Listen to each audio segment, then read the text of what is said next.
President Trump has demonstrated that he will remain a threat to national security and the Constitution if allowed to remain in office. The House case is rushed, weak, and incomplete. History will be our final judge. Will senators rise to the occasion? The only conclusion will be that the president has done absolutely nothing wrong. These people are looking for anything they can get because they know they're going to lose the election.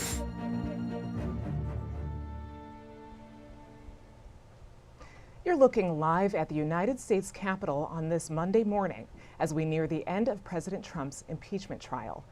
Today, the impeachment managers and the defense team will deliver their closing arguments.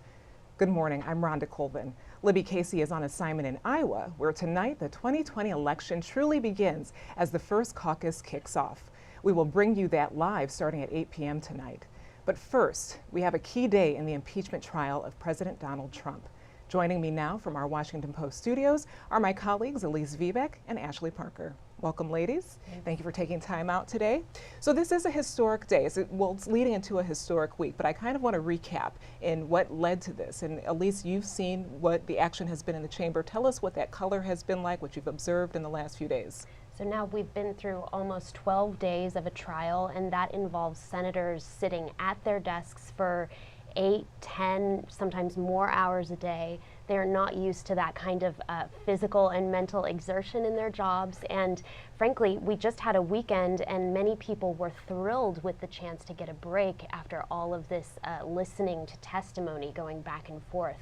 I'm really interested to see what the energy level is like among senators today going back into that chamber. They realize that the next 3 days are going to be pivotal in terms of making their arguments either to or against the president. And I think that once they all are seated together again, we'll have another sense of that history, that gravity, like you said, about this week. And Ashley, you've written recently about the Republican Party and what that witness vote on Friday meant. Tell us what that tells us about the Republican Party right now. So the witness vote was just another example that illustrated Donald Trump's complete and utter takeover of the Republican Party. The ultimate conclusion of the impeachment trial in the Senate feels fairly foregone. It feels like he's going to be acquitted on Wednesday when they have the vote, and it felt like we always knew that. But there was some sense of drama around the witnesses, right? Would Republicans feel comfortable enough breaking with the president, breaking with their party, and saying, John Bolton is someone we need to hear from. He has information that allegedly is a firsthand account that ties President Trump directly to withholding that aid. And what you saw ultimately was that just about no one, just Mitt Romney and Susan Collins, were the only two who broke with the party. And it was, again, we've been covering him for 3 years now, longer if you covered the campaign, but it was just a reminder that it used to sort of be Trump and MAGA Nation and the establishment Republican Party, and this was just another example of how they have utterly merged and blended. And you see these vulnerable Republicans who have decided that their best shot at re-election in November is to just 100% tie themselves to the president. You know, when Democrats go into the chamber today, the House managers, they're very aware of how this is likely going to go on Wednesday. What are your thoughts about the tone that they might bring today in their closing arguments? Elise? I mean, Adam Schiff the entire time has tried to make the case that this isn't just about what happened during the 2016 election. This is about what happens in November. The Democrats believe that Trump is likely to do what he did in Ukraine again, perhaps with another country. We've seen him solicit foreign interference from Russia and China. They believe, or they call him, a national security threat, a threat to American democracy. They frame it in very broad and dramatic terms. And I think that this will be another chance for them to make that case, again, aimed not so much at the Senate, but to the public, right? Because we have seen cable news generally carry a lot of these arguments. They are hoping that they can make the case to the American people, certainly to Democratic voters, to turn out in November to eventually, in their view, get Trump out of office.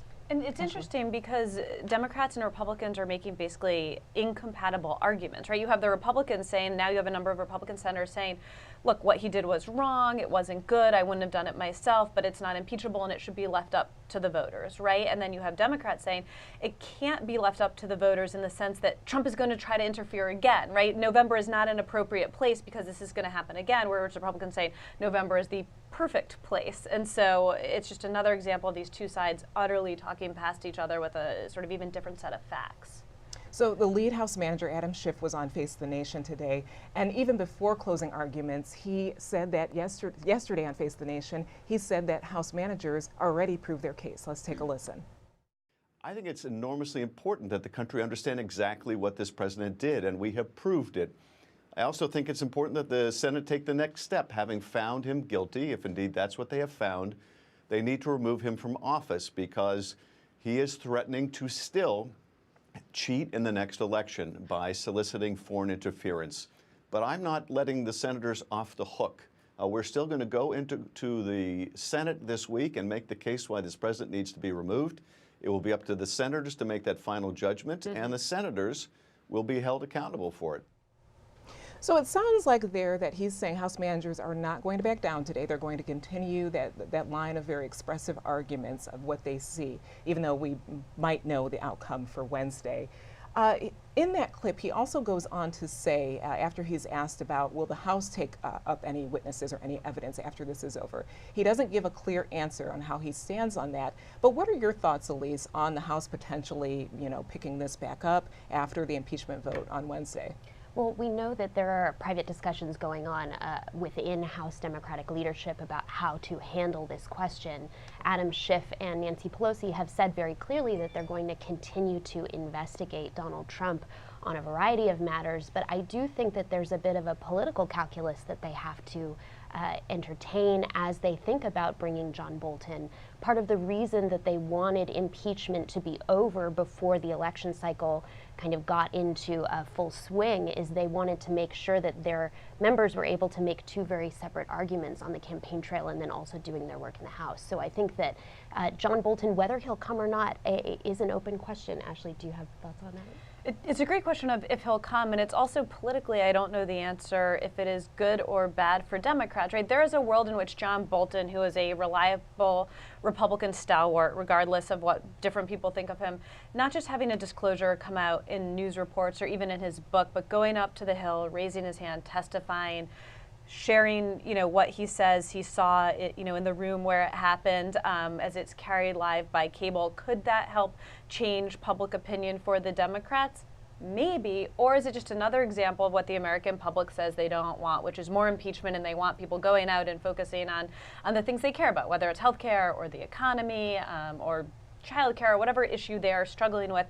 And it's just another example that Republicans can say, you're pursuing this hoax, you're trying to invalidate the 2016 election instead of doing the work of the people. So even if they could get John Bolton up there, I actually don't know how it plays politically. Yeah, politically is the important question here, because would there be a sense of almost, political pettiness if the House Democrats decide to keep going with this, even though the Senate has already voted and closed the door? Yeah, I mean, it plays right into the Republican argument, right, which has been that Democrats are obsessed with impeachment, that they've been focused on impeaching Trump since even right around the time of his election. So I think that headed into the cycle, they do play into Republicans' hands if they cater to that opinion a little bit too much. And so, again, Nancy Pelosi knows that her members tend to win, particularly in swing districts, when they're talking about bread and butter, kitchen table issues. And I think that she's going to want to focus on the fact that the House has been quite productive, and they do have a lot to show that isn't just about Donald Trump, isn't just about accountability and impeachment. All right, well, we also heard from Republicans on all the Sunday shows as well, and I want to play a clip. Senator Lindsey Graham, he gave a preview of the upcoming vote count and warned that Republicans are going to continue their push to investigate the Bidens. We're going to turn the page on impeachment at 4 o'clock Wednesday. All Republicans will vote not guilty. I think we'll pick up a handful of Democrats. I'm glad this trial is coming to end. It's the closest I ever want to be to being in purgatory, so it's been painful. It's going to end, and we're going to turn the page and deal with the issues important to the American people. And the day of reckoning is coming for congressional and Senate oversight of Joe Biden and the FISA warrant process. Okay, two things out of that clip that I want to talk about. Can Lindsey Graham be that confident when he says this is going to close the door on Wednesday, that all Republicans are going to vote for impeachment, maybe a handful of Democrats? Can he be that certain? I think so, yeah. We've seen this as a foregone conclusion for a long time. The Senate is controlled by Republicans. They have a majority, and there aren't that many Democrats who are really in play here. Joe Manchin from West Virginia is a Democrat who some people thought at one point might vote against impeachment. Doug Jones is a Democrat from Alabama. At this point, we really don't see them crossing party lines, but I do think Lindsey Graham has a sense of that majority and what it's going to do this week. Ashley, your thoughts? Yeah, I think he, like everyone else, sort of the one thing that was always predictable was the vote to acquit the president. And again, we sort of didn't know quite the numbers, but at this point, I think Senator Graham, being in those caucus lunches, talking to Leader McConnell, talking the White House, probably has a fairly accurate sense. So you mentioned Doug Jones, and also Kristen Sinema has been someone that Democrat people are watching to wonder which way she's going to go. Do we have any sense that either of them might? I mean, Manchin is a likely, but what about those other two? Well, it's interesting. I've been in the chamber watching conversations happening between the members during breaks, and Kirsten Sinema has been in conversations with a Republican from Tennessee, Lamar Alexander, who's someone that we wondered whether he might actually vote to impeach Trump. He was one of these people who seemed to be in play at one point. Of course, based on his vote against calling witnesses last week, he no longer appears to be in play. But when you see the two of them talking on the floor, initially people thought, oh, well, maybe she's trying to convince him to her side. But really, no, it really seems that he's an older member, he's an institutionalist. He may be trying to get her for the Republicans, and she's very much a maverick, as we know. So I don't have any hard intel to say which way she's going to vote, but clearly there have been people who've been working on her a little bit. And one thing that's interesting, again, even if these 2 or 3 members vote with the Republicans, it doesn't change the ultimate conclusion. So all of the drama is in these little witnesses, or if they get Democrats. But what it does do, and I can assure you, is if a single Democrat or even 2 vote with the Republicans, you will just hear President Trump and his White House. You know, having a bipartisan vote to acquit is a huge deal for them. And President Trump will be standing up there in rallies and saying, you know, even the Democrats agree that this is an impeachment hoax, right? It's worse than the Russia witch hunt. It's an impeachment hoax, and even Democrats voted with me. And that will be important for him in terms of messaging. But again, not the ultimate conclusion. Right, and you mentioned Lamar Alexander. Did he do any damage last week when he said in his announcement that I am going to vote for witnesses, or not vote for witnesses, but I also think that the president was wrong and the House managers proved their case? It's interesting because we saw a handful of Republicans make statements that did acknowledge culpability on the part of the president, some of them for the first time, some of them in stronger terms than we expected, like Lamar Alexander saying that he was convinced, and yet he didn't think that this was impeachable, and he wasn't ready to vote with the Democrats. So Rob Portman was someone who issued a statement along those lines. Marco Rubio, the former presidential candidate, also did that. And I think it's really interesting to see that there are some Republicans who are willing to stake a position that is sort of in between, saying that, no, we don't agree with everything Trump did. It wasn't a perfect phone call. They're not on the same messaging hymnal as him. However, they ultimately are not going to vote against their party on this. Right. Well, we should listen to Lamar Alexander. He also was on the Sunday shows. He was on Meet the Press yesterday. Listen how he described the president's behavior. What the president should have done was, if he was upset about Joe Biden and his son and what they were doing in Ukraine, he should have called the Attorney General and told him that, and let the Attorney General handle it the way they always handle cases that involve public figures. And why do you think he didn't do that? Maybe he didn't know to do it. This has been a rationale that I've heard from a lot of Republicans. Well, boy, he's still new to this. Well, a lot of people come to watch. At what point, though, is he no longer new to this? Well, the bottom line is not an excuse. He shouldn't have done it. And I said he shouldn't have done it. And now I think it's up to the American people to say, okay, good economy, lower taxes, conservative judges, behavior that I might not like, call to Ukraine, weigh that against Elizabeth Warren or Bernie Sanders, and pick a president. So Chuck Todd, he's right in that question about how long can you keep saying this, that the president is unconventional. I hear that on the Hill all the time. He's unconventional. He may not know the rules. He's not a rule player. Is that something that can work with, that excuse be something that Republicans can use moving forward after this?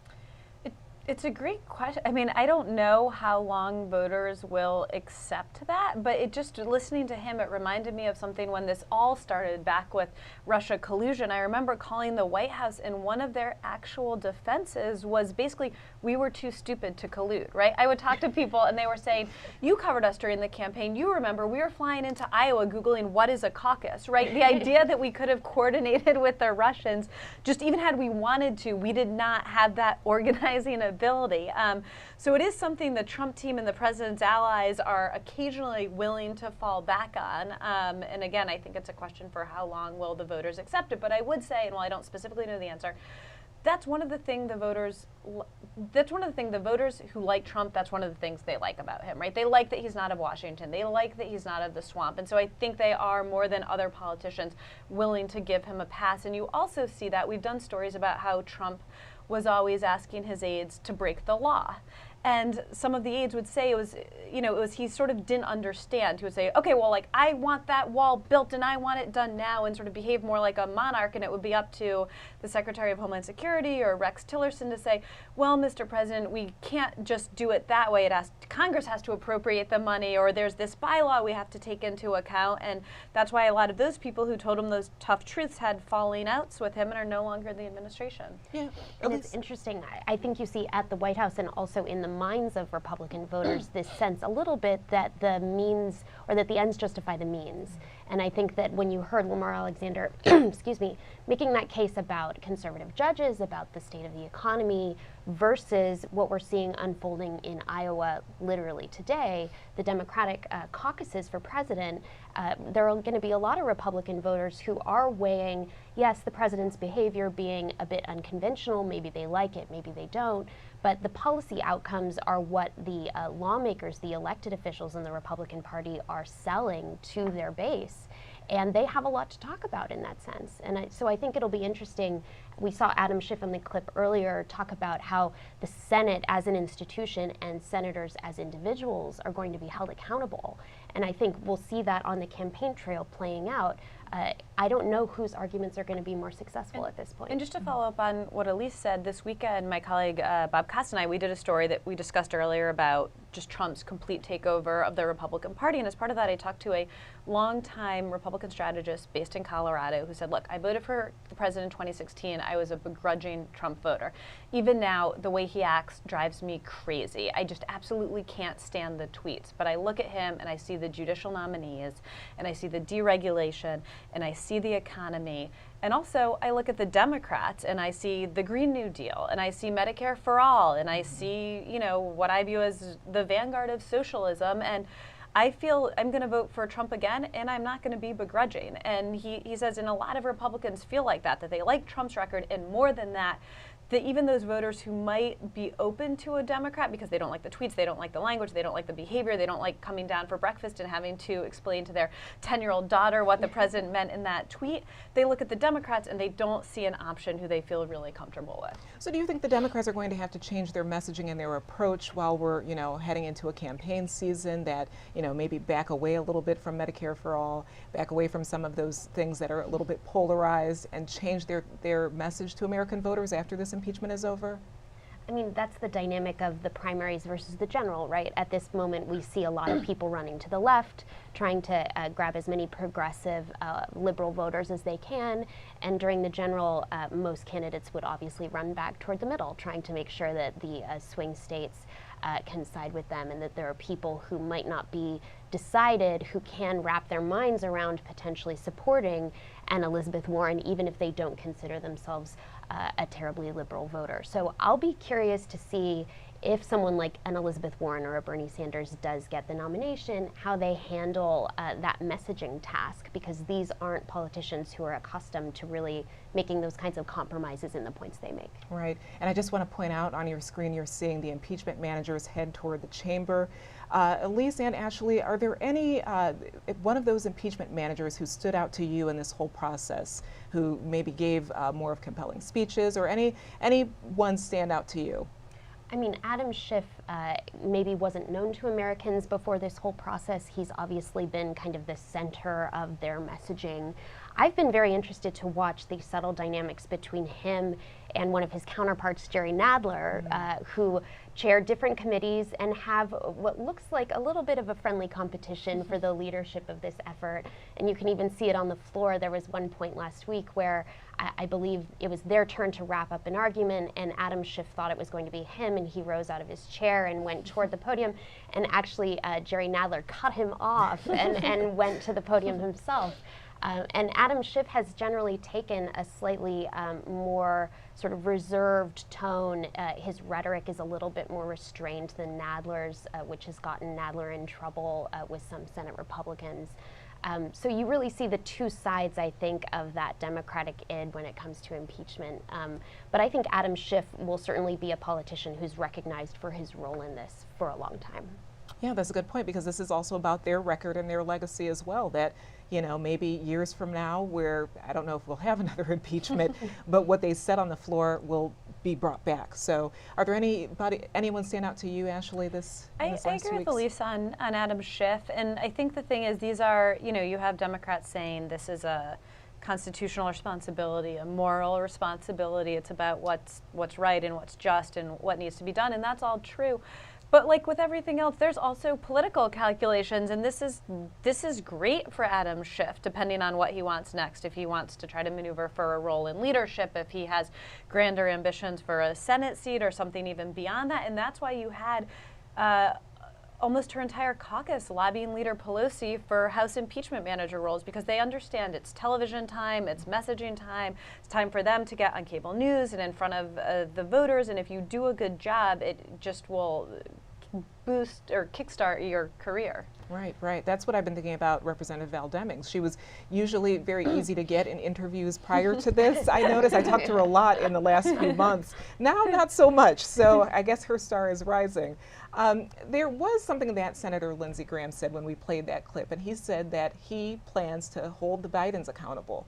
And I don't know if that means bring them into some sort of hearing, but what are your thoughts, Elise, on that? What can he do after this is all over to turn this around to the Bidens?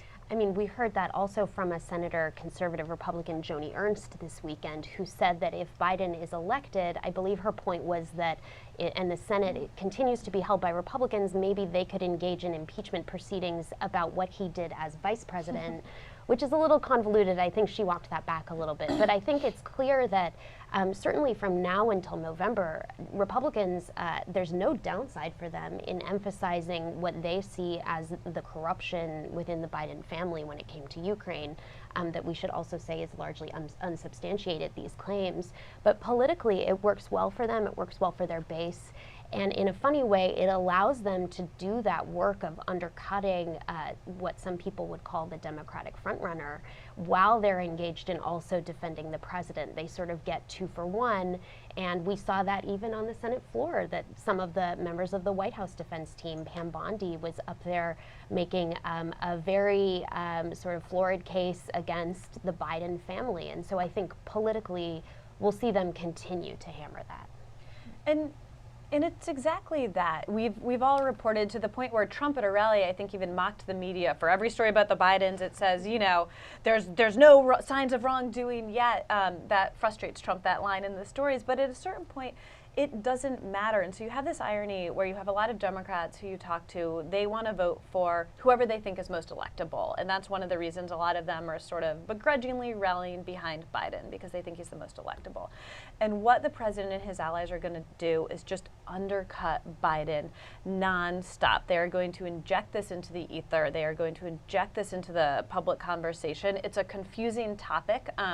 it's confusing to me, and it's my job to cover it, right? I mean, I am paid to cover it, and we have people who are focused on this full time, and I'm always running over to their desks and saying, so no, which oligarch was this going on? It's confusing, and if you are a voter, you don't necessarily, if you don't have a full-time job where it is literally your responsibility to follow the twists and turns and who did what and who did wrongdoing, all that happens is, you know, something shady is going on, and it just sounds kind of bad. And the truth is, even though we all write there's no signs of wrongdoing, it is pretty swampy, right? I mean, whether they did something wrong or not, probably even the Bidens, if they were being honest, would agree. While Joe Biden, as vice president, is trying to prosecute corruption in Ukraine, it was not the best idea to have his son making a ton of money serving on the board of a Ukrainian oil company. And that is exactly what voters hate. It feels like nepotism. It feels like the swamp. And you know what? They're absolutely right. So even if there is no wrongdoing, if Republicans can inject that into the conversation, I do think Biden will pay a price, and it's the exact same playbook that they ran against Hillary Clinton. And I think we saw it was quite effective in 2016. Right. Very good points. And I want to come back to something later, but first I want to play a clip of President Trump.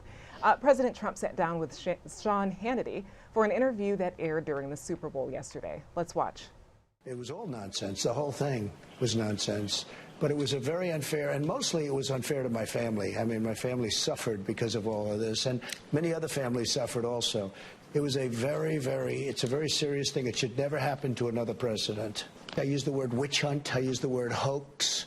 I see the hatred. I see the level. They don't care about fairness. They don't care about lying. You look at the lies. I think they just want to win, and it doesn't matter how they win. Ashley, he's sort of playing the victim. Is that an effective message? He loves playing the victim. He has found it quite effective. And he loves playing the victim, and he always prides himself on being a counterpuncher. And so he likes having a foe or an opponent to attack on. And I do think playing the victim is fairly effective with his base. In some ways it's hard to argue that President Trump, he was born to a wealthy family, his dad kind of set him up, he's not a self-made millionaire or billionaire, but he is a very wealthy guy. It's hard to argue that he's a victim, but you have a lot of people in his base who feel like they were treated unfairly by institutions and systems, and they are a lot more, when you hear their stories, they're a lot more correct in their victimhood. They do have things to be frustrated about. They feel like they did everything right. They got a job, they paid into the system, and now because they were given a predatory loan, or all the houses in their neighborhoods were foreclosed upon when they were told that this was a perfectly safe thing to do. And so I do think it resonates with that base, who again correctly feels in a lot of cases that they trusted the system betrayed them, and that's why in 2016 they voted for Trump, because as they would say themselves, they just want to burn the whole thing down. Right. Elise, any thoughts on that? Playing the victim is an effective strategy? Well, I thought it was interesting the way he invoked his own family, which I think gestures to some of the affection that Trump's base feels for the Trump family, for his daughter Ivanka in particular, who's been a pretty effective messenger for him, even toward slightly more moderate voters. I think it's interesting. I was watching Saturday Night Live this weekend, and they've been pretty hard on the president in their cold openings about impeachment. And in one little tidbit of this, they had a guy playing Hunter Biden come into a sort of courtroom. I watched it too, yes. Yeah, and his case was basically a sarcastic you know one. what? We'll get back to that. Let's listen to Amy Klobuchar. I'm a mom, I can do two things at once, and so I'll be headed back to Iowa, and was with our team late last night. We've had huge events wherever we go, and we're feeling good about the surge we're seeing. What's your plan? So this will wrap up around 4 o'clock, and you jet off to the... I go back, and then I'm there with our team, and then we go to New Hampshire directly from there at like midnight, get in at, 3:30 in the morning, and do several events the next day. How are you feeling about the race in general? Well, I am really excited about how we're doing right now. A few points away from people you guys talk about a lot. And in a number of polls last week, I was at number 3. So we're just keeping on going. I'm punching way beyond my weight when you look at the money that people are spending.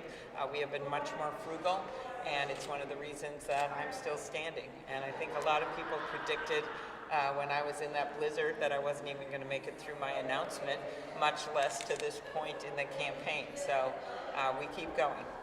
Thank you. So I've noticed on the Hill that Senator Klobuchar, she has not been hiding from cameras all in the last 2 weeks. She's actually been finding them. So is her strategy, how she's used the impeachment and shown, that I'm a senator responding to the job I have right now, is that going to be effective tonight? I think it may. It's interesting. You're right. We on the Hill try to cover all of these senators who are running for president, and she is the one who consistently does not walk away when you try to pose her a question. In fact, she visits all of the little press pens all throughout the kind of chain throughout the Capitol. And so she is interested in carrying forward a media narrative that her campaign is on the upswing, that she has energy, that even though she's not first or even second in the polls in a place like Iowa, she's someone who could maybe kind of come into prominence as the process moves forward. Clearly, the Democrats needed to be on the floor for impeachment. They couldn't be out campaigning. It was sort of against their job title, and she's someone who's made that point over and over again, that I'm happy to be here doing my constitutional duty of sitting as a juror for impeachment.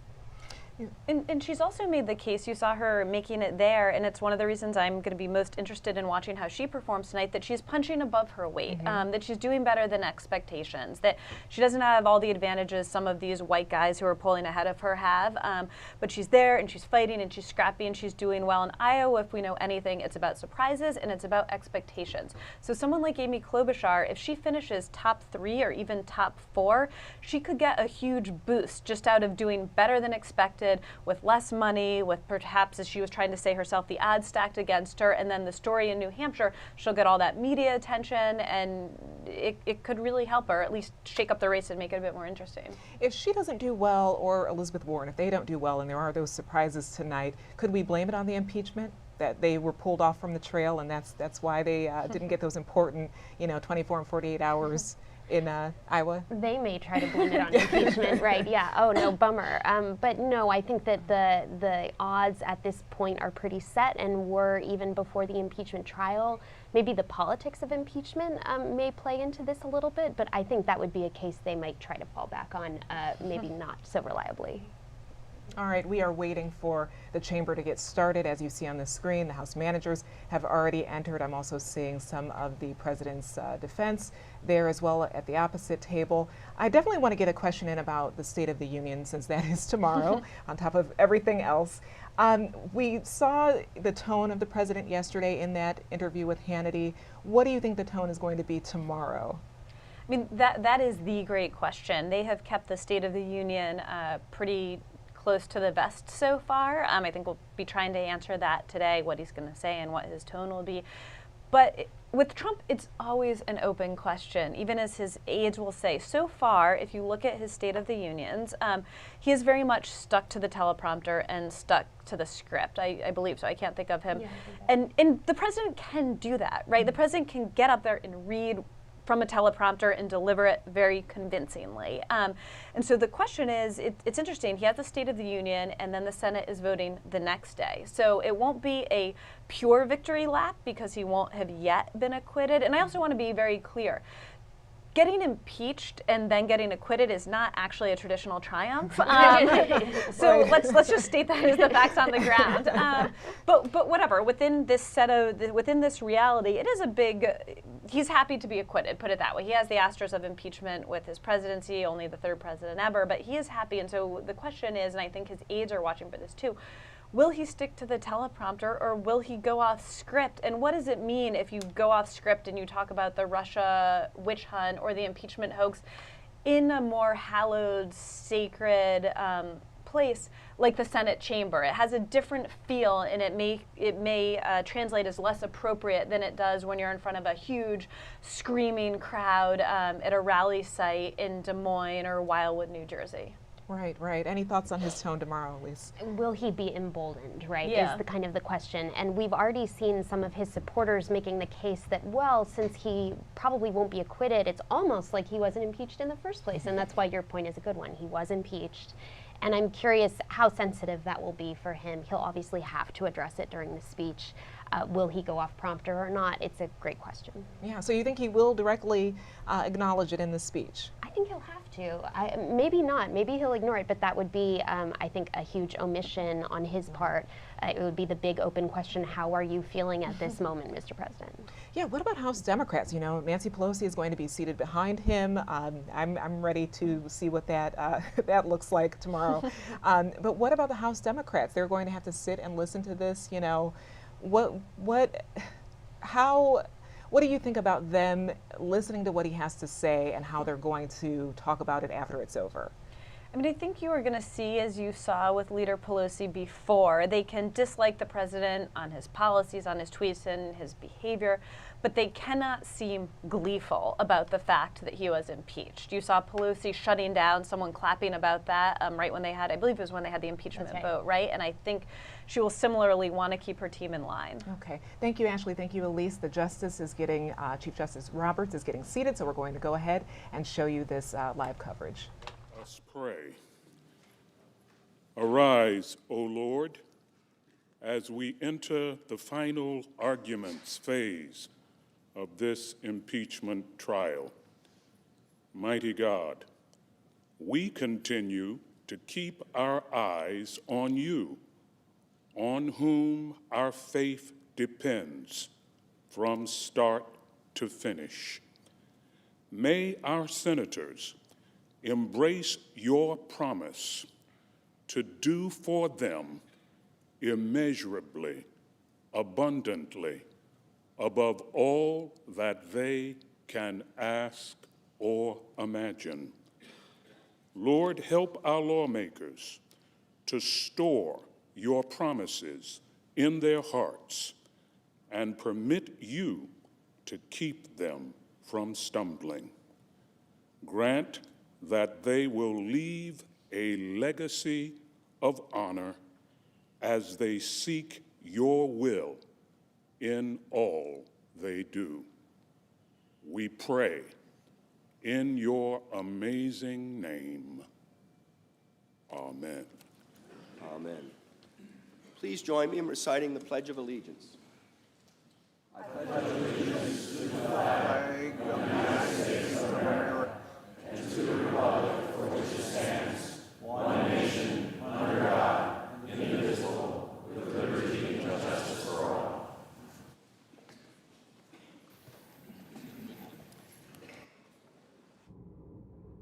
No objection. The journal of proceedings of the trial are approved to date. The Deputy Sergeant-at-Arms will make the proclamation. Hear ye, hear ye, hear ye.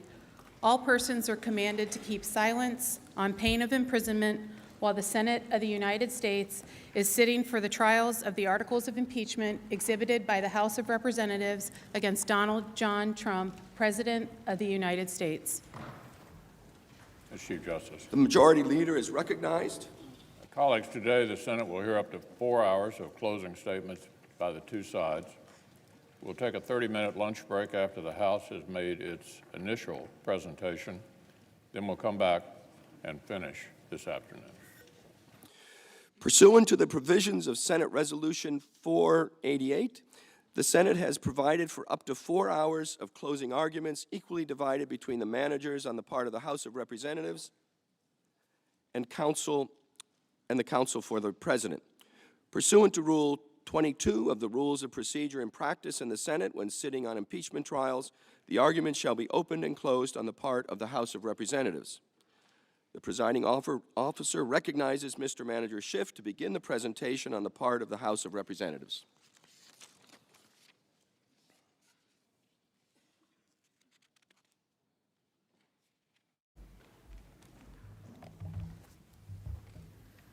Mr. Chief Justice, members of the U.S. Senate, counsel for the President. Almost 170 years ago, Senator Daniel Webster of Massachusetts took to the well of the old Senate chamber, not far from where I'm standing. He delivered what would become perhaps his most famous address, the 7th of March speech. Webster sought to rally his colleagues to adopt the Compromise of 1850, a package of legislation that he and others hoped would forestall a civil war brewing over the question of slavery.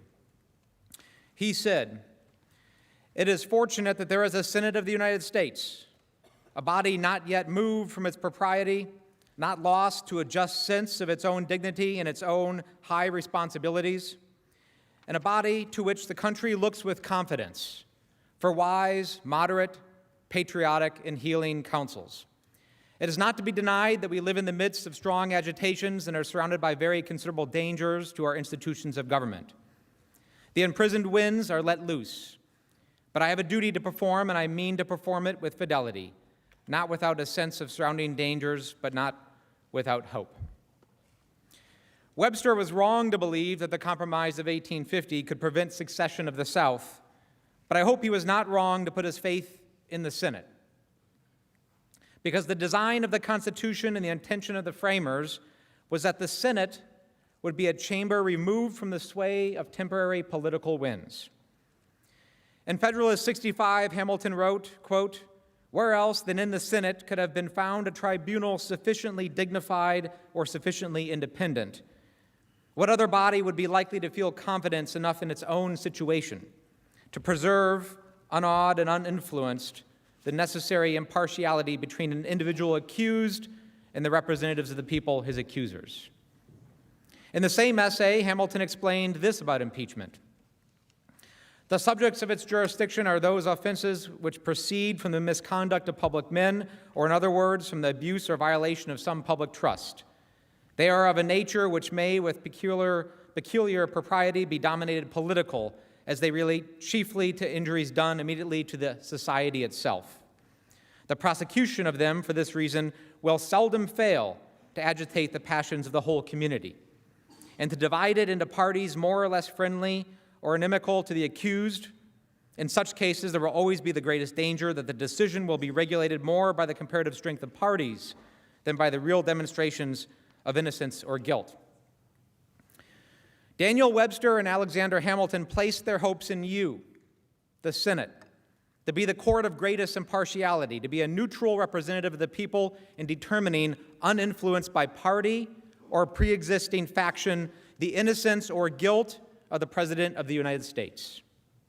Today, you have a duty to perform with fidelity, not without a sense of surrounding dangers, but also not without hope. I submit to you on behalf of the House of Representatives that your duty demands that you convict President Trump.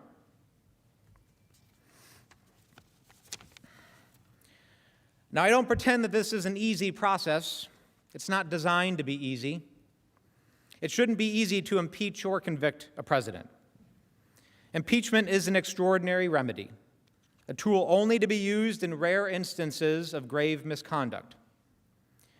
But it is in the Constitution for a reason.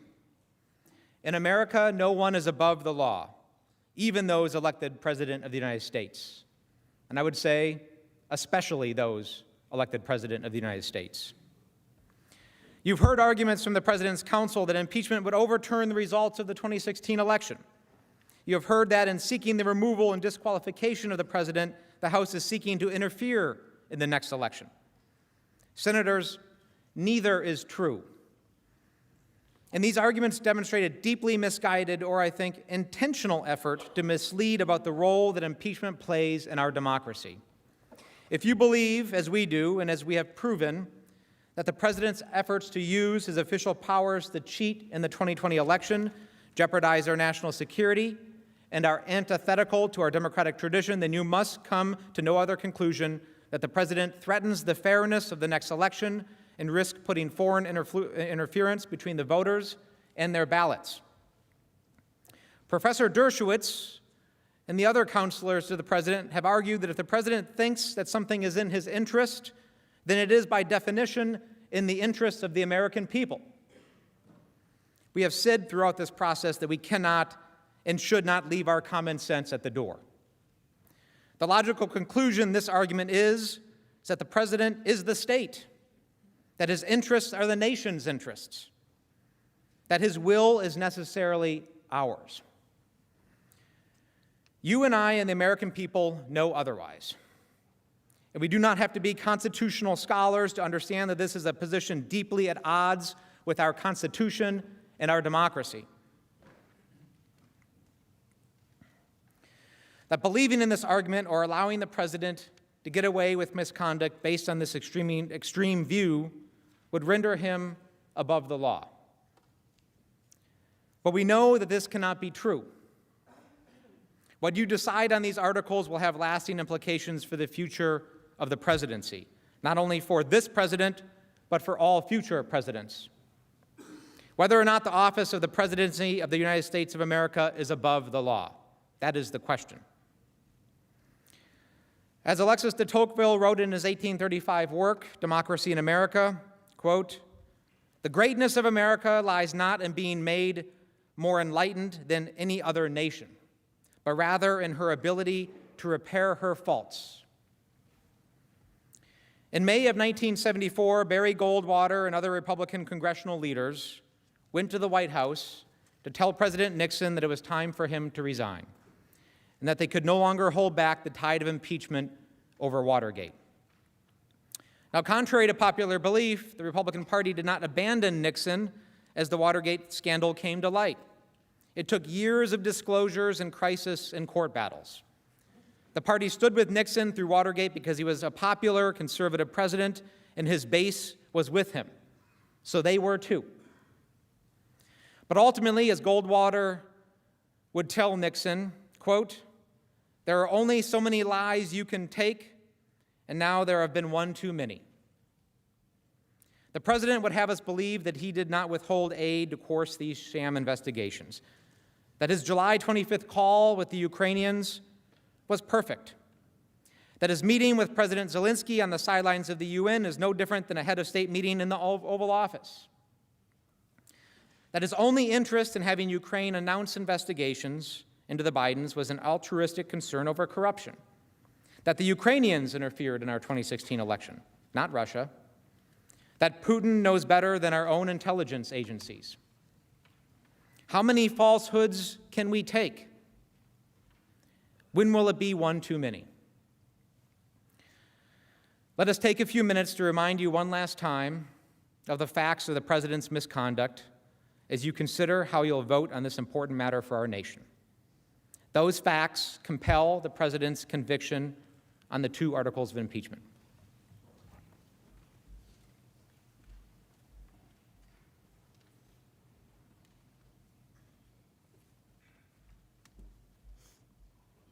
Mr. Chief Justice and Senators, over the past 2 weeks, the House has presented to you overwhelming and unconverted evidence that President Trump has committed grave abuses of power that harmed our national security and were intended to defraud our elections.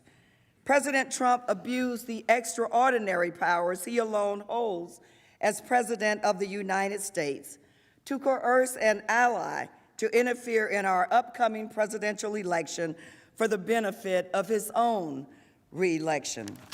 He then used those unique powers to wage an unprecedented campaign to obstruct Congress and cover up his wrongdoing. As the president's scheme to corrupt our election progressed over several months, it became, as one witness described, more insidious.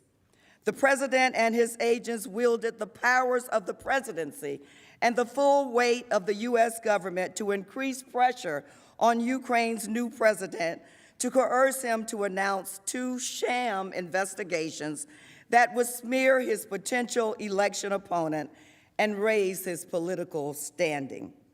By early September of last year, the president's pressure campaign appeared on the verge of succeeding. Until, that is, the president got caught and the scheme was exposed. In response, President Trump ordered a massive cover-up, unprecedented in American history. He tried to conceal the facts from Congress, using every tool and legal window dressing he could to block evidence and muzzle witnesses. He tried to prevent the public from learning how he placed himself above country. And yet, even as President Trump has orchestrated this cover-up and obstructed Congress's impeachment inquiry, he remains unapologetic, unrestrained, and intent on continuing his sham to defraud our elections. As I stand here today, delivering the House's closing argument, President Trump's constitutional crimes, his crimes against the American people and the nation, remain in progress. As you make your final determination on the president's guilt, it is therefore worth revisiting the totality of the president's misconduct. Doing so lays bare the ongoing threat President Trump poses to our democratic system of government, both to our upcoming election that some suggest should be the arbiter of the president's misconduct, and to the Constitution itself that we all swore to support and defend. Donald Trump was the central player in the corrupt scheme, assisted principally by his private attorney, Rudy Giuliani. Early in 2019, Giuliani conspired with two corrupt former Ukrainian prosecutors to fabricate and promote phony investigations of wrongdoing by former Vice President Joe Biden, as well as the Russian propaganda that it was Ukraine, not Russia, that hacked the DNC in 2016. In the course of their presentation to you, the President's Counsel have made several remarkable admissions that affirm core elements of this scheme, including specifically about Giuliani's role and representation of the president.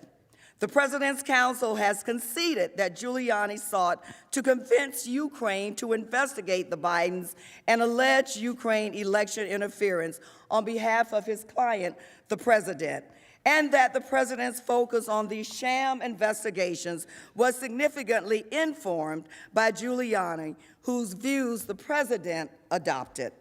Compounding this damning admission, the President's Counsel has also conceded that Giuliani was not conducting foreign policy on behalf of the president. They have confirmed that in pursuing these two investigations, Giuliani was working solely in the president's private, personal interest. And the president's personal interest is now clear: to cheat in the next election. As Giuliani would later admit, for the president's scheme to succeed, he first needed to remove the American ambassador to Ukraine, Marie Yovanovitch, an anti-corruption champion Giuliani viewed as an obstacle who, and I quote, was going to make the investigations difficult for everybody. Working with now indicted associates Lev Parnas and Igor Fruman, Giuliani orchestrated a bogus, months-long smear campaign against the ambassador that culminated in her removal in April. The president's sudden order to remove our ambassador came just 3 days after Ukraine's presidential election in late April, which saw a reformer, Volodymyr Zelensky, swept into office on an anti-corruption platform. President Trump called to congratulate Zelensky right after his victory. He invited President Zelensky to the White House and agreed to send Vice President Pence to his inauguration. But 3 weeks later, after Rudy Giuliani was denied a meeting with President Zelensky, President Trump abruptly ordered Vice President Pence to cancel his trip. Instead, a lower-level delegation led by 3 of President Trump's political appointees, Secretary of Energy Rick Perry, Ambassador to the European Union Gordon Sondland, and Special Representative for Ukraine negotiations Kurt Volker, attended Zelensky's inauguration the following week. These 3 returned from Ukraine impressed with President Zelensky In a meeting shortly thereafter with President Trump in the Oval Office, they relayed their positive impression of the new Ukrainian president and encouraged President Trump to schedule the White House meeting he promised in his first call. But President Trump reacted negatively. He railed that Ukraine tried to take me down in 2016, and in order to schedule a White House visit for President Zelensky, President Trump told the delegation that they would have to, and I quote, talk to Rudy. It is worth pausing here to consider the importance of this meeting in late May. This is the moment that President Trump successfully hijacked the tools of our government to serve his corrupt personal interests. When the president's domestic political errand, as one witness famously described it, began to overtake and subordinate U.S. foreign policy and national security interests. By this point in the scheme, Rudy Giuliani was advocating very publicly for Ukraine to pursue the two sham investigations. But his request to meet with President Zelensky was rebuffed by the new Ukrainian president. According to reports about Ambassador Bolton's account, soon to be available, if not to this body, then to bookstores near you. The president also unsuccessfully tried to get Bolton to call the new Ukrainian president to ensure he would meet with Giuliani. The desire for Ukraine to announce these phony investigations was for a clear and corrupt reason, because President Trump wanted the political benefit of a foreign country announcing that it would investigate his rival. That is how we know, without a doubt, that the object of the president's scheme was to benefit his re-election campaign. In other words, to cheat in the next election.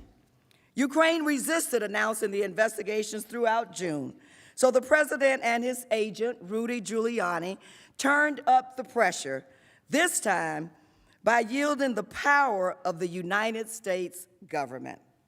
In mid-June, the Department of Defense publicly announced that it would be releasing $250 million of military assistance to Ukraine.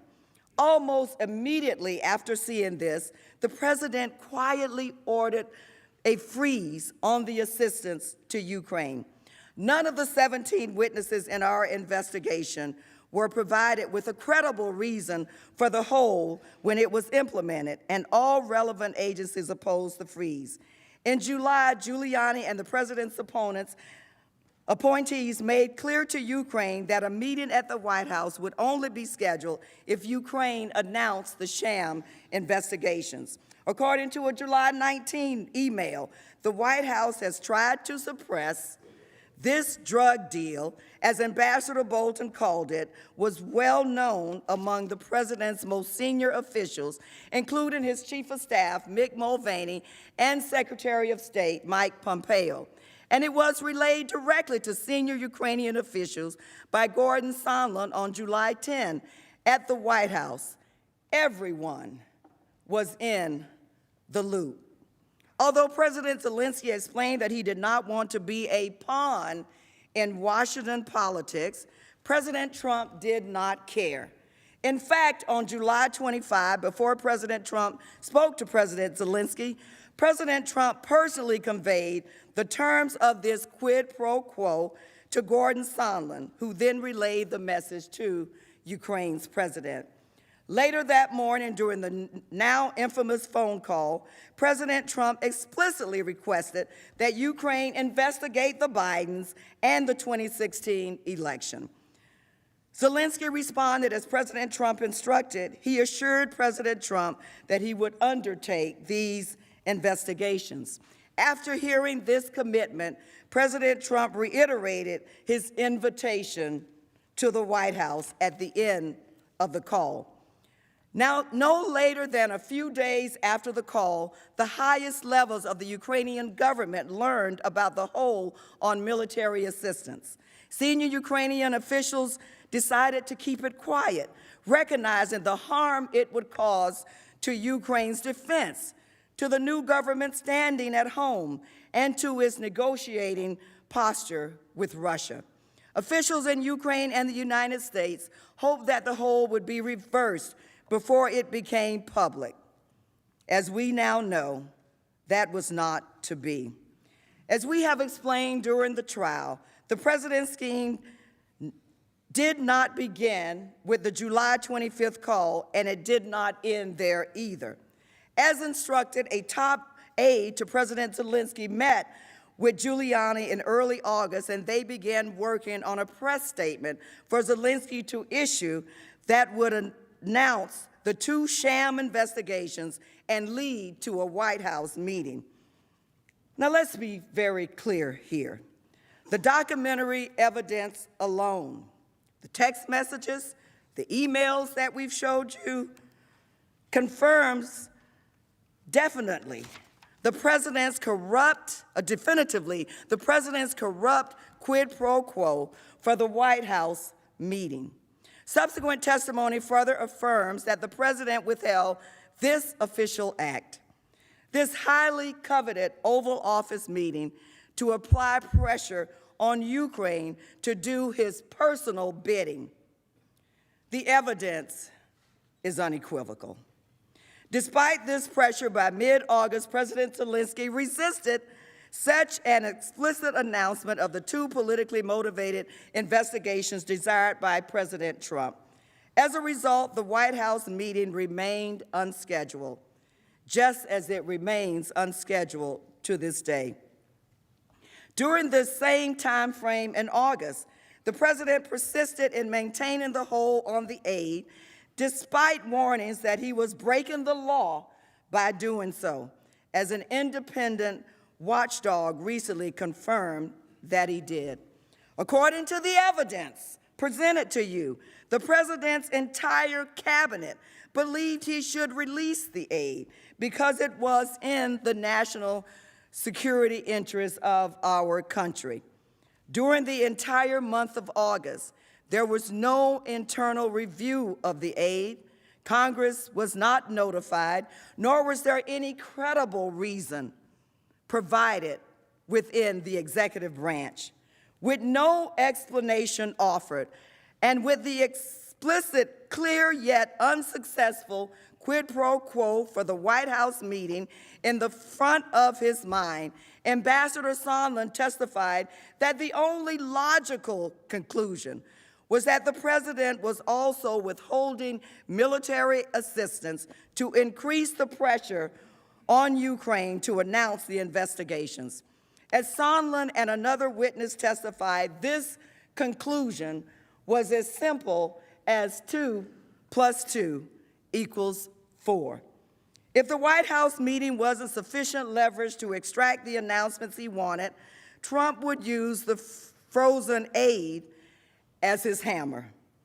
Secretary Pompeo confirmed Sondland's conclusion in an August 22 email. It was also clear that Vice President Pence was aware of the quid pro quo over the aide and was directly informed of such in Warsaw on September 1, after the freeze had become public and Ukraine became desperate. Sondland pulled aside a top aide in Warsaw and told him that everything, both the White House meeting and also the security assistant, were conditioned on the announcement of the investigations that Sondland, Giuliani, and others had been negotiating with the same aide earlier in August. This is an important point. The president claims that Ukraine did not know of the freeze in aid, though we know this to be false. As the former deputy foreign minister has admitted publicly, they found out about it within days of the July 25th call and kept it quiet. But no one can dispute that even after the whole became public on August 28th, President Trump's representatives continued their efforts to secure Ukraine's announcement of the investigations. This is enough to prove extortion in court, and it is certainly enough to prove it here. If that wasn't enough, however, on September 7, more than a week after the aid freeze became public, President Trump confirmed directly to Sondland that he wanted President Zelensky in a public box, and that his release of the aid was conditioned on the announcement of the two sham investigations. Having received direct confirmation from President Trump, Sondland relayed the president's message to President Zelensky himself. President Zelensky could resist no longer.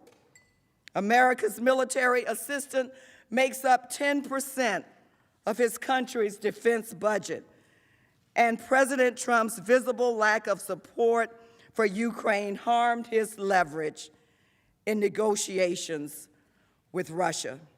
President Zelensky affirmed to Sondland on that same telephone call that he would announce the investigations in an interview on CNN. President Trump's pressure campaign appeared to have succeeded. 2 days after President Zelensky confirmed his intention to meet President Trump's demands, the House of Representatives announced its investigation into these very issues. Shortly thereafter, the Inspector General of the intelligence community notified the intelligence communities that the whistleblower complaint was being improperly handled or improperly withheld from Congress with the White House knowledge. In other words, the president got caught. And 2 days later, on September 11, the president released the aid. To this day, however, Ukraine still has not received all of the money Congress has appropriated, and the White House meeting has yet to be scheduled. The identity of the whistleblower, moreover, is irrelevant. The House did not rely on the whistleblower's complaint, even as it turned out to be remarkably accurate. It does not matter who initially sounded the alarm when they saw smoke. What matters is that the firefighters, Congress, were summoned and found the blaze, and we know that we did. The facts about the president's misconduct are not seriously in dispute, as several Republican senators have acknowledged publicly. We have proved that the president abused his power in precisely the manner charged in Article 1.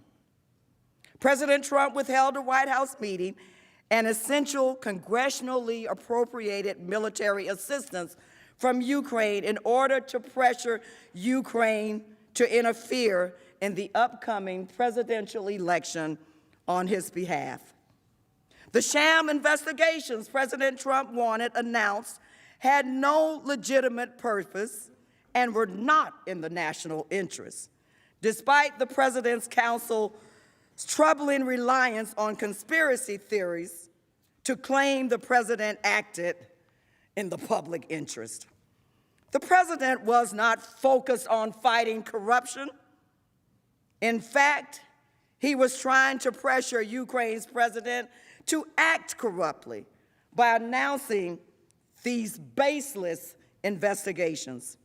And the evidence makes clear that the president's decision to withhold Ukraine's military aid is not connected in any way to purported concerns about corruption or burden sharing. Rather, the evidence that was presented to you is damning, chilling, disturbing, and disgraceful. President Trump weaponized our government and the vast powers entrusted to him by the American people and the Constitution to target his political rival and corrupt our precious elections, subverted our national security and our democracy in the process. He put his personal interests over those of the country, and he violated his oath of office in the process. But the president's grave abuse of power did not end there. In conduct unparalleled in American history, once he got caught, President Trump engaged in categorical and indiscriminate obstruction of any investigation into his wrongdoing. He ordered every government agency and every official to defy the House's impeachment inquiry. And he did so for a simple reason: to conceal evidence of his wrongdoing from Congress and the American people. The president's obstruction was unlawful and unprecedented, but it also confirmed his guilt. Innocent people don't try to hide every document and witness, especially those that would clear them. That's what guilty people do. That's what guilty people do. Innocent people do everything they can to clear their name and provide evidence that shows that they are innocent. But it would be a mistake to view the president's obstruction narrowly, as the president's counsel have tried to portray it. The president did not defy the House's impeachment inquiry as part of a routine inter-branch dispute or because he wanted to protect the constitutional rights and privileges of his presidency. He did it consistent with his vow to fight all subpoenas. The second article of impeachment goes to the heart of our Constitution and our democratic system of government. The framers of the Constitution purposefully entrusted the power of impeachment in the legislative branch so that it may protect the American people from a corrupt president. The president was able to undertake such comprehensive obstruction only because of the exceptional powers entrusted to him by the American people. And he wielded that power to make sure Congress would not receive a single record or a single document related to his conduct, and to bar his closest aides from testifying about his scheme. Throughout the House's inquiry, just as they did during the trial, the president's counsel offered bad faith and meritless legal arguments as transparent legal window dressing intended to legitimize and justify the president's efforts to hide evidence of his misconduct.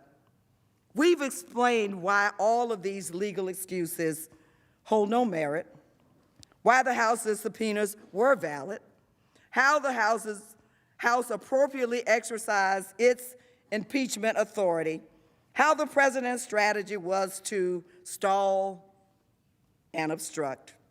We've explained how the president's after-the-fact reliance on unfounded and in some cases brand new legal privileges or shockingly transparent cover for a president dictate of blanket obstruction. We've underscored how the president's defiance of Congress is unprecedented in the history of our republic. And we all know that an innocent person would eagerly provide testimony and documents to clear his name, as the president apparently thought he was doing mistakenly when he released the call records of his 2 telephone calls with President Zelensky. And even as the president has claimed to be protecting the presidency, remember that the president never actually invoked executive privilege throughout this entire inquiry, a revealing fact given the law's prohibition on invoking executive privilege to shield wrongdoing. And yet, according to the President's counsel, the President is justified in resisting the House's impeachment inquiry. They assert that the House should have taken the President to court to defy the obstruction. The President's argument is as shameless as it is hypocritical.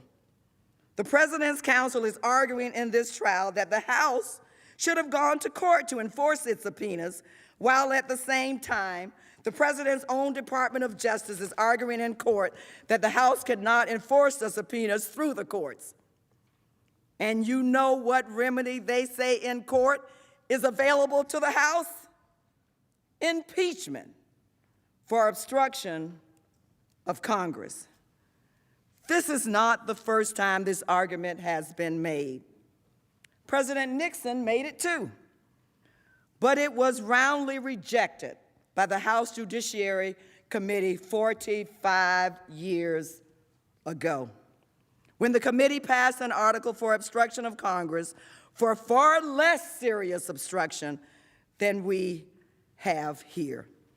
The committee concluded that it was inappropriate to enforce its subpoenas in court. And as the slide shows, the committee concluded that it was inappropriate to seek the aid of the courts to enforce its subpoenas against the President. This conclusion is based on the constitutional provision vesting the power of impeachment solely in the House of Representatives and the express denial by the framers of the Constitution of any role for the courts in the impeachment process.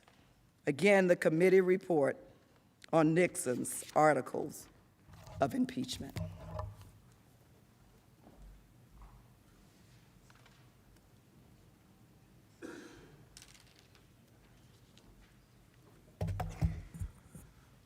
Once we strip the President's obstruction of this legal window dressing, the consequences are as clear as they are dire for our democracy.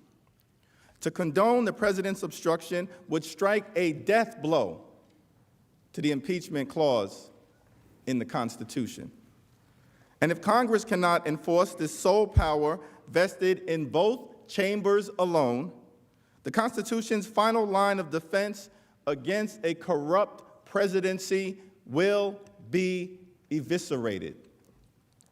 A president who can obstruct and thwart the impeachment power becomes unaccountable. He or she is effectively above the law. And such a president is more likely to engage in corruption with impunity. This will become the new normal with this president and for future generations. So where does this leave us? As many of you in this chamber have publicly acknowledged in the past few days, the facts are not seriously in dispute. We have proved that the President committed grave offenses against the Constitution. The question that remains is whether that conduct warrants conviction and removal from office. Should the Senate simply accept or even condone such corrupt conduct by a president?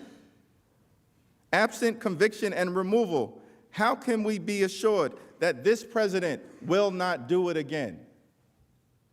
If we are to rely on the next election to judge the president's efforts to cheat in that election, how can we know that the election will be free and fair? How can we know that every vote will be free from foreign interference solicited by the president himself? With President Trump, the past is prologue. This is neither the first time that the president solicited foreign interference in his own election, nor is it the first time that the president tried to obstruct an investigation into his misconduct. But you will determine whether it will be his last. As we speak, the president continues his wrongdoing unchecked and unashamed. Donald Trump hasn't stopped trying to pressure Ukraine to smear his opponent, nor has he stopped obstructing Congress.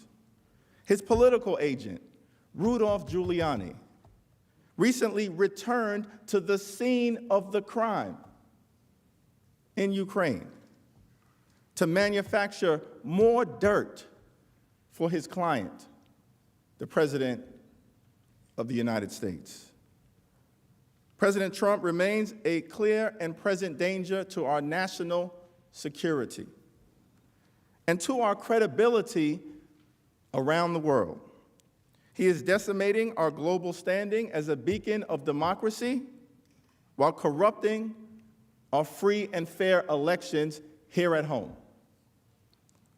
What is a greater protection to our country than ensuring that we, the American people, alone, not some foreign power, choose our commander-in-chief? The American people alone should decide who represents us in any office without foreign interference, particularly the highest office in the land.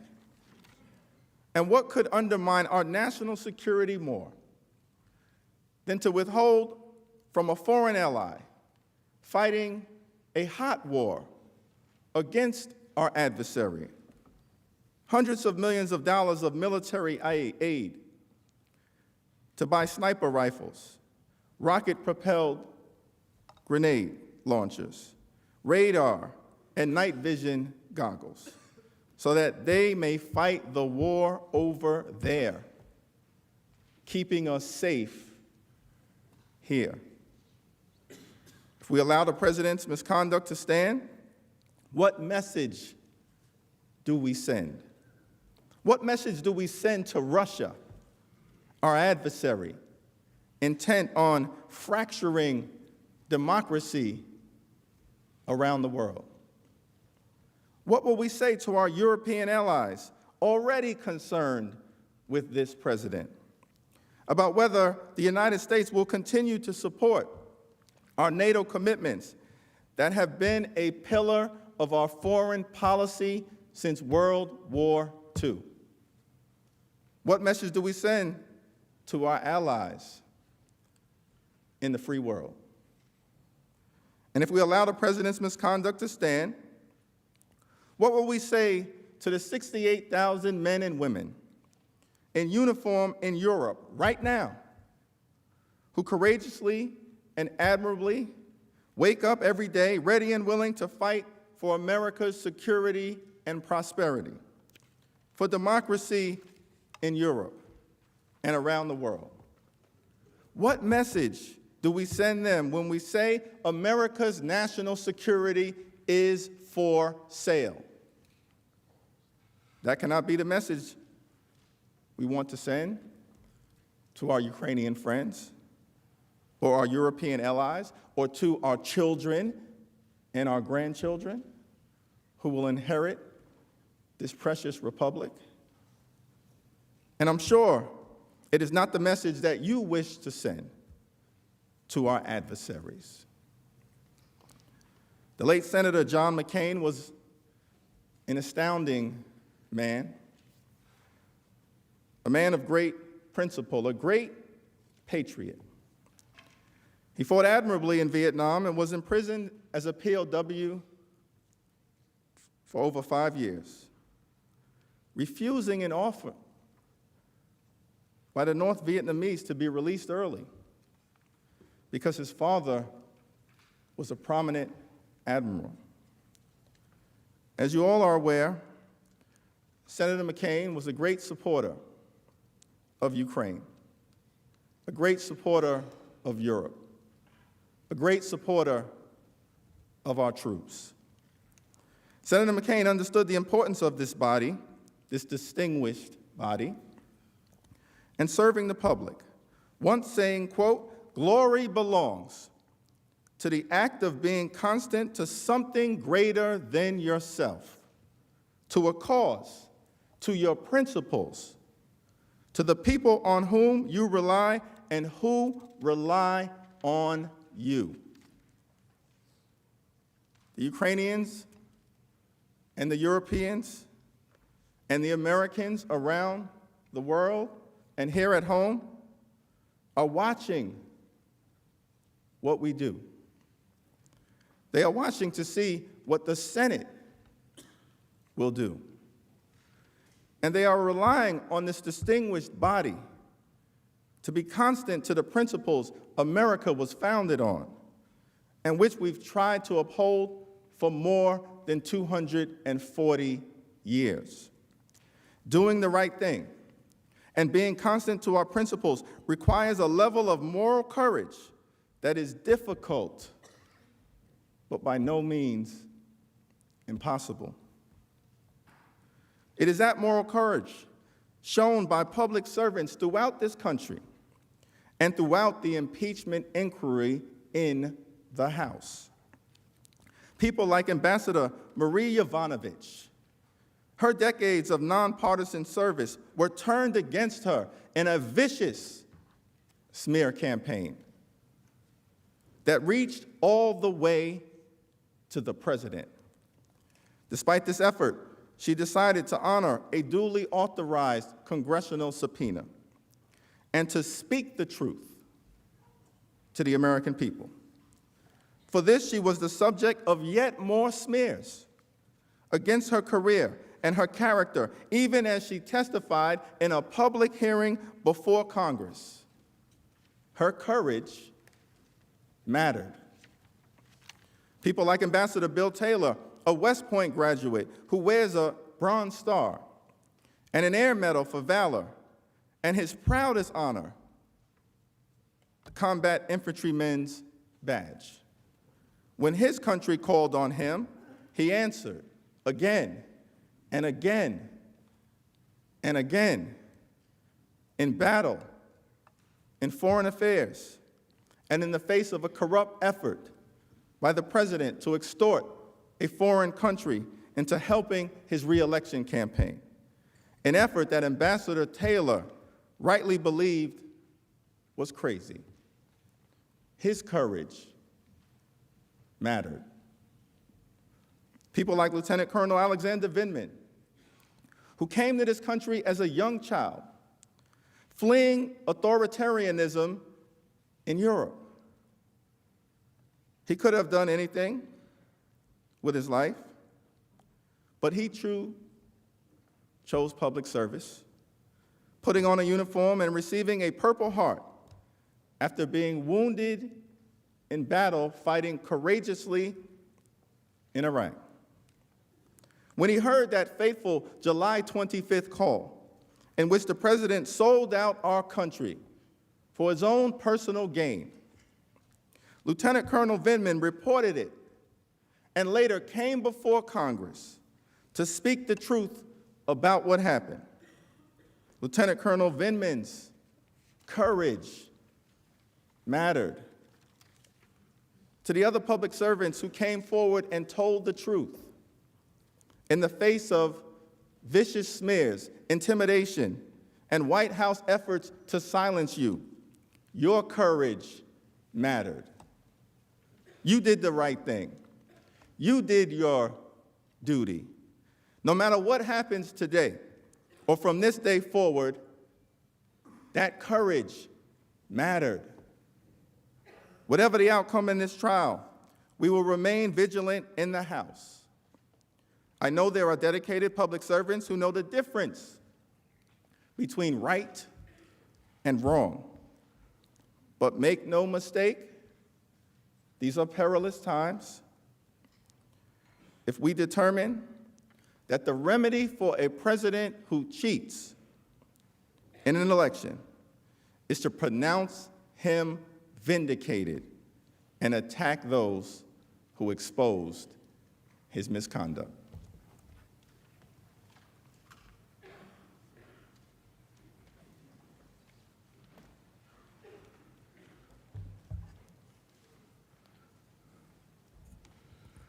Senators, before we break, I want to take a moment to say something about the staff who have worked tirelessly on the impeachment inquiry and this trial for months now. There is a small army of public servants down the hall from this chamber in offices throughout the House, and yes, in that windowless bunker in the Capitol, who have committed their lives to this effort because they, like the managers and the American people, believe that a president free of accountability is a danger to the beating heart of our democracy. I'm grateful to all of them, but let me mention a few. Daniel Goldman, Maher Bitar, Rianne Workla, Patrick Boland, William Evans, Patrick Fallon, Sean Misko, Nicholas Mitchell, Daniel Noble, Deanna Pilipenko, Emily Simons, Suzanne Grooms, Krista Boyd, Norm Eisen, Barry Burke, Joshua Matz, Doug Letter, Sarah Istel, Ashley Etienne, Terry McCullough, Dick Meltzer, and Wendy Parker. Some of those staff, including some singled out in this chamber, have been made to endure the most vicious false attacks to the point where they feel their lives have been put at risk. The attacks on them degrade our institution and all who serve in it. You have asked me why I hired certain of my staff, and I will tell you, because they're brilliant, hardworking, patriotic, and the best people for the job. And they deserve better than the attacks they have been forced to suffer. Members of the Senate, Mr. Chief Justice, I want to close this portion of our statement by reading you the words of our dear friend and former colleague in the House, the late Elijah Cummings, who said this on the day that the Speaker announced the beginning of the impeachment inquiry. As elected representatives, he said, of the American people, we speak not only for those who are here with us now, but for generations yet unborn. Our voices today are messages to a future we may never see. When the history books are written about this tumultuous era, I want them to show that I was among those in the House of Representatives who stood up to lawlessness and tyranny. We, the managers, are not here representing ourselves alone or even just the House. Just as you are not here making a determination as to the President's guilt or innocence for yourselves alone. No, you and we represent the American people, the ones at home and at work who are hoping that their country will remain what it has always believed it to be, a beacon of hope, of democracy, and of inspiration to those striving around the world to create their own more perfect unions, for those who are standing up to lawlessness and to tyranny. Donald Trump has betrayed his oath to protect and defend the Constitution, but it is not too late for us to honor ours, to wield our power to defend our democracy. As President Abraham Lincoln said at the close of his Cooper Union address on February 27, 1860, neither let us be slandered from our duty by false accusations against us, nor frightened from it by menaces of destruction to the government, nor of dungeons to ourselves. Let us have faith that right makes might, and in that faith, let us, to the end, dare to do our duty as we understand it. Today, we urge you, in the face of overwhelming evidence of the President's guilt, and knowing that if left in office, he will continue to seek foreign interference in the next election, to vote to convict on both articles of impeachment and to remove from office Donald J. Trump, the 45th President of the United States. Mr. Chief Justice, we reserve the balance of our time.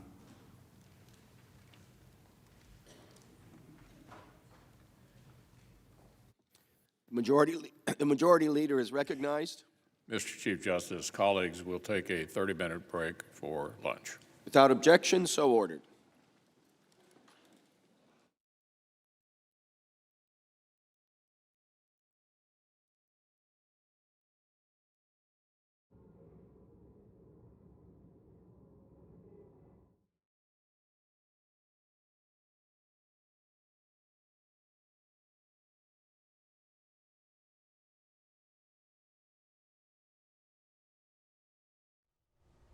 You are watching live coverage of the...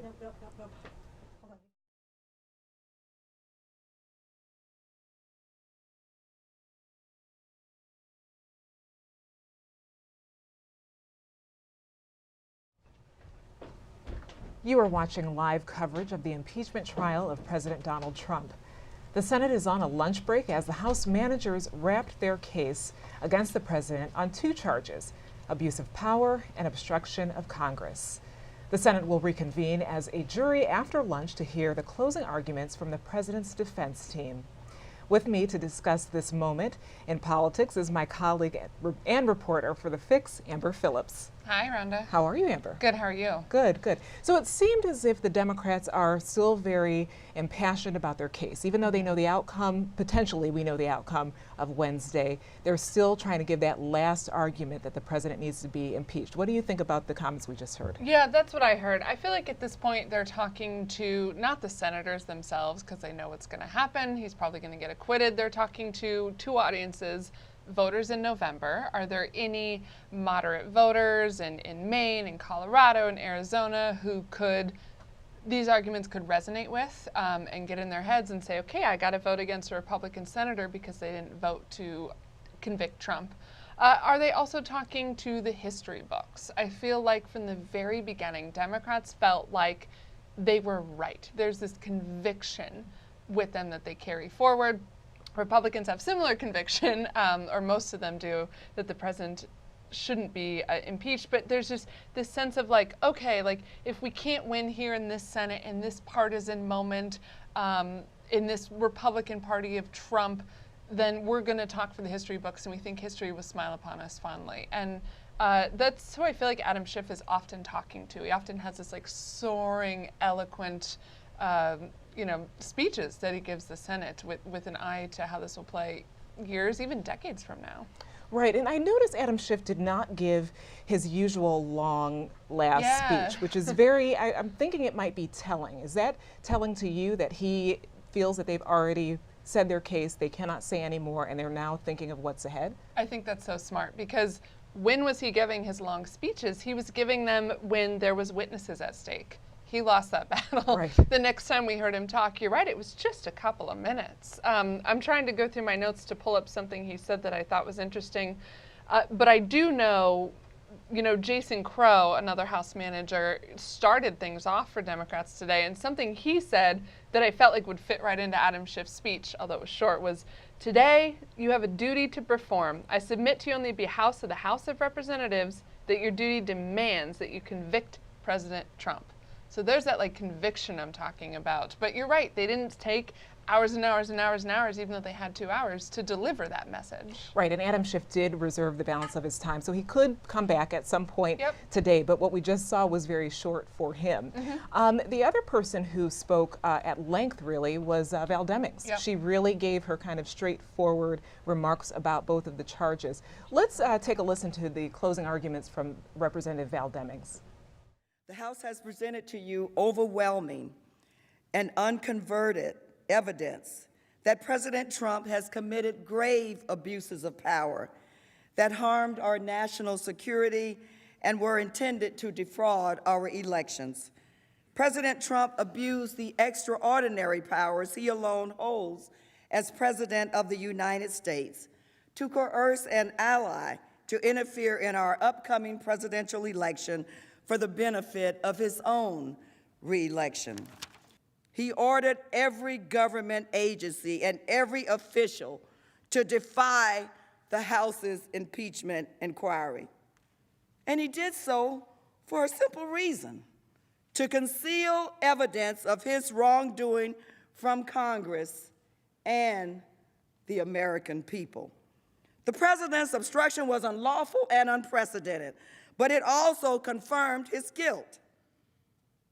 Innocent people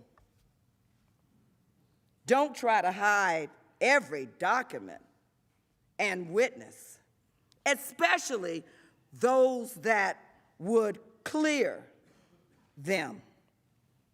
That's what guilty people do. That's what guilty people do. Our colleague Shane Harris has also joined us right now. Shane, in these last moments from House Democrats, has there been anything that stands out to you in what they've said?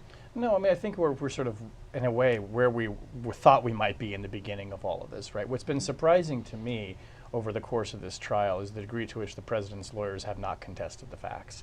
The facts have always been the ones that are in evidence, and they get to the point at the end where they essentially make the argument, well, even if he did it, it's not worth removing him from office. So, that's kind of always, I guess, where I felt like the story has been going, putting aside, revelations from John Bolton and these sort of, kind of explosive revelations that are happening on the outside.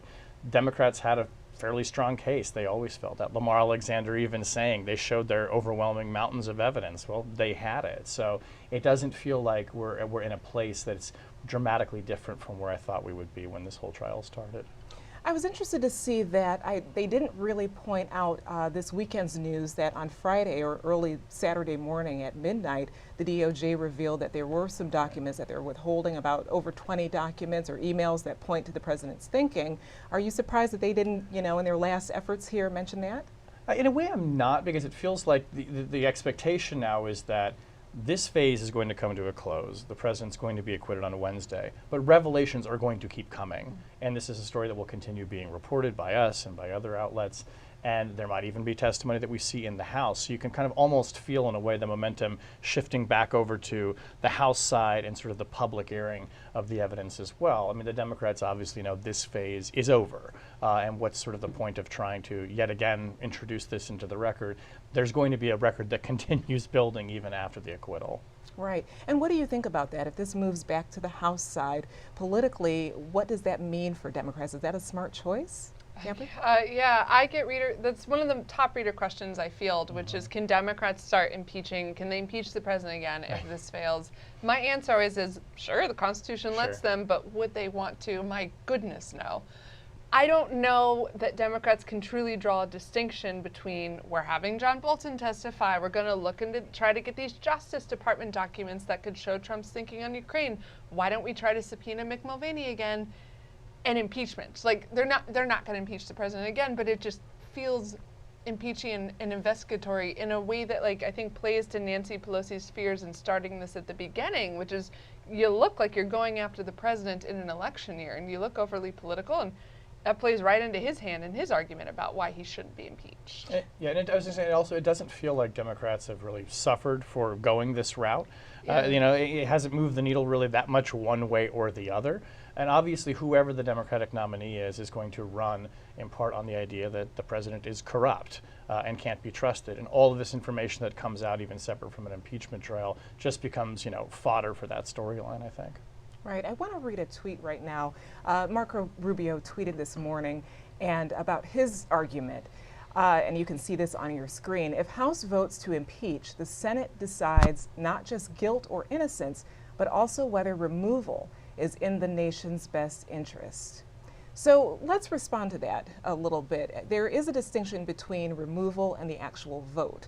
So what are your thoughts about what Marco Rubio just said? He's making an argument that I think Lamar Alexander was trying to make as well last week. We often talk about the Senate as being the jury, and this is analogous to a trial. They're also sort of the judge insofar as if they decide that he is guilty, there is a punishment that gets inflicted. So they have to weigh both. They don't have a choice here, right? If you find the president's guilty, removal from office is required, and he can no longer serve in an elected office as well. So they have to weigh that too. One follow-up question that I've been waiting for people to ask people like Lamar Alexander when he says, well, I think that the president did all these things, but it doesn't merit removal from office. Let the voters decide that. The follow-up question is, well, then do you think he should be reelected? I mean, that to me is a question that would put Republicans in the position of saying, are you not just saying that this activity doesn't rise to the level of impeachment and the standards spelled out in the Constitution as you see it, but do you think it's disqualifying in an electoral sense as well? Would you vote for the president again? And if the answer to that is yes, then they are implicitly saying that this behavior, which they agree occurred, is acceptable by a president. Right, Amber? I feel like Senator Alexander got at that on Sunday morning when he went on the talk shows, which you played a clip on your show this morning for the trial got started, and he said, yeah, okay, I'm heavily paraphrasing here. I think the president did it, but look at lower taxes, look at conservative judges, look at the economy, which to me suggests his answer might be, yeah. I'd vote for him. Like it's just worth it to me as a conservative. And you're right. Then is that an endorsement of his actions? Right. And doesn't this underscore the point we've been making all along that impeachment is a political process, right? Yes, it's a legal and a constitutional one, but it is politics that overrides all of the decision making in this. And this is a moment that I feel like maybe Democrats will take as a win insofar as now all of these Republicans are being put in the hot seat and having to explain it just as you neatly summarized it, which is to say, yeah, I think he did it, but I'm weighing that against all of the other positive things, and I'm not going to break with my party. That's honest. Right, that is honest. Amber, I remember on Friday night after the vote, we talked about removal and some of the polling and what people and voters are saying about removal. Are you finding from what you've seen that the American public, they may have been in favor of Trump being the House and Senate acknowledging wrongdoing, but not in favor of removal? I think that's possible. I haven't seen a poll specifically asking that, but if I'm trying to piece together the polls I've seen to look at evidence that they might be okay with a censure vote, which there was some talk about that this morning and immediately got shut down by senators. I think yes, and the reason I would say people might be open to senators allowing Trump having wrongdoing is because the majority of Republicans at one point in this trial were okay having Trump let his top aides testify. So it's kind of this if there's nothing to hide, why don't we just go out and say it's okay? Trump's read the transcript defense. And the transcript of that July 25th call has been a big part of Democrats' argument of why he should go, has resonated with conservative voters. So there's this sense of fine, let's just kind of be a little in the vein of Alan Dershowitz and say, fine, if I went that way, it's no big deal. So I could see independents who are really split on this. They haven't moved at all this whole trial, 50-50 more or less, feeling okay, if the Senate slapped the wrist and did a censure against President Trump, could I then feel like I supported him without endorsing everything he just did? That feels icky to me. It's a good question. Right, yeah. And going back to the question of the partial transcript that the White House released, I can remember when that came out, really on the heels of reporting that we were doing about the whistleblower complaint and others too, and it was coming out so quickly. There were people in the White House, we know from our reporting, who were advising against him releasing that transcript because they thought the facts were damning and it did not look good for the president. He took a completely opposite approach, and from the moment that came out saying it was perfect, read the transcript, he affirmatively leaned in to that defense in a way that I think a lot of his advisors thought was not smart. Looking back at it now, you could probably make an argument that that was actually politically very smart for the president to do, because then you had people going on record and saying, yes, I see this transcript just like you did, but I don't read malicious intent. I don't think he was trying to encourage election interference. And then you kind of have this situation where, people presumably of good faith are looking at the same set of facts and coming to a different conclusion. That's a really kind of comfortable place to be when you're trying to mount a political defense. In this case, it may have actually worked for the president because it hasn't dramatically moved the needle, even though, a majority of people in some polls believe the president did something unethical. I've seen some polls as high as 70% in that area. So some grouping of that are supporters of the president, but being in favor of removing him, that has not moved, and that number has stayed basically where his approval rating is. Yeah, to the extent he can sow doubt that he really truly tied Ukraine aid to the Bidens, and that transcript is one of the strongest pieces of evidence that he did do that, works for him because Americans are really hesitant to kick a president out of office. That's right. Yeah, both good points. And I remember when I was on the Hill the day that the transcript came out, I actually talked to Val Demings 5 minutes after it came out, and she said she had read it, and she was saying, does he even know what he just released? This is everything. Wow. This is a smoking gun. Right. And that was the response from a lot of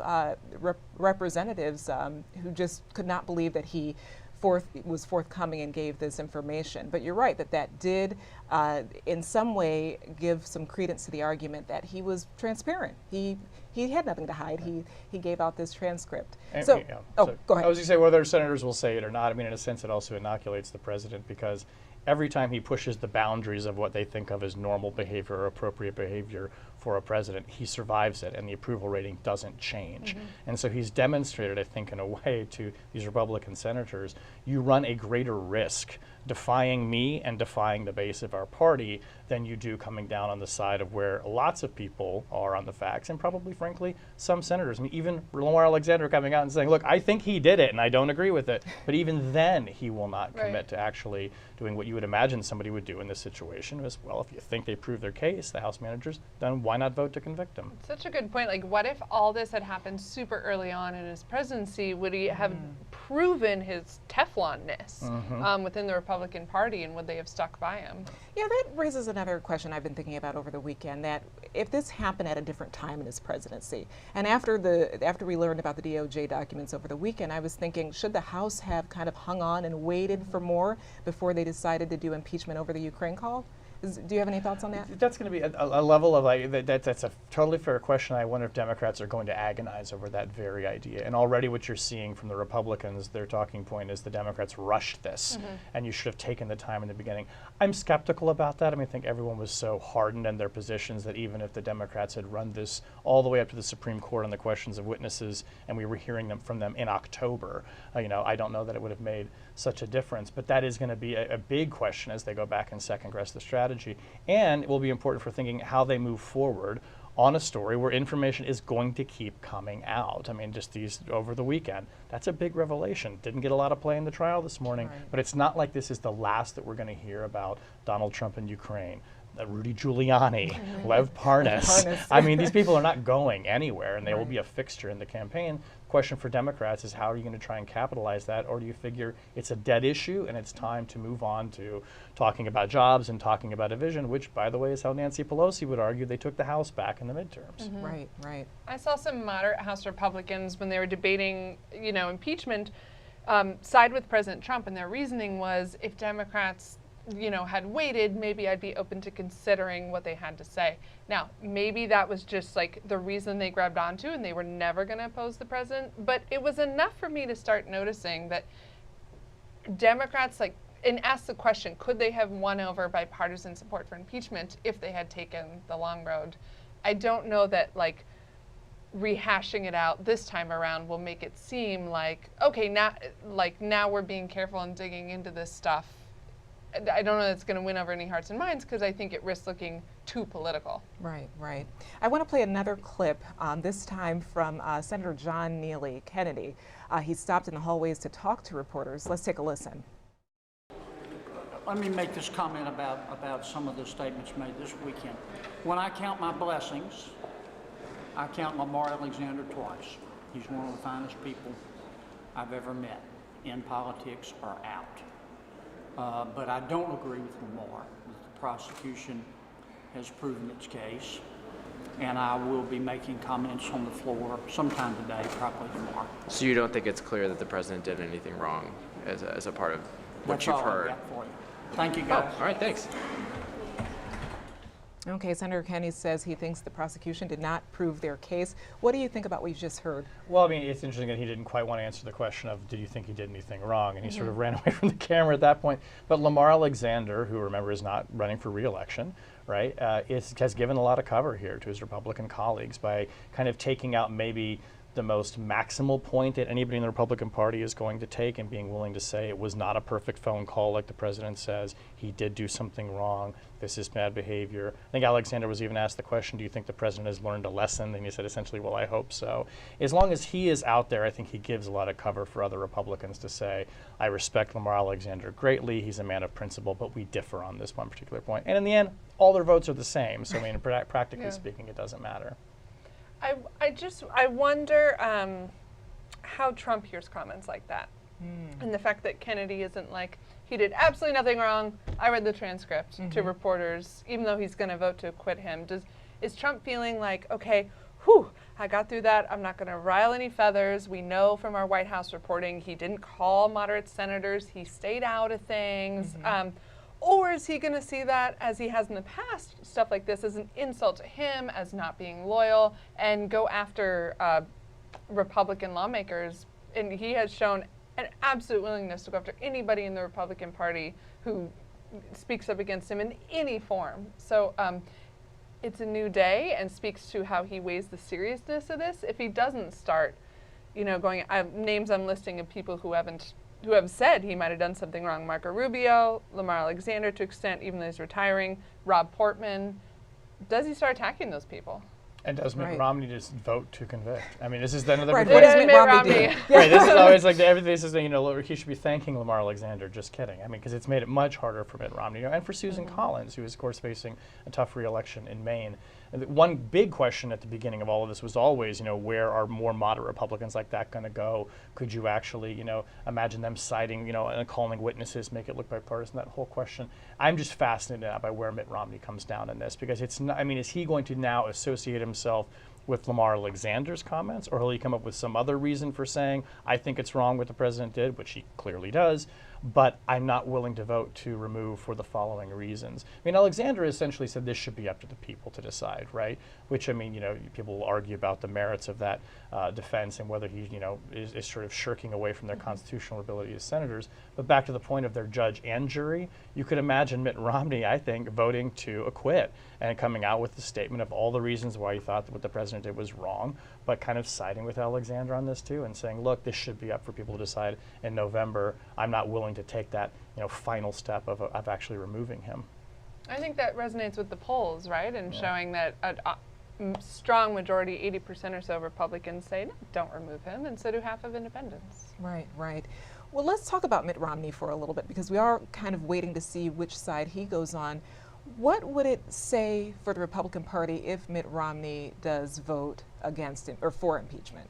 If you were vote to remove, well, I think it would certainly signal out Mitt Romney as maybe a very lone voice, maybe a solo voice in the Republican Party who is willing to break with the president. Perhaps not that surprising, given their own history, given the way Republican politics are in Utah, where the president doesn't, I think, enjoy the kind of rock solid popularity that he does in other places. I don't know what that really harms the president. I don't know what it does for Mitt Romney, other than kind of cast him as maybe a lone voice of moral authority is how he might try to describe himself.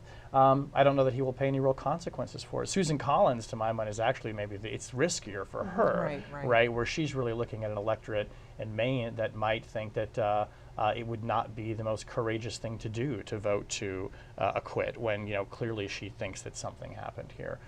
So if I don't see this as being something that would split the party or really diminish the incredible hold that Donald Trump has over the Republican Party. Yeah, I think. no, jump in. go ahead. I feel like to the extent Mitch McConnell can feel like he protected his Republican majority, it's a win for him, and why ostracize a couple moderate senators who need to go against the president. Just keep focusing on the message that he and the White House have divined together, which is we're going to support the president. Democrats were political.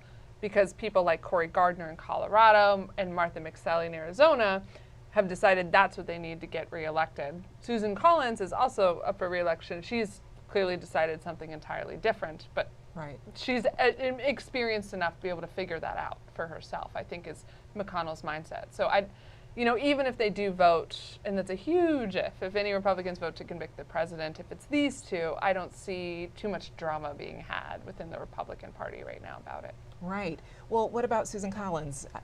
If she did vote to convict the president, what does that do for her chances at re-election?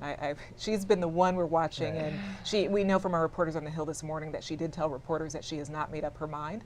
So if she did that vote to convict, what does that say about her chances to win back her seat?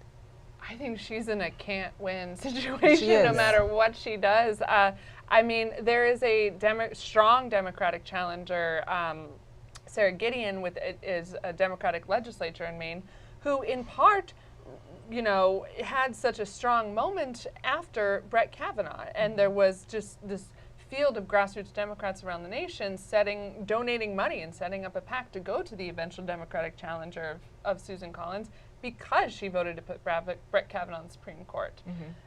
Are those people going to be appeased by her voting to convict Trump?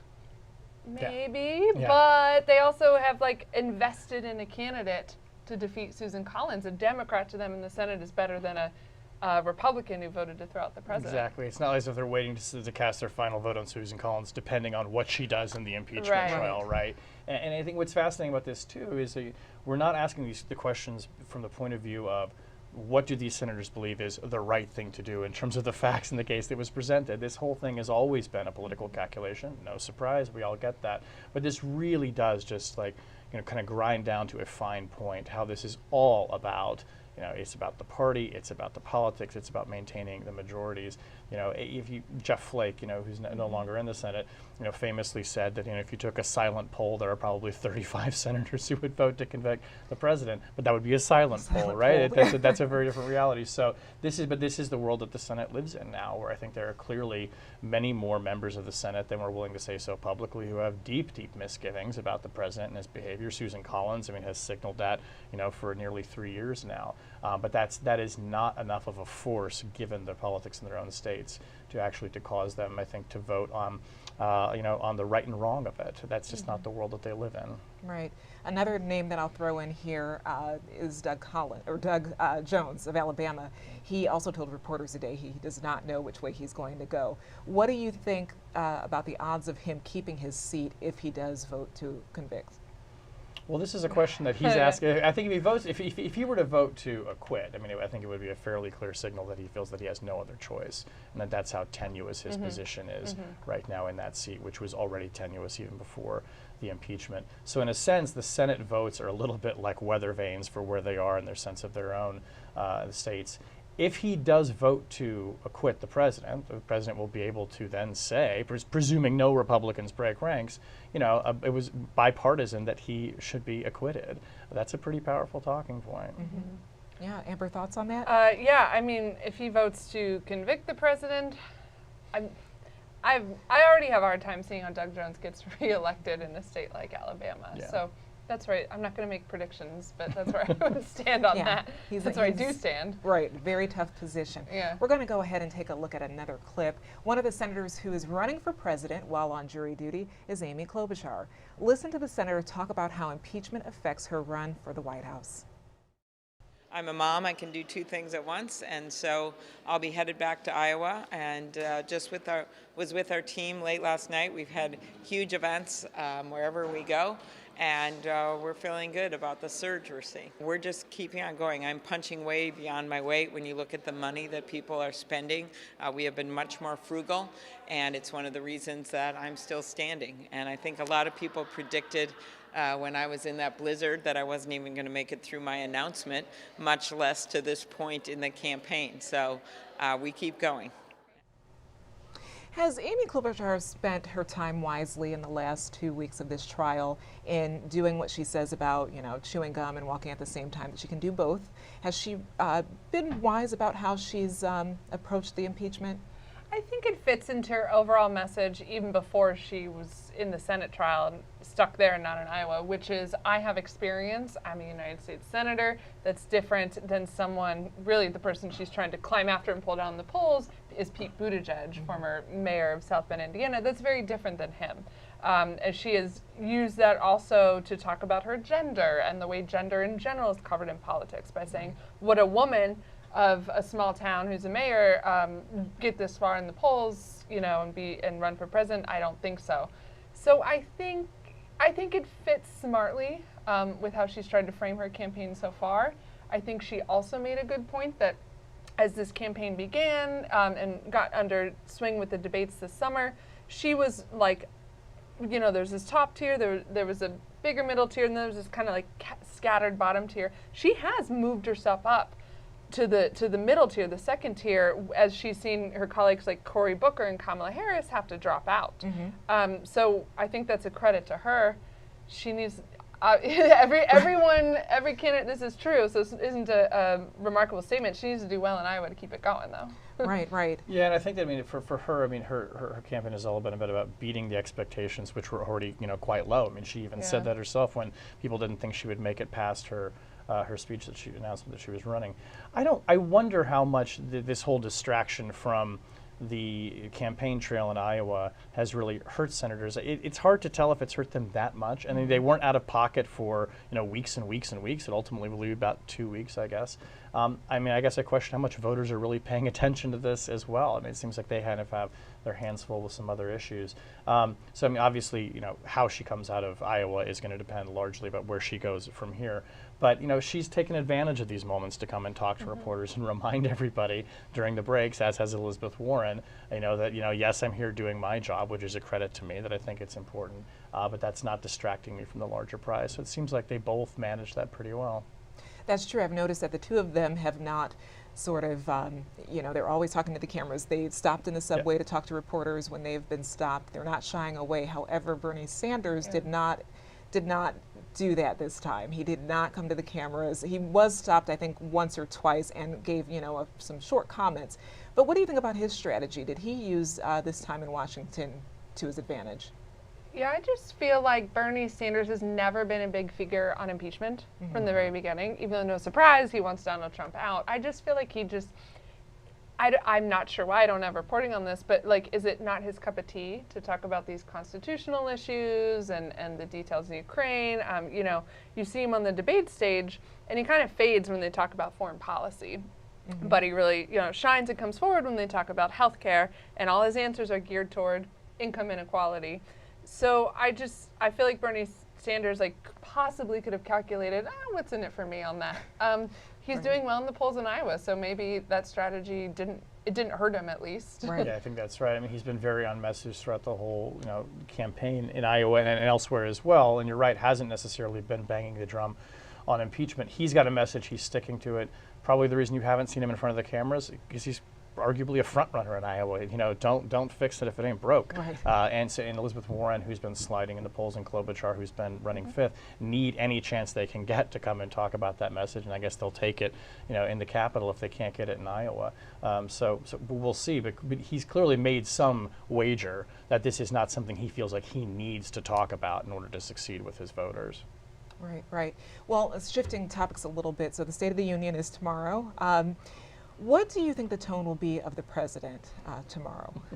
Is this a victory lap speech, or is this a measured, I think it's like, the political, if you're thinking of this thing in the normal political calculus, it would be to be humble, right? To not draw attention to it, let the process play out. I expect that is not at all what President Trump will do, because he never does, and he defies expectations. I mean, I imagine it would be irresistible for him. He's going to talk about this, I would imagine. Now, whether he gloats or whether he tries to make a mockery of the process, that might be going a little far. I mean, he's not foolish. I mean, he understands that this is a moment that he has to at least, begrudgingly give some deference to, because it's going to be over on Wednesday.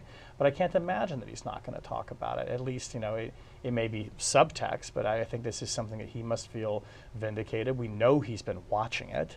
The lawyers who were up there advocating for him, most prominently perhaps Alan Dershowitz, making arguments that most legal scholars found dubious at best. Those are people who he sees as his advocates, and he got what he wanted in many ways from this impeachment trial, which is he's going to paint as a vindication. I just can't imagine he won't at least reference it or sort of savor that moment as he's sitting there on national television in front of Republicans and Democrats, and taking the opportunity, frankly, to try and paint his Republican Party as united, which is what he keeps saying over and over again. We are united as never before. He takes credit whether he says it or not, but he knows that saying that phone call was perfect and demanding that everyone fall in line behind that, that is the strategy he laid out for this entire impeachment trial. Arguably, it's worked. Yeah. I mean, he had a chance to move, working with Speaker Pelosi of the State of the Union to a different date. If he didn't want it to be about impeachment, if he wanted to come across as, I guess, more deferential to Congress in the process and a little bit more humble, he could have pushed it back a week. But Sean Hannity asked him this in an interview that aired for the Super Bowl, and his answer was, no, I'm going to talk the night before I get acquitted. Interestingly, I will point out, Bill Clinton also had to give a State of the Union as the Senate trial was going on. Right. I think at that point, his fate, it wasn't always in doubt in a major way, but it wasn't as sealed as Trump's is.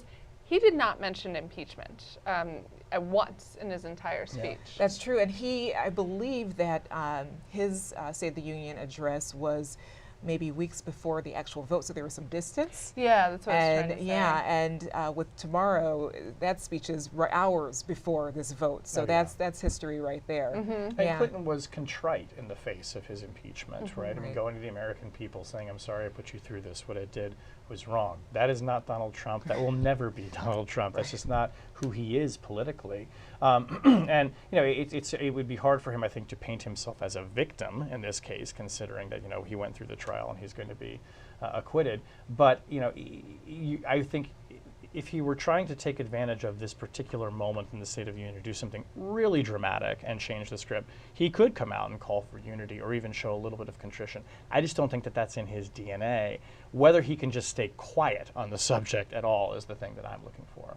If he isn't quiet and not appearing humble at all, and this might be the President Trump we know from rallies, is that going to be a problem for, because he's also campaigning right now, is that going to be a problem for, you know, maybe moderate Republicans who might be uneasy to see him gloating or taking a victory lap tomorrow? Maybe, but it seems like, you know, he's already a problem for moderate Republicans in everything that he does, right? So kind of talking about, we were about Susan Collins, is her vote on this going to persuade Democrats, you know, who might be, or independents who might be leaning towards her and not a Democrat who's doing so well? I kind of doubt it.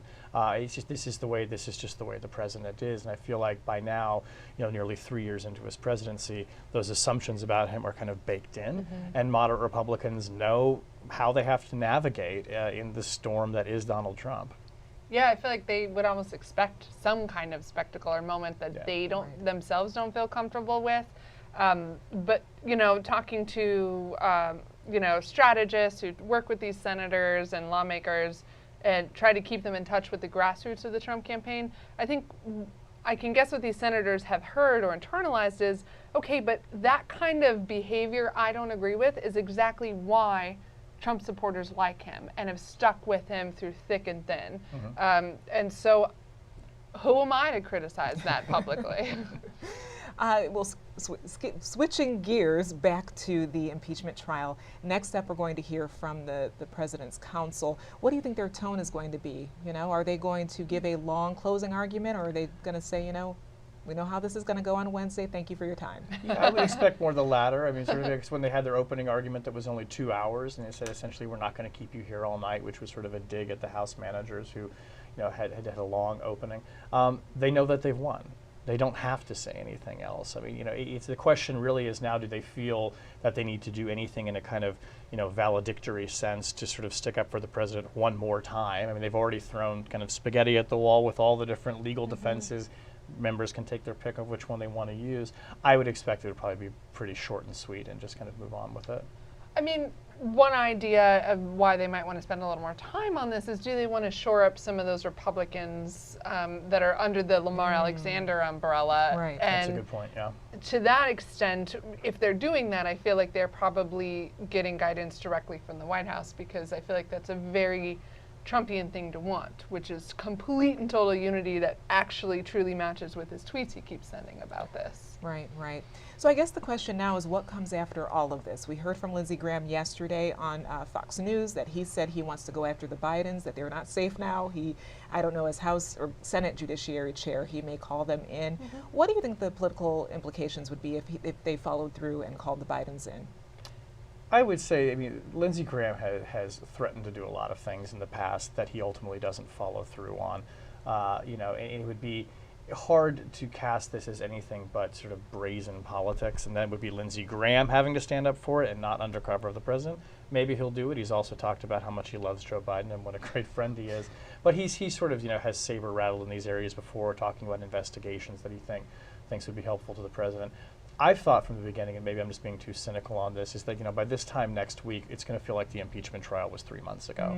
And that the way things are moving, and we're going to be on to New Hampshire, and this whole sort of political trajectory will just be in a different direction. And not that this will be ancient history, but it just won't be the kind of daily factor that it has been. And it arguably has been a fairly weak factor, I think, in all of this, because it's not like we're surprised at where we're ending up. I think that's so critical to why the polls haven't moved on this, is I feel like voters are like, I knew the House was going to impeach him.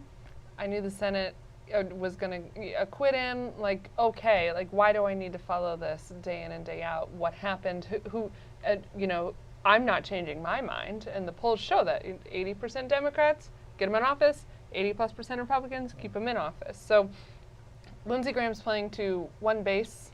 And I just don't see how, you know, even just doing that saber rattling you described, like, changes any dynamic at all, because people are just like, the cake was baked already. I know it was going to happen to Trump, and it happened, and it's over. And of course, if he were to actually start investigating the Bidens, Democrats would also have a chance to ask questions too, and it becomes sort of a tribunal there. One thing I feel confident about is if there's any one person who's going to keep talking about impeachment, it's going to be the president, right? He will continue, I think, to bring this up as a way of talking about how he was attacked, how from the moment that he stepped into office, Democrats have been out to get him.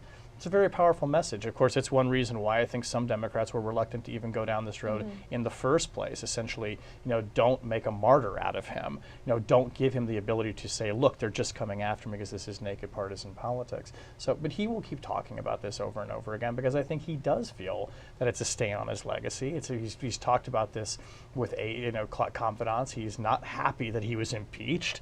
This is an asterisk on him. I would imagine he will both use it as a rallying cry, but won't be able to give it up because he does feel that he was personally attacked and that this was not a principled objective that Democrats had. I mean, we saw that when with the Mueller report as well, and Attorney General William Barr went out and defended the president's, kind of blocking of the investigation, trying not to use the obstruction word that Democrats use all the time. And Barr said, listen, he felt like he was being attacked. Like he was just reacting from a gut reaction. So I could see there are parallels between that and impeachment. Absolutely. Right, and he mentioned that in the Hannity interview yesterday, that he has been the victim here, his family has been the victim. So is that a line that he can continuously use on the campaign trail that will resonate with his voters? I think so. I mean, it has so far, right? I mean, talking about the witch hunt and, and the Russia hoax, that does resonate well with the base. One question I've always had for Donald Trump and the re-elect is, to what degree do even his supporters have become exhausted by some of this, right? And do independent voters say, look, I think this is all politics and I don't think it's as bad as they say, but I'm getting a little bit just tired of just hearing about it all the time because the president does obsess over the wrongs and the slights that he perceives against him, and he takes everything very personally. And he turns up the volume on it and never turns it back down. Absolutely, absolutely. Even when I think his advisors would tell him, this is not, you're not helping yourself by doing this.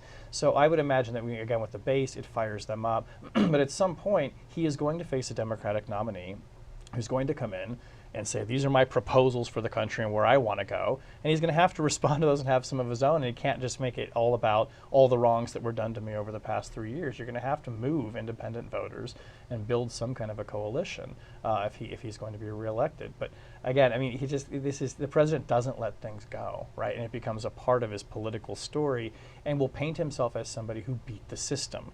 You elected me because you knew that I was unconventional. The conventional powers that be tried to take me down, I beat them. That's also a very powerful piece of evidence that he can operate outside the system as he always said he was going to. Problem is, he's now had 4 years in the system to try to, make good on that promise to change it. He has, tax legislation, though we've seen that doesn't pull very well. Conservative judges, a big, big, big one that all credit goes to Mitch McConnell, but Trump will take it.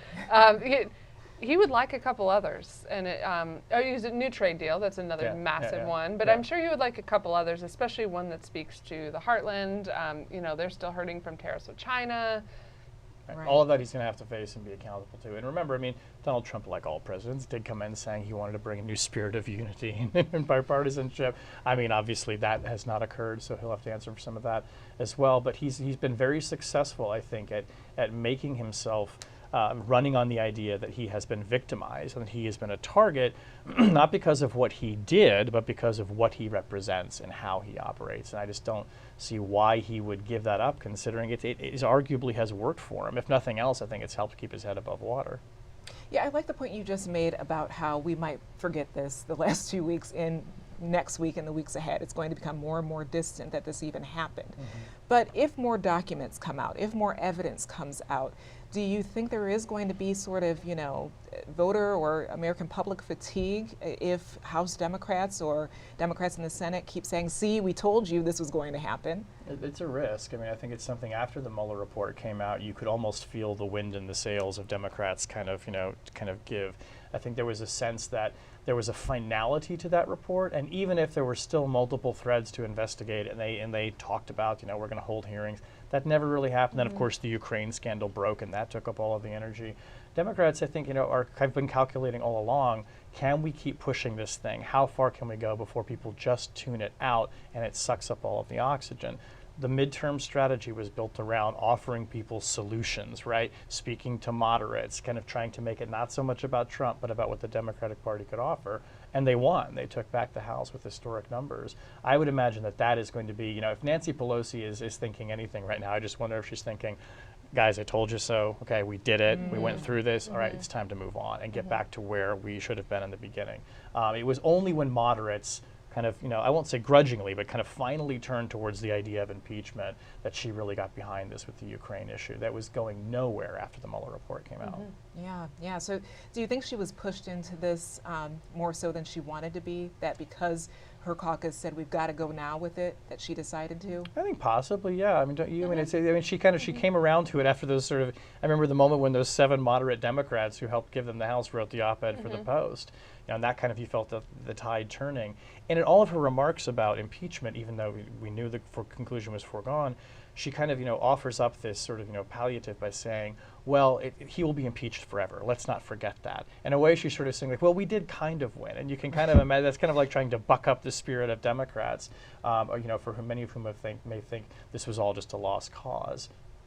I know it's all politics, but I will say I feel like Pelosi also, up until the point of the whistleblower report not being handed over to Congress, was very skeptical of impeachment, and then felt a conviction. There's that word again, like, for the history books, we have to do this. And then I know that leadership had talked to some moderate House Democrats who might be at risk because of this November, and convinced them, okay, you need to be ready, you know, to cast a vote. If you're willing to do this, that would make you lose re-election. Like, it's the right thing to do. So absolutely politics drive this. I think with Pelosi, there's a little bit sense of conviction.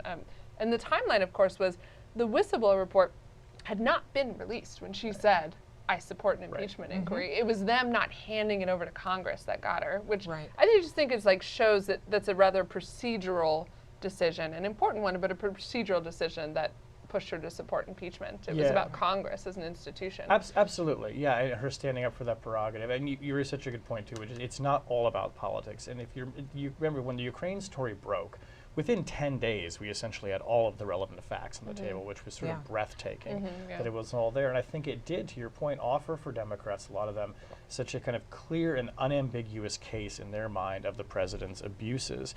Even now, you know, months later at the end of this impeachment trial, there are Republicans who aren't arguing the facts, right? I mean, they're coming out saying, well, yeah, that is what happened here. So there has to be something to that, too, of them. I'm thinking that history will judge us for this, that if we didn't exercise the impeachment authority on this, the impeachment authority might as well just go away. I think that they felt a real kind of, you know, call to history on that, and felt that they were on solid ground. And I mean, you know, in the end, she perhaps judged this very smartly because it didn't really hurt Democrats politically. We're sort of still where we are, but they can at least, you know, say that they, in their mind, did answer the call that they thought was put before them. Just amazing, all these months and months of hand-wringing by Pelosi, by Democratic strategists, by voters even. Voters would tell me, listen, I think he should go as this Ukraine saga is ramping up, but I'm so nervous Democrats are going to lose the House or we're not going to be able to beat Trump. That's why I don't support impeachment. It's just amazing. It speaks to how partisan both sides are, that we're almost done. It didn't change. Yeah, and if you remember too, when the Mueller report finally came out, there was this big question that a lot of observers had, and even as journalists we talked about this too. If all of this information had come out at once, rather than a kind of steady drip of news stories over the course of 2.5 years, would people have been so shocked by it that it would have changed the political calculus? You know, this kind of frog in the boiling water idea that people just got used to what they were hearing and it didn't change their minds about the president. Well, we kind of tested that idea when the Ukraine information came out, just bam, all at once, and it was right there. And it did move the needle towards impeachment. Not necessarily where people were in their political positions, but it was powerful enough that when the information came all at once and was sort of rammed right through the system did react to it. So that's, you know, it tells you a little bit about how hardened people are, but also there is still a little bit of give in the joints there, but it has to be something big and dramatic kind of all at once. Okay, thank you very much. We're going to go ahead and go back to the chamber where they have started again with the proceedings. Thank you, Mr. Chief Justice, Majority Leader McConnell, Democratic Leader Schumer, Senators. Thank you very much on behalf of all of us for your continued attention. Today we are going to complete our argument and finish our closing argument. We will complete that in a very efficient period of time, You understand the arguments that we've been making, and at the end of the day, the key conclusion, we believe the only conclusion, based on the evidence and based on the articles of impeachment themselves and the Constitution, is that you must vote to acquit the president. At the end of the day, this is an effort to overturn the results of one election and to try to interfere in the coming election that begins today in Iowa. And we believe that the only proper result, if we're applying the golden rule of impeachment, if we're applying the rules of impeachment that were so eloquently stated by members of the Democratic Party the last time we were here, the only appropriate result here is to acquit the president and to leave it to the voters to choose their president. With that, I'll turn it over to Judge Ken Starr, and we'll move through a series of short presentations. Thank you.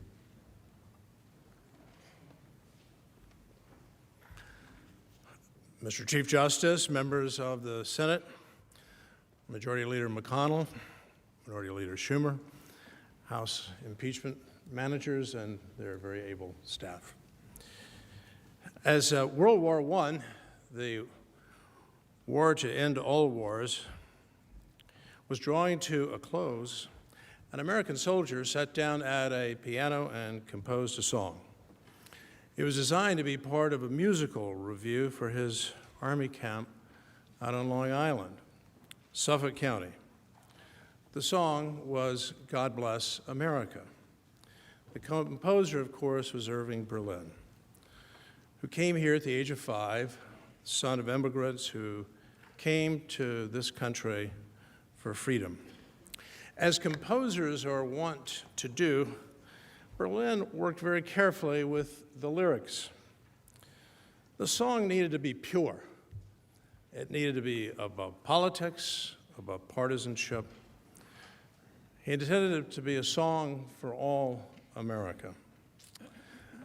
But he intended it to be more than just a song. It was to be a prayer for the country. As your very distinguished chaplain, Admiral Barry Black, has done in his prayers on these long days that you've spent as judges in the High Court of Impeachment, we've been reminded of what our country is all about, and that it stands for one nation under God. The nation is about freedom. And we hear the voice of Martin Luther King Jr. and his dream-filled speech about freedom, echoing the great passages inscribed on America's Temple of Justice, the Lincoln Memorial, which stood behind Dr. King as he spoke on that historic day. Dr. King is gone, felled by an assassin's bullet, but his words remain with us. And during his magnificent life, Dr. King spoke not only about freedom, freedom standing alone. He spoke frequently about freedom and justice. And in his speeches, he summed up regularly the words of a Unitarian abolitionist from the prior century, Theodore Parker, who referred to the moral arc of the universe. The long moral arc of the universe points toward justice, freedom and justice. Freedom whose contours have been shaped over the centuries in the English-speaking world by what Justice Benjamin Cardozo called the authentic forms of justice through which the community expresses itself in law. Authenticity. And at the foundation of those authentic forms of justice is fundamental fairness. It's playing by the rules. It's why we don't allow deflated footballs or stealing signs from the field. Rules are rules. They are to be followed. And so I submit that a key question to be asked as you begin your deliberations: were the rules here faithfully followed?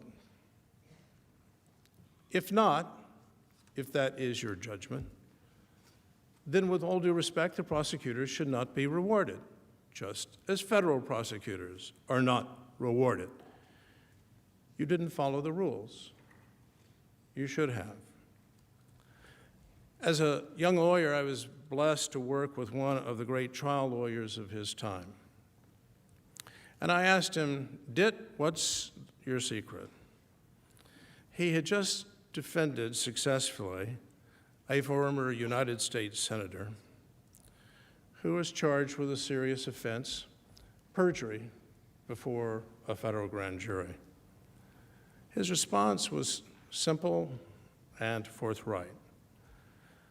His words could have come from Prairie lawyer Abe Lincoln. I let the judge and the jury know that they can believe and trust every word that comes out of my mouth. I will not be proven wrong. And so here's a question as you begin your deliberations. Have the facts as presented to you as a court, as the High Court of Impeachment, proven trustworthy? Has there been full and fair disclosure in the course of these proceedings? Fundamental fairness. I recall these words from the podium last week. A point would be made by one of the president's lawyers, and then this would follow. The House managers didn't tell you that. Why not? And again, the House managers didn't tell you that. Why not?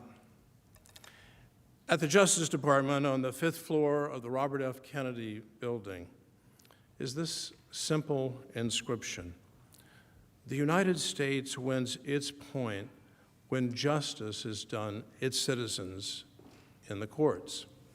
Not did we win, not did we convict, rather the moral question, was justice done? Of course, as has been said frequently, the House of Representatives does, under our Constitution, enjoy the sole power of impeachment. No one has disputed that fact. They've got the power,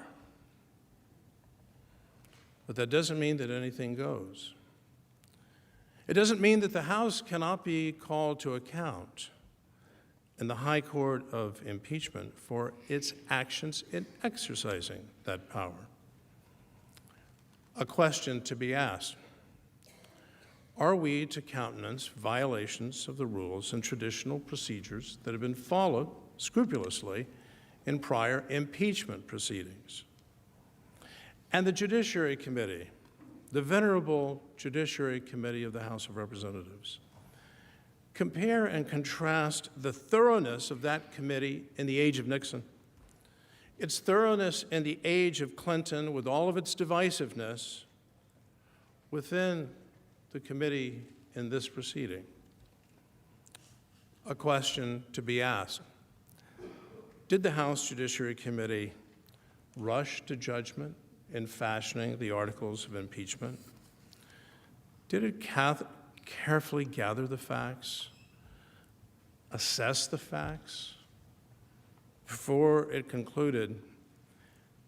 We need nothing more than the panel of very distinguished professors and the splendid presentations by both the Majority Counsel and the Minority Counsel. We asked them questions. The Republicans asked them questions. We heard their answers. We're ready to vote. We're ready to try this case in the High Court of Impeachment.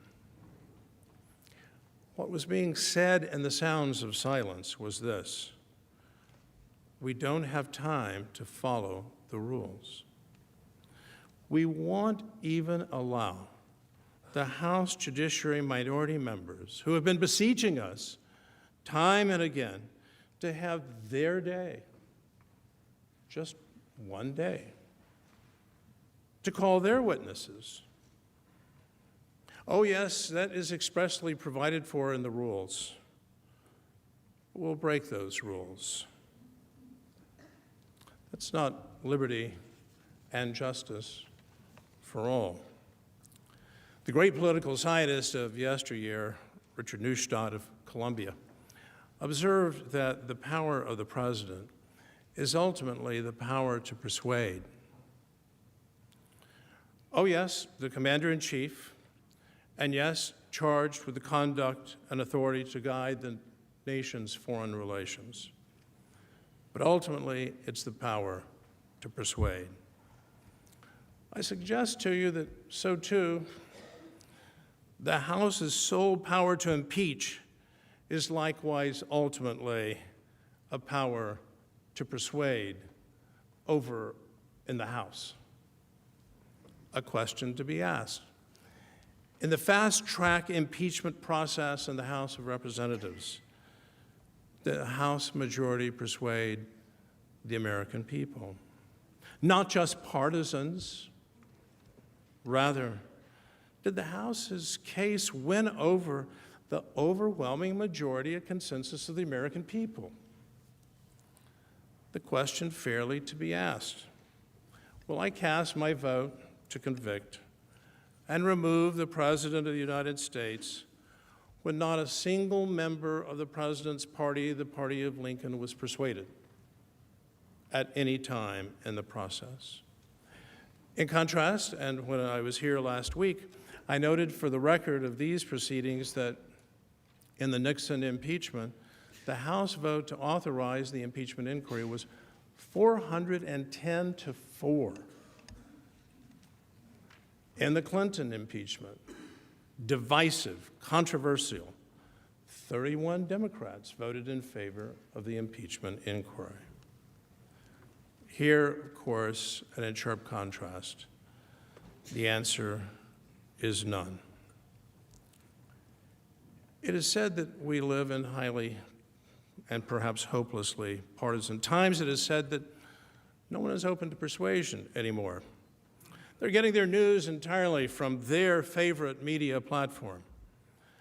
And that platform of choice is fatally deterministic. Well, at least the decision of decision makers under oath who are bound by sacred duty, by oath or affirmation, to do impartial justice, leaves the platforms out. Those modern-day intermediaries and shapers of thought, of expression, of opinion are outside these walls where you serve.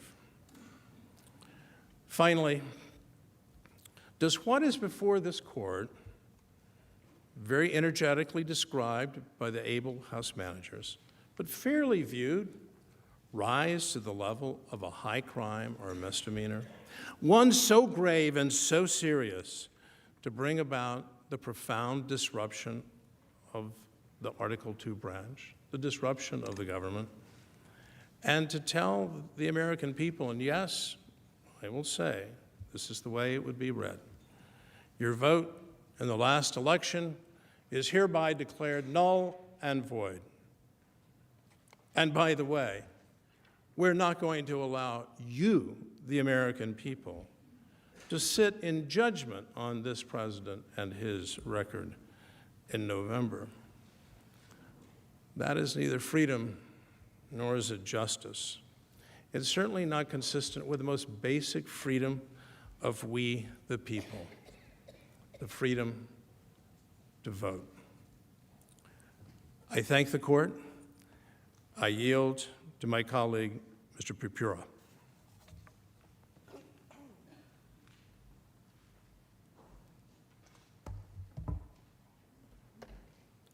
Mr. Chief Justice.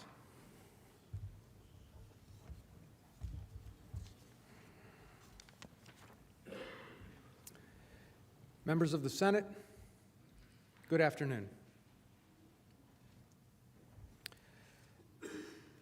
I will be relatively brief today and will not repeat the arguments that we've made throughout, but I just want to highlight a few things. There are a number of reasons why the articles of impeachment are deficient and must fail. My colleagues have spent the past week describing those reasons. In my time today, I'd like to review just a few core facts, which again, remember, are all drawn from the record on which the President was impeached in the House and that the House managers brought to this body in support of the President's removal. First, the President did not condition security assistance or a meeting on anything during the July 25 call. In fact, both Ambassador Yovanovitch and Mr. Tim Morrison confirmed that the Javelin missiles and the security assistance were completely unrelated. The concerns that Lieutenant Colonel Vindman expressed on the call were, by his own words and admission, based on deep policy concerns. And remember, as we said before, and everyone in this room knows, the President sets the foreign policy. The unelected staff implements the foreign policy. Others on the call, including Lieutenant Colonel Vindman's boss, Mr. Morrison, as well as Lieutenant General Keith Kellogg, had no such concerns and have stated that they have heard nothing improper, unlawful, or otherwise troubling on the July 25 call. Second, President Zelensky and his top advisors agreed that there was nothing wrong with the July 25 call and that they felt no pressure from President Trump. President Zelensky said that the call was good, normal, and no one pushed me.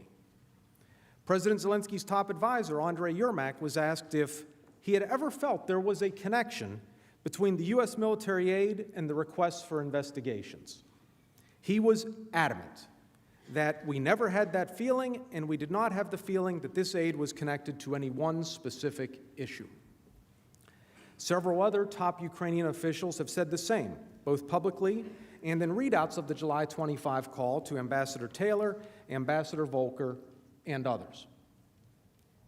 Third, President Zelensky and the highest levels of the Ukrainian government did not learn of the pause until August 28, 2019, more than a month after the July 25 call between President Trump and President Zelensky.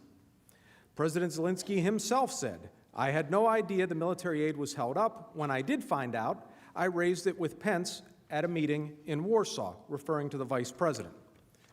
The meeting in Warsaw took place 3 days after the Politico article was published on September 1st, 2019. Mr. Yermak likewise said that President Zelensky and his key advisors learned of the pause only from the August 28 Politico article. And just last week, while we were in this trial, Alexander Daniluk, former chairman of Ukraine's National Security and Defense Council, said he first found out that the U.S. was withholding aid to Ukraine by reading Politico's article published August 28. Mr. Daniluk also said there was panic within the Zelensky administration when they found out about the hold from the Politico article, indicating that the highest levels of the administration were unaware of the pause until the article was published. And if that's not enough, Ambassador Volker, Ambassador Taylor, Deputy Assistant Secretary of State George Kent, and Mr. Morrison all also testified that the Ukrainians did not know about the security hold until the Politico article on August 28. And we showed you the text message from Mr. Yermak to Ambassador Volker just hours after the Politico article was published. You also remember all of the high-level bilateral meetings at which the Ukrainians did not bring up the pause in the security assistance because they did not know about it. When they did find out on August 28, they raised the issue at the very next meeting in Warsaw on September 1st. This is a really important point. As Ambassador Volker testified, if the Ukrainians didn't know about the pause, then there was no leverage implied. That's why the House managers have kept claiming, and continue to claim throughout the trial, that the high-level Ukrainians somehow knew about the pause before late August. That's inaccurate. We pointed out that Laura Cooper, on whom they rely, testified that she didn't really know what the emails she saw relating to security assistance were about. We told you that Catherine Croft, who worked for Ambassador Volker, couldn't remember the specifics of when she believed the Ukrainian embassy learned of the pause, and that she didn't remember when news of the pause became public. The House managers also mentioned Lieutenant Colonel Vindman, who claimed to have vague recollections of fielding unspecified queries about aid from Ukrainians in the mid-August timeframe. But Lieutenant Colonel Vindman ultimately agreed that the Ukrainians first learned about the hold on security assistance probably around when the first stories emerged in the open source. And former Deputy Foreign Minister Olena Zerkal's claim that she knew about the pause in July is inconsistent with statements by her boss, the then Foreign Minister of Ukraine, who said that he learned of the pause from a news article, of which the August 28 Politico article was the first, as well as those of all of the other top-level Ukrainian officials I've mentioned, the testimony of the top U.S. diplomats responsible for Ukraine, and the many intervening meetings at which the pause was not mentioned. Fourth, none of the House witnesses testified that President Trump ever said there was any linkage between security assistance and investigations. When Ambassador Sondland asked the president on approximately September 9, the president told him, "I want nothing. I want nothing. I want no quid pro quo." Before he asked the president, Ambassador Sondland presumed and told Ambassador Taylor and Mr. Morrison that there was a connection between the security assistance and the investigations. That was before he asked the president directly. Even earlier, on August 31, Senator Ron Johnson asked the president if there was any connection between security assistance and investigations. The president answered, "No way, I would never do that. Who told you that?" Undersecretary of State David Hale, Mr. Kent, and Ambassador Volker all testified that they were not aware of any connection whatsoever between security assistance and investigations. The House managers repeatedly point to a statement by Acting Chief of Staff Mick Mulvaney during an October press conference. When it became clear that the media was misinterpreting his comments or that he had simply misspoken, Mr. Mulvaney promptly, on the very day of the press conference, issued a written statement making clear that there was no quid pro quo. Here's his statement. "Let me be clear. There was absolutely no quid pro quo between Ukrainian military aid and any investigation into the 2016 election. The president never told me to withhold any money until the Ukrainians did anything related to the server. The only reasons we were holding the money was because of concern about lack of support from other nations and concerns over corruption." Accordingly, Mr. Mulvaney in no way confirmed a link between the paused security assistance and investigations. A garbled or misinterpreted statement or a mistaken statement that is promptly clarified on the same day as the original statement is not the kind of reliable evidence that would lead to the removal of the President of the United States from office. And in any event, Mr. Mulvaney also stated during the press conference itself that the money held up had absolutely nothing to do with Biden. Now, why does this all matter? I think Senator Romney really got to the heart of this issue on Thursday evening when he asked both parties whether there is any evidence that President Trump directed anyone to tell the Ukrainians that security assistance was being held up on the condition of an investigation into the Bidens. That was the question. There is no such evidence. Fifth, the security assistance was released when the president's concerns with burden sharing and corruption were addressed by a number of people, including some in this chamber today, without Ukraine ever announcing or undertaking any investigations.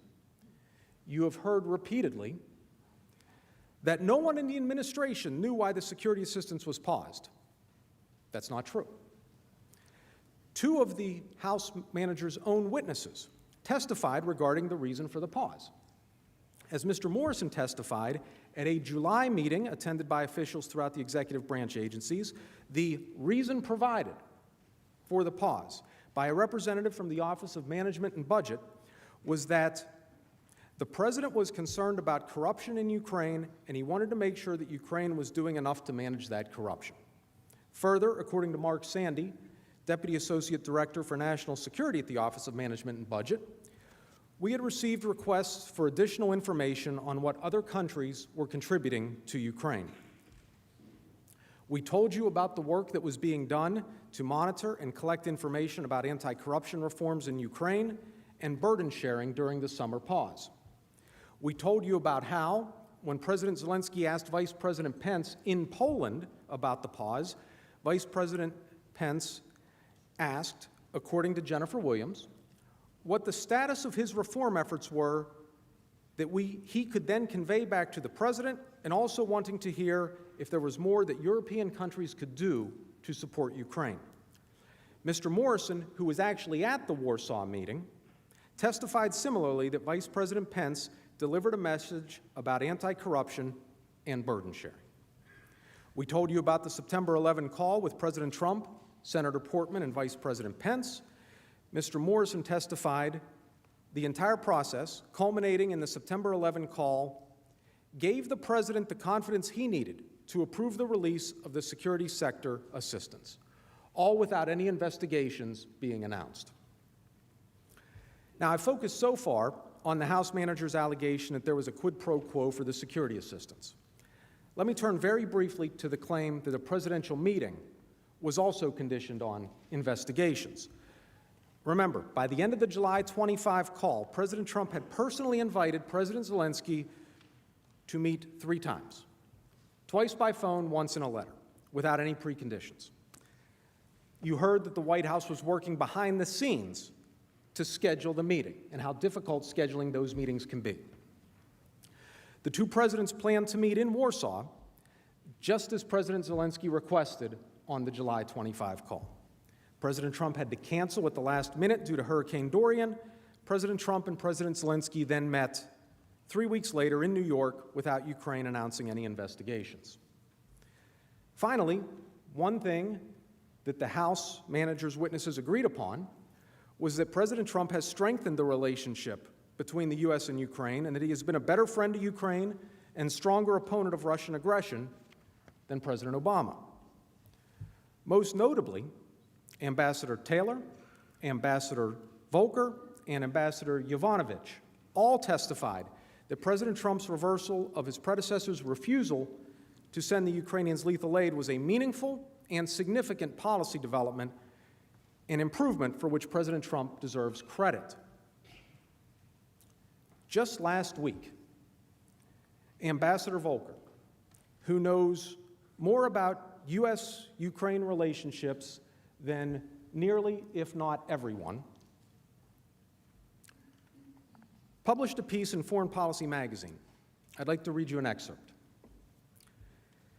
Beginning in mid-2017 and continuing until the impeachment investigation began in September 2019, U.S. policy toward Ukraine was strong, consistent, and enjoyed support across the administration, bipartisan support in Congress, and support among U.S. allies and in Ukraine itself.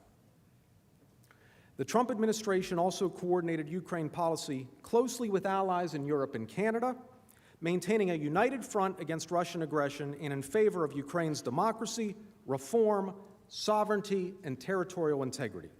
Ukraine policy is one of the few areas where U.S. and European policies have been in lockstep.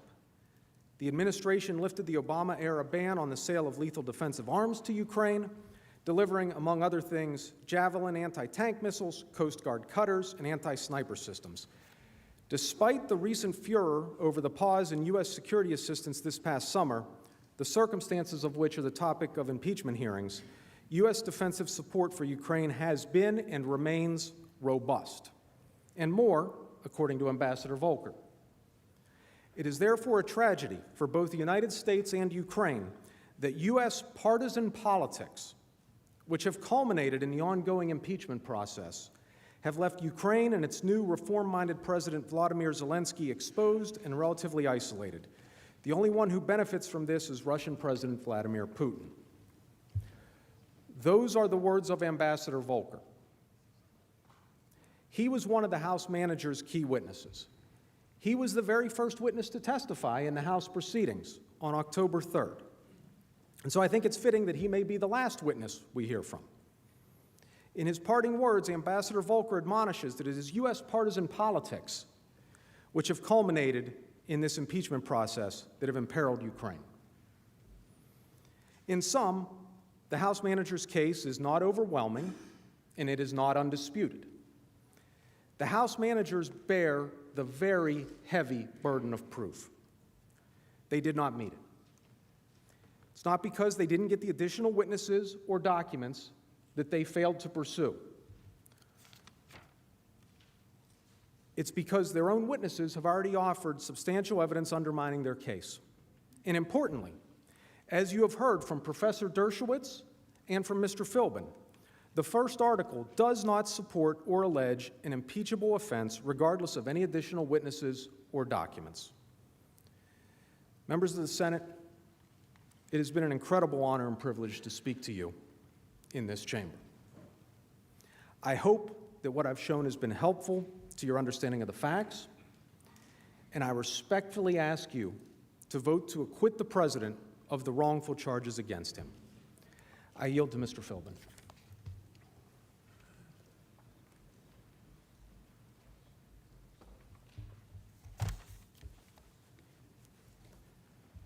Mr. Chief Justice, members of the Senate, we've heard repeatedly throughout the past week and a half or so that the President is not above the law. And I'd like to focus in my last remarks here on an equally important principle, which is that the House of Representatives also is not above the law in the way they conduct the impeachment proceedings and bring a matter here before the Senate. Because in very significant and important respects, they didn't follow the law. From the outset, they began an impeachment inquiry here without a vote from the House, and therefore without lawful authority delegated to any committees to begin an impeachment inquiry against the President of the United States. That was unprecedented in our history. The Speaker of the House does not have authority by holding a press conference to delegate the sole power of impeachment from the House to a committee. And the result was 23 totally unauthorized and invalid subpoenas were issued as a beginning of this impeachment inquiry. After that, the House violated every principle of due process and fundamental fairness in the way the hearings were conducted. And we've been through that. I'm not going to go through the details again. But it's significant because denying the President the ability to be present through counsel, to cross-examine witnesses, and to present evidence fundamentally skewed the proceedings in the House of Representatives. It left the President without the ability to have a fair proceeding, and it reflected the fact that those proceedings were not truly designed as a search for truth. We have procedural protections. We have the right of cross-examination as a mechanism for getting to the facts, and that was not present in the House of Representatives. And lastly, Manager Schiff, as an interested witness who had been involved in, or at least his staff, in discussions with the whistleblower, then guided the factual inquiry in the House. So why does all of this matter? It matters because the lack of the vote meant that there was no democratic accountability and no lawful authorization for the beginning of the process. It meant that there were procedural defects that produced a record that this chamber can't rely on for any conclusion other than to reject the articles of impeachment and to acquit the President. And it mattered because the President, in response to these violations of the President's rights and to the failure to follow proper procedure, failure to follow the law, has rights of his own, rights of the executive branch to be asserted. And that's the President's response to the invalid subpoenas was that they're invalid and we're not going to comply with them. And the President asserted other rights of the executive branch. When there were subpoenas for his senior advisors to come and testify, along with virtually every president since Nixon, he asserted the principle of immunity of his senior advisors, that they could not be called to testify. And the President asserted the defects in subpoenas that called for executive branch officials to testify without the presence of agency counsel. All established principles that have been asserted before. Now, what did the House managers say in response? They accuse the president in their second article of impeachment, trying to assert obstruction, that this was unprecedented response, an unprecedented refusal to cooperate. It was unprecedented that 23 subpoenas were issued in a presidential impeachment inquiry without valid authorization from the House. The president's response was to a totally unprecedented attempt by the House to do that which it had no authority to do. They've asserted today and on other occasions that the president's legal arguments in response to these subpoenas, they've said that it's indiscriminate. There was just a blanket defiance. I think I've shown that that wasn't true. There were 3 very specific legal rationales provided by the executive branch as to different defects in different subpoenas, and there were letters explaining those defects. But there was no attempt by the House to attempt an accommodations process, even though the White House offered to engage in an accommodations process. There was no attempt by the House to use other mechanisms to resolve the differences with the executive branch. It was just straight to impeachment. Now, they've asserted today and on other occasions that the President's counsel, that I and my colleagues have made bad faith legal arguments that are just window dressing. Now, in an ordinary court of law, one doesn't accuse opposing counsel of making bad faith arguments lightly. And if you make that accusation, it has to be backed up with analysis. But there hasn't been analysis here. There's just been accusation. When the president asserts the immunity of his senior advisors, that's a principle that's been asserted by virtually every president since Nixon. And let me read you what Attorney General Janet Reno, during the Clinton administration, said about this exact immunity. She said that immediate advisors to the president are immune from being compelled to testify before Congress, and that, quote, the immunity such advisors enjoy from testimonial compulsion by a congressional committee is absolute and may not be overborne by competing congressional interests, end quote. And she went on to say, quote, compelling one of the president's immediate advisors to testify on a matter of executive decision-making would raise serious constitutional problems no matter what the assertion of congressional need, end quote.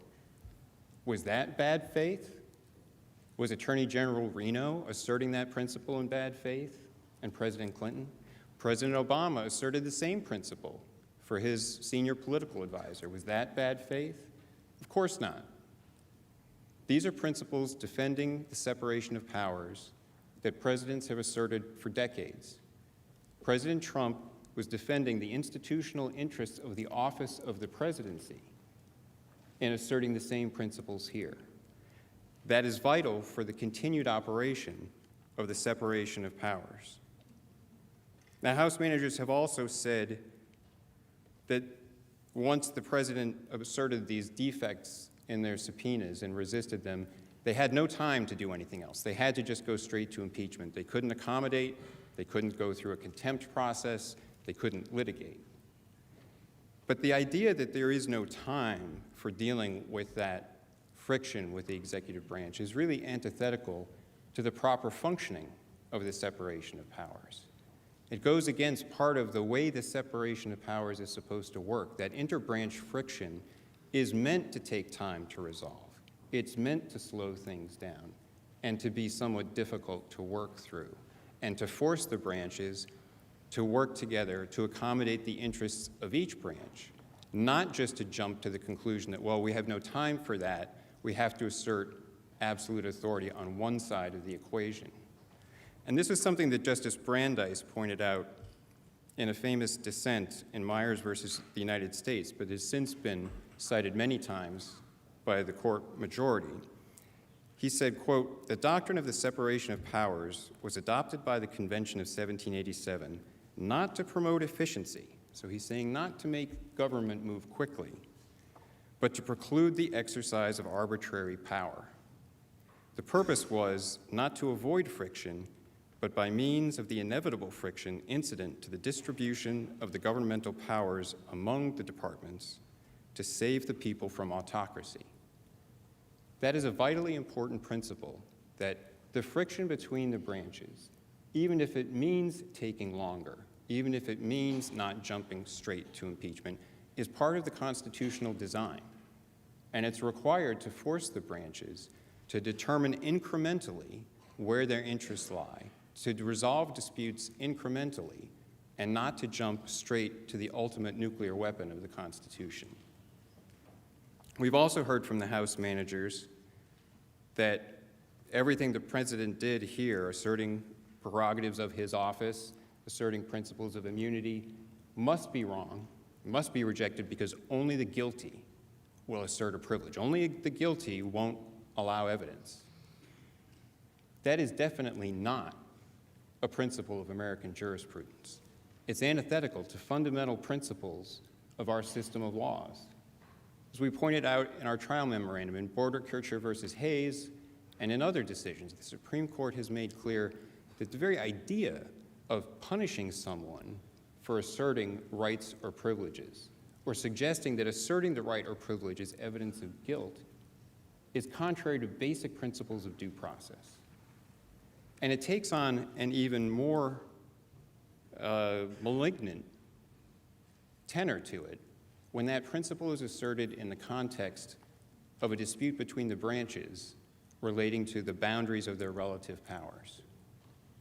Because what the House is essentially asserting in this case is that any assertion of the prerogatives of the office of the president, any attempt to maintain the principles of separation of powers of executive confidentiality that have been asserted by past presidents can be treated by the House as evidence of guilt.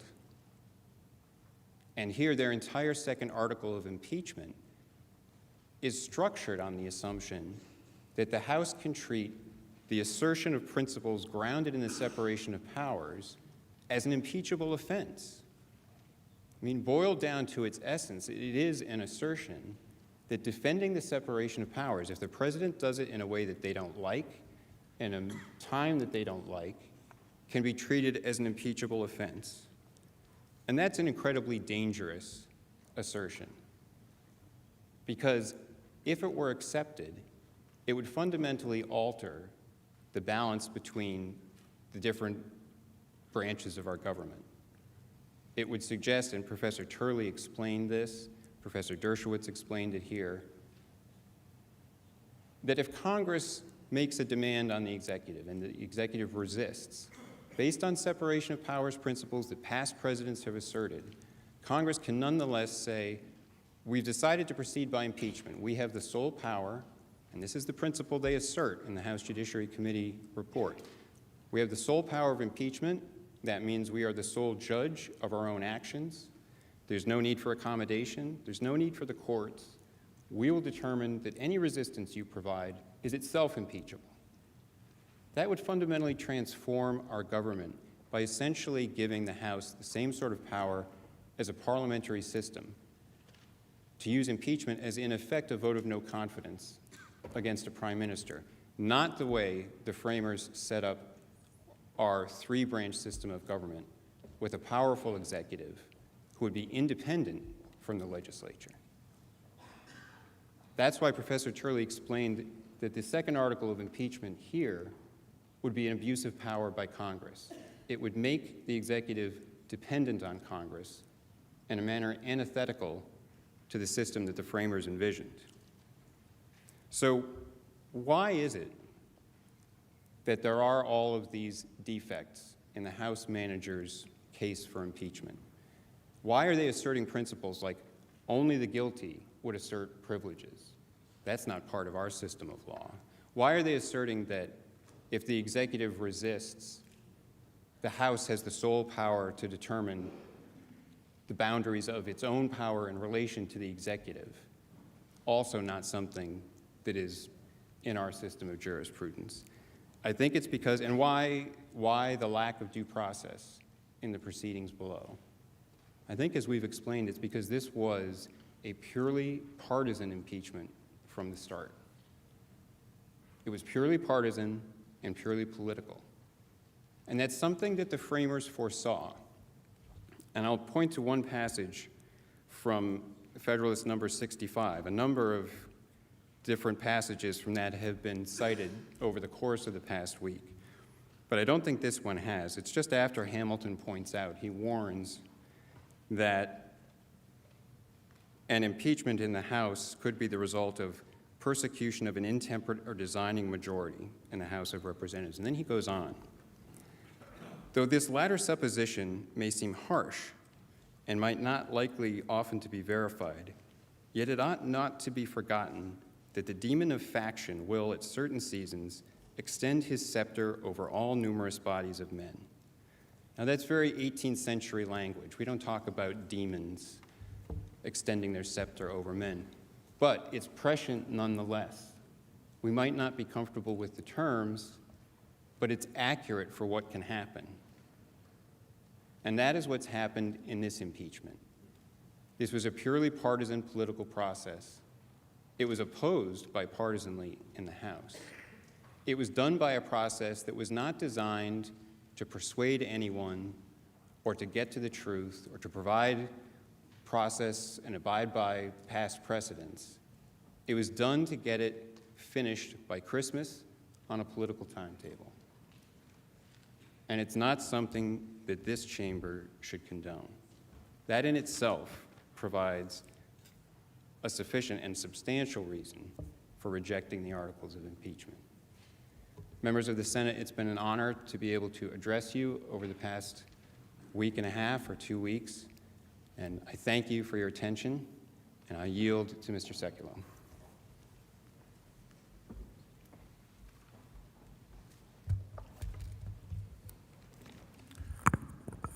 Mr. Chief Justice, Majority Leader McConnell, Democratic Leader Schumer, House Managers.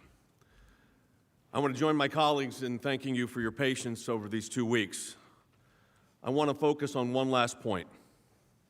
We believe that we have established overwhelmingly that both articles of impeachment fail to allege impeachable offenses and that, therefore, both Articles 1 and 2 must fail.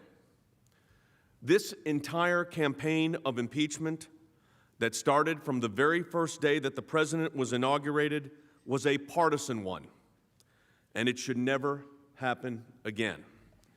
For 3 years, this push for impeachment came straight from the president's opponents, and when it finally reached a crescendo, it put this body, the United States Senate, into a horrible position. I want to start by taking a look back. On the screen is a graphic of a Washington Post headline. On January 20th, 2017, the campaign to impeach President Trump has begun. This was posted 19 minutes after he was sworn in. I also want to play a video where members, as early as January 15th, 2017, before the president was sworn into office, were calling for his impeachment. I want to say this for Donald Trump, who I may well be voting to impeach. I think that Donald Trump has already done a number of things which legitimately raise the question of impeachment. And I will fight every day until he is impeached. I rise today, Mr. Speaker, to call for the impeachment of the President of the United States of America. The main reason I'm interested is not so much to win the Senate, which is a byproduct, it's because I think he's committed impeachable offenses. He needs the scarlet eye on his chest. But if we get to that point, then yes, I think that's grounds to start impeachment proceedings. So we're calling upon the House to begin impeachment hearings immediately. Why do you think that President Trump specifically should be impeached? Well, there are 5 reasons why we think he should be impeached. On the impeachment, Donald Trump, would you vote yes or no? I would vote yes. I would vote to impeach. Because we're going to go in there, we're going to impeach the mother. I introduced articles of impeachment in July of 2017. All I did yesterday was make sure that those articles did not expire. I'm concerned that if we don't impeach this president, he will get reelected. It is time to bring impeachment charges against him. My personal view is that he richly deserves impeachment. One of the members of the House of Representatives said, we're bringing these articles of impeachment so he doesn't get elected again. And here we are 10 months before an election, doing exactly what they predicted. The whistleblower's lawyer, Mr. Zaid, sent out a tweet on January 30th, 2017. Let me put that up on the screen. The coup has started. First of many steps rebellion. Impeachment will follow ultimately. And here we are. What this body, what this nation, and what this president has just endured, what the House managers have forced upon this great body is unprecedented and unacceptable. This is exactly and precisely what the founders feared. This was the first totally partisan presidential impeachment in our nation's history, and it should be our last. What the House Democrats have done to this nation, to the Constitution, to the office of the President, to the President himself, and to this body is outrageous. They have cheapened the awesome power of impeachment, and unfortunately, of course, the country is not better for that. We urge this body to dispense with these partisan articles of impeachment for the sake of the nation, for the sake of the Constitution. As we have demonstrably proved, the articles are flawed on their face. They were a product of a reckless impeachment inquiry that violated all notions of due process and fundamental fairness. And then incredibly, when these articles were finally brought to this chamber without a single Republican vote, the managers then claimed that now they need more process. Now they need more witnesses. That all of the witnesses that they compiled and all the testimony that you heard was not enough. That your job was to do their job, the one, frankly, they failed to do.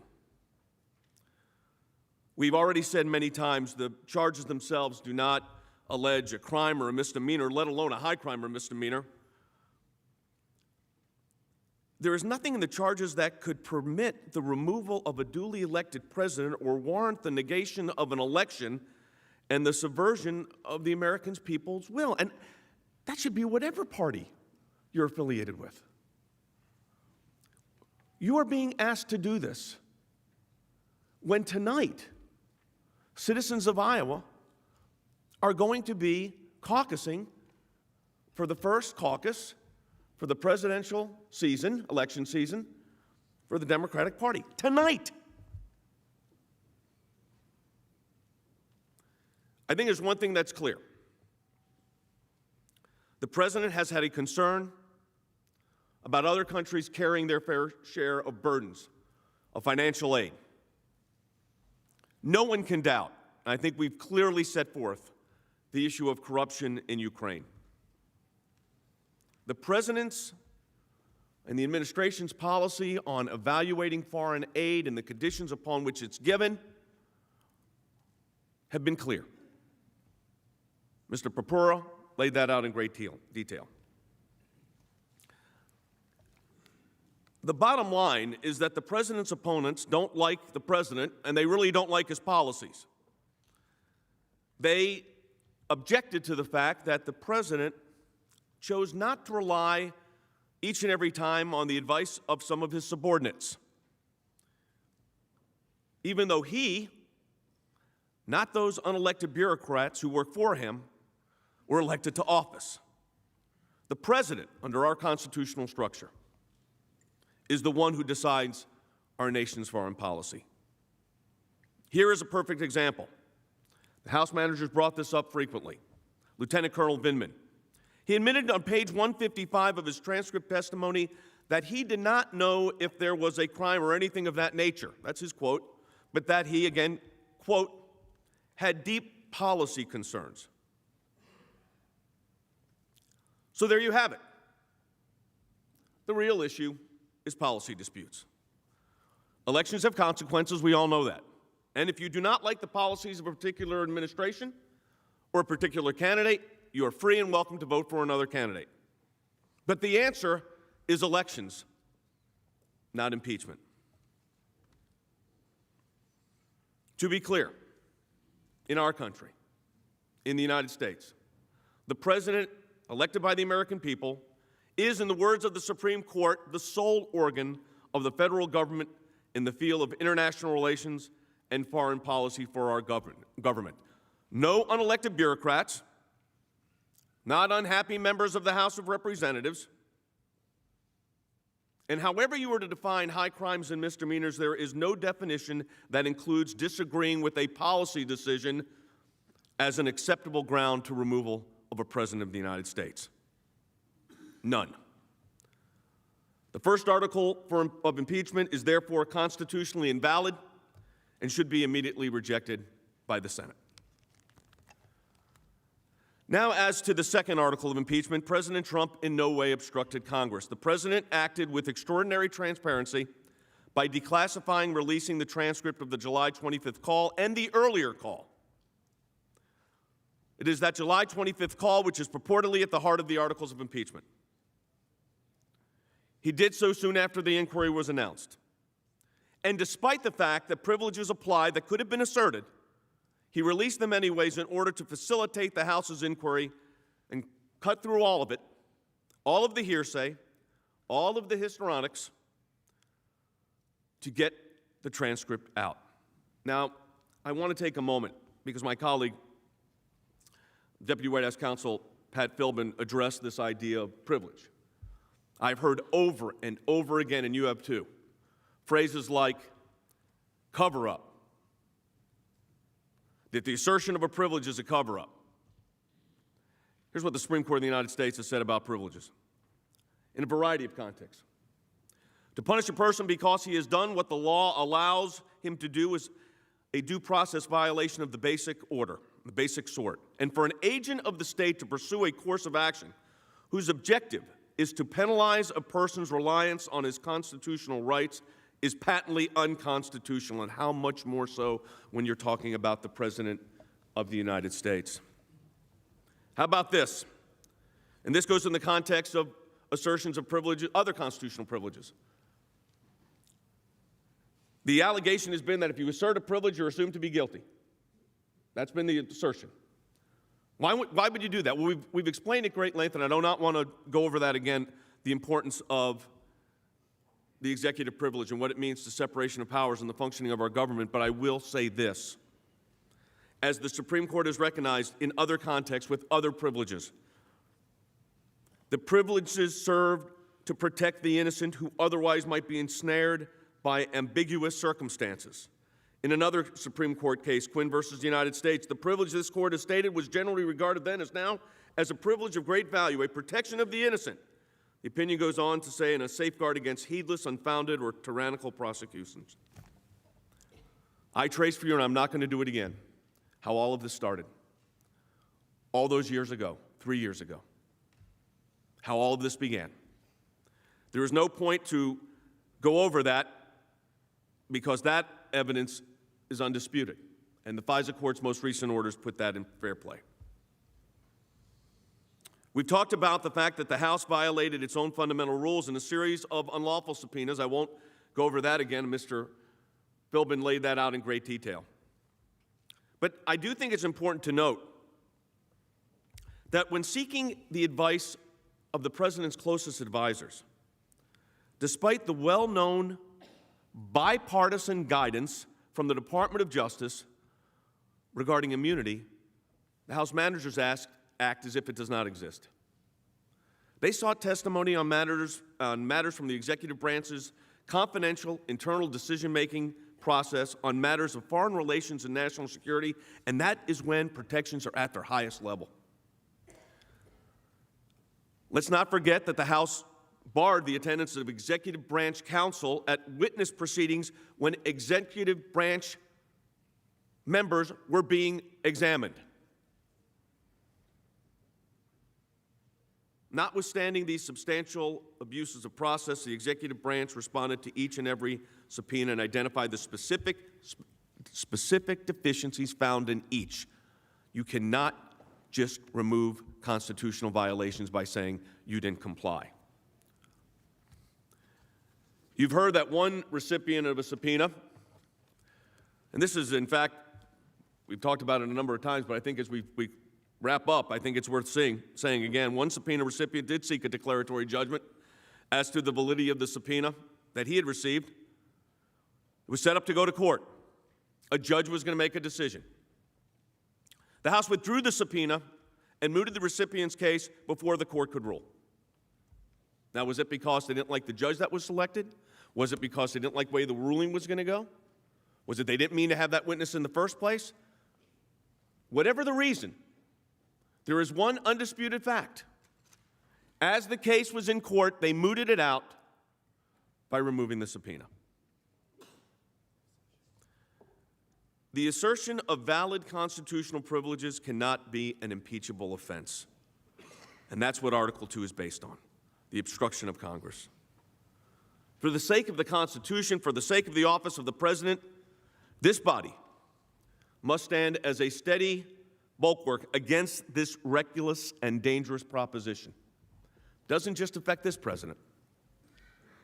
It affects every man or woman who occupies that high office. So as we said with the first article of impeachment, we believe the second article of impeachment is invalid. It should also be rejected. In passing the first article of impeachment, the House attempted to usurp the president's constitutional power to determine policy, especially foreign policy. In passing the second article of impeachment, the House attempted to control the constitutional privileges and immunities of the executive branch. All of this while simultaneously disrespecting the framers' system of checks and balances, which designates the judicial branch as the arbiter of interbranch disputes. By approving both articles, the House of Representatives violated our constitutional order, illegally abused their power of impeachment in order to obstruct the president's ability to faithfully execute the duties of his office. These articles fail on their face as they do not meet the constitutional standard for impeachable offenses. No amount of testimony could change that fact. We've already discussed some of the specifics. I think Alexander Hamilton's been quoted a lot, and there's a reason. What has occurred over the past 2 weeks, really the past 3 months, is exactly what Alexander Hamilton and other founders of our great country feared. I believe that Hamilton was prophetic in Federalist 65 when he warned how impeachment had the ability to agitate, his words, the passions of the whole community and divide it into parties more or less friendly or inimical to the accused. He warned that impeachment would, and I quote, connect itself with pre-existing fractions and will enlist all their animosities, partialities, influence, and interest on one side or on the other. He continued, the convention, it appears, thought the Senate, this body, most fit as the depository of this important trust. Those who best can discern the intrinsic difficulty of the thing will be the least hasty in condemning that opinion and will be most inclined to allow due weight to the arguments which may be supposed to have produced it. In the same Federalist 65, Hamilton regarded the members of this Senate not only as the inquisitors for the nation, but as the representatives of the nation as a whole. He said these words, quote, where else than in the Senate could have been found a tribunal sufficiently dignified or significantly independent?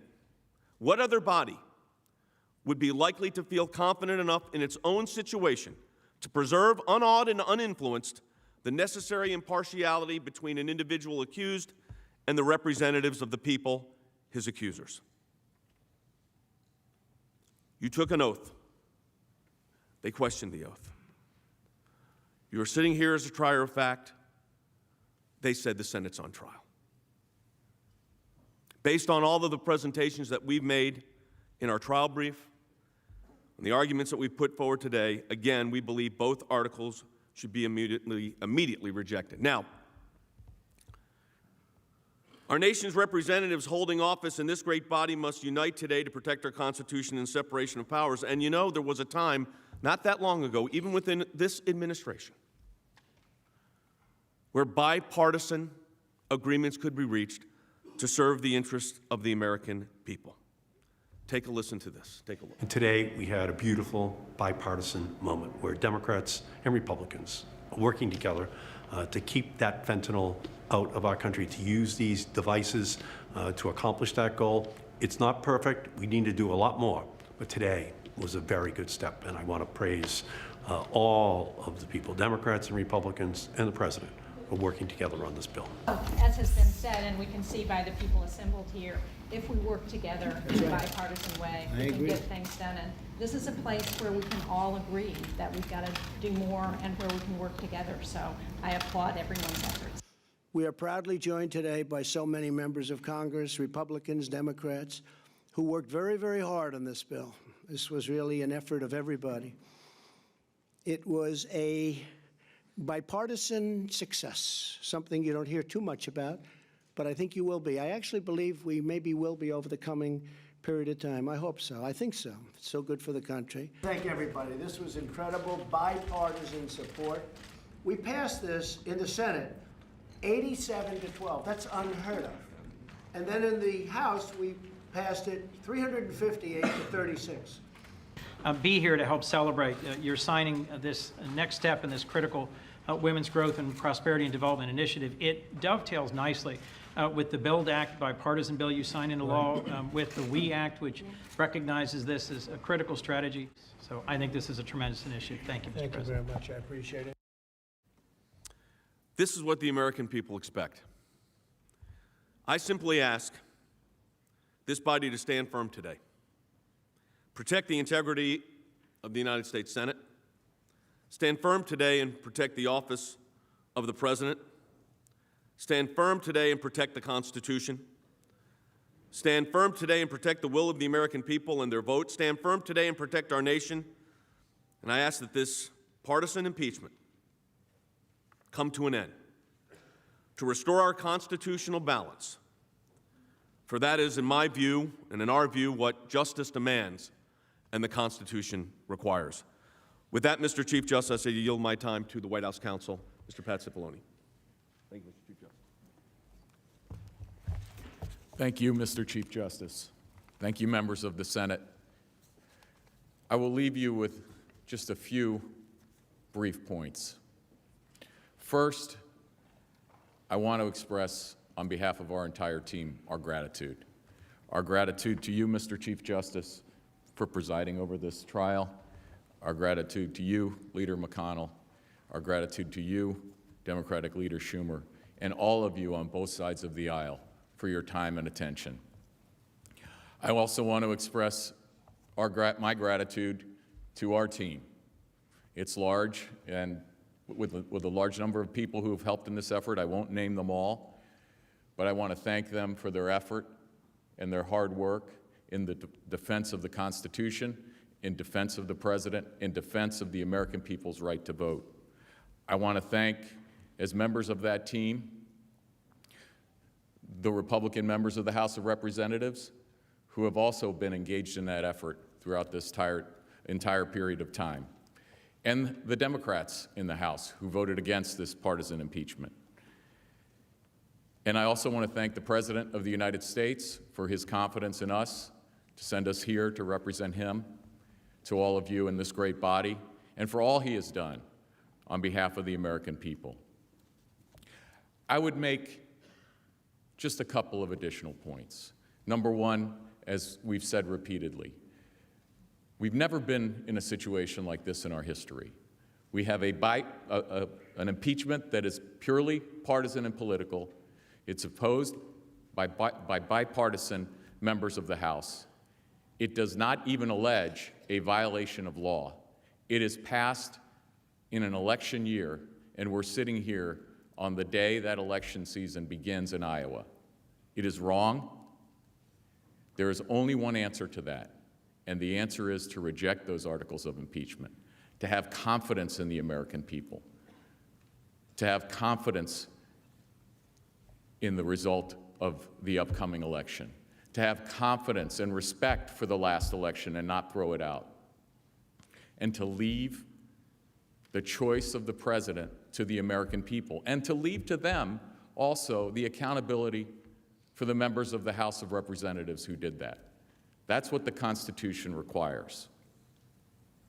Point number two, and I think that should be done on a bipartisan basis, and that's what I ask you to do. Point number two, I believe the American people are tired of the endless investigations and false investigations that have been coming out of the House from the beginning, as my colleague, Mr. Sekulow, pointed out. It is a waste of tax dollars. It is a waste of the American people's time. And I would argue, more importantly, most importantly, the opportunity cost of that. The opportunity cost of that. What you could be doing, what the House could be doing, working with the President to achieve those things on behalf of the American people is far more important than the endless investigations, the endless false attacks, the besmirching of the names of good people. This is something that we should reject together, and we should move forward in a bipartisan fashion and in the way that this President has done successfully. He's achieved successful results in the economy and across so many other areas, working with you on both sides of the aisle, and he wants to continue to do that. And that's what I believe the American people want those of you elected to come here to Washington to focus on, to spend your time on, to unify us, as opposed to the bitter division that's caused by these types of proceedings. So at the end of the day, we put our faith in the Senate. We put our faith in the Senate because we know you will put your faith in the American people. You will leave this choice to them where it belongs. We believe that they should choose the President. We believe that this President, day after day, has put their interests first, has achieved successful results, has fulfilled the promises he made to them, and he is eager to go before the American people in this upcoming election. At the end of the day, that is the only result. It is a result, I believe, guided by your wise words from the past, that we can together end the era of impeachment, that we can together put faith in the American people, put faith in their wisdom, put faith in their judgment. That's where our founders put the power. That's where it belongs. And I urge you, on behalf of those Americans, of every American, on behalf of all of your constituents, to reject these articles of impeachment. It's the right thing for our country. The President has done nothing wrong. And these types of impeachments must end. You'll vindicate the right to vote. You'll vindicate the Constitution. You'll vindicate the rule of law by rejecting these articles. And I ask you to do that on a bipartisan basis this week and end the era of impeachment once and for all. I thank you from the bottom of my heart for listening to us, for your attention, and for considering our case on behalf of the President. I come here today to ask you, reject these articles of impeachment. Reject these articles of impeachment. I thank you for granting us the permission to appear here in the Senate on behalf of this President. And I ask you, on his behalf, on behalf of the American people, to reject these articles. Thank you.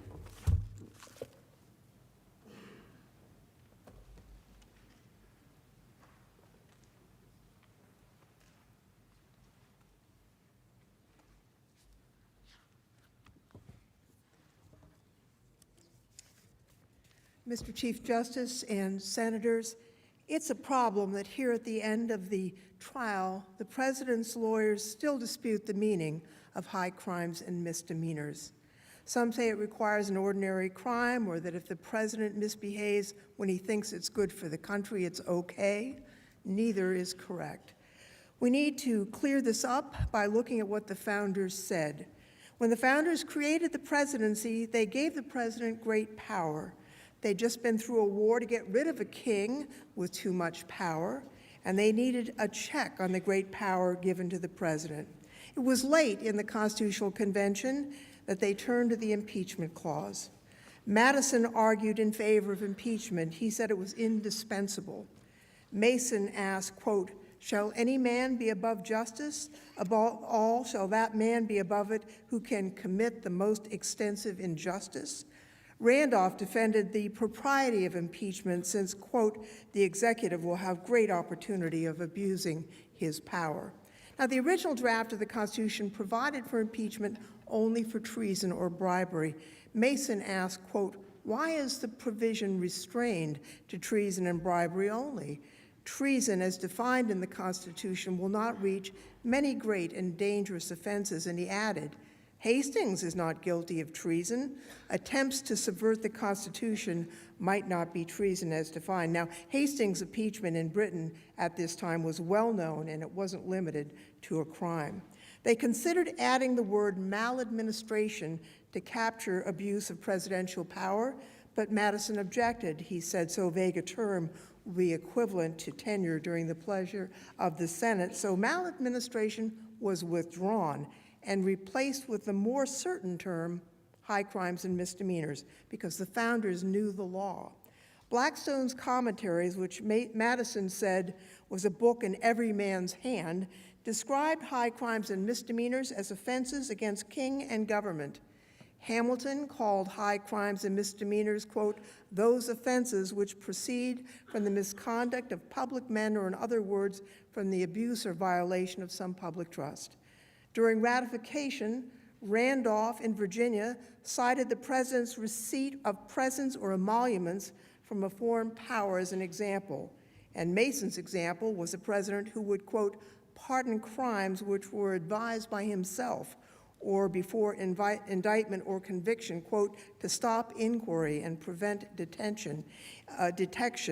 It's clear they knew what they wrote. The president's lawyers tried to create a muddle to confuse you. Don't let them. High crimes and misdemeanors mean abuse of power against the constitutional order, conduct that is corrupt, whether or not a crime. Now, some say no impeachment when there's an election coming, but without term limits, when they wrote the Constitution, there was always an election coming.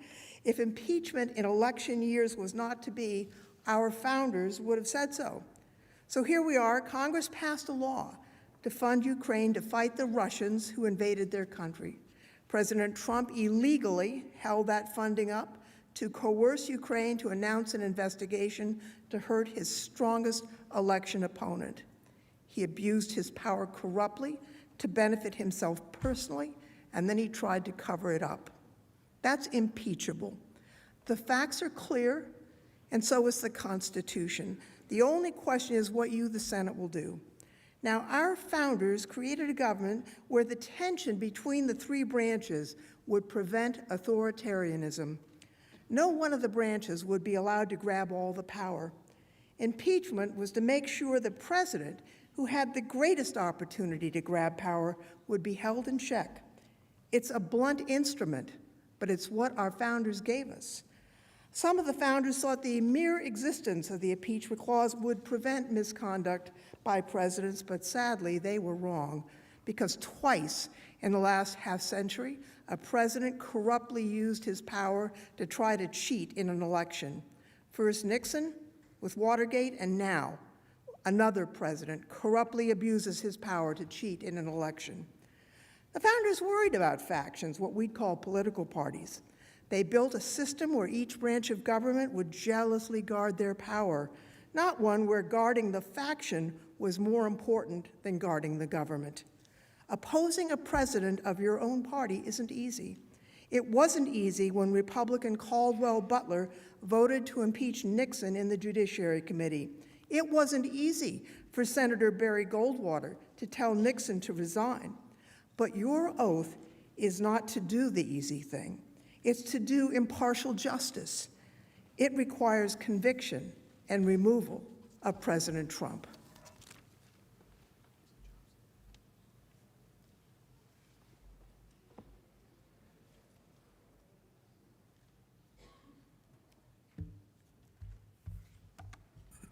Mr. Chief Justice, Counsel for the President, Senators. Since I was a little girl and started going to church, I've been inspired by the words in Scripture. Whatever you did for one of these least of my brothers, you did for me. We're called to always look out for the most vulnerable. Sometimes fighting for the most vulnerable means holding the most powerful accountable. And that's what we are here to do today. The American people will have to live with the decisions made in this chamber. In fact, senators, I believe that the decision in this case will affect the strength of democracies around the world. Democracy is a gift that each generation gives to the next one. If we say that this president can put his own interests above all else, even when lives are at stake, then we give our nation's children a weaker democracy than we inherited from those that came before us. The next generation deserves better. They are counting on us. I'm a Catholic, and my faith teaches me that we all need forgiveness. I have given this president the benefit of the doubt from the beginning. Despite my strong opposition to so many of his policies, I know that the success of our nation depends on the success of our leader. But he has let us down. Senators, we know what the president did and why he did it. This fact is seriously not in doubt. Senators on both sides of the aisle have said as much. The question for you now is, does it warrant removal from office? We say yes. We cannot simply hope that this president will realize that he has done wrong or inappropriate and hope that he does better. We have done that so many other times. We know that he has not apologized. He has not offered to change. We all know that he will do it again.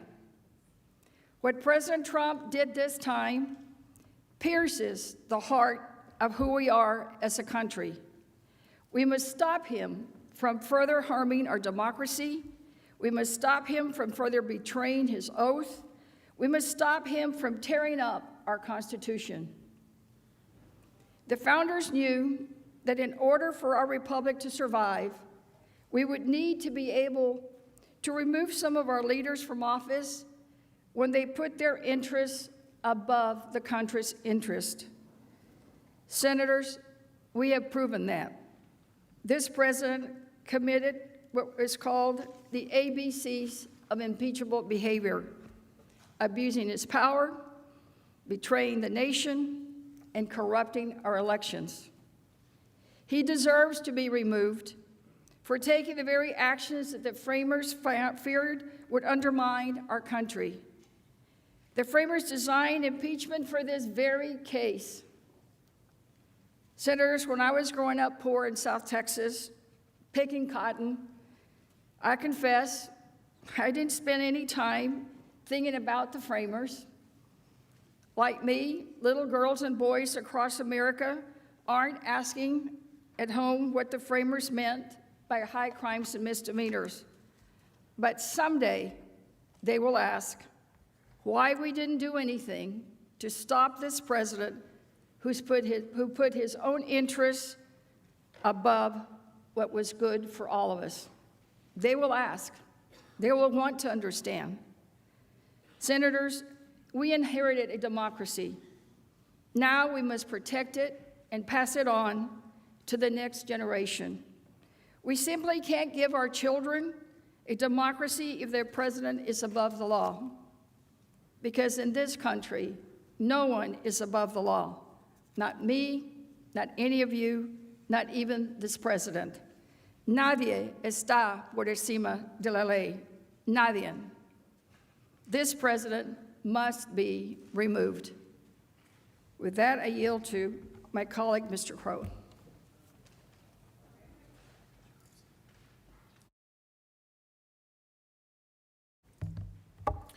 Mr. Chief Justice, members of the Senate, 2 weeks ago, we started this trial promising to show you that the president withheld $391 million of foreign military aid to coerce an ally at war to help him win the 2020 election.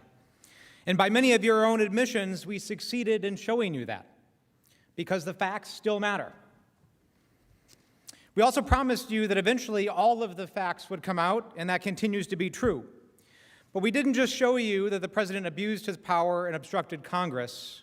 We painted a broader picture of President Trump, a picture of a man who thinks that the Constitution doesn't serve as a check on his power, but rather gives it to him in an unlimited way. A man who believes that his personal ambitions are synonymous with the good of the country. A man who, in his own words, thinks that if you're a star, they will let you do anything. In short, it's the picture of a man who will always put his own personal interests above the interests of the country that he has sworn to protect.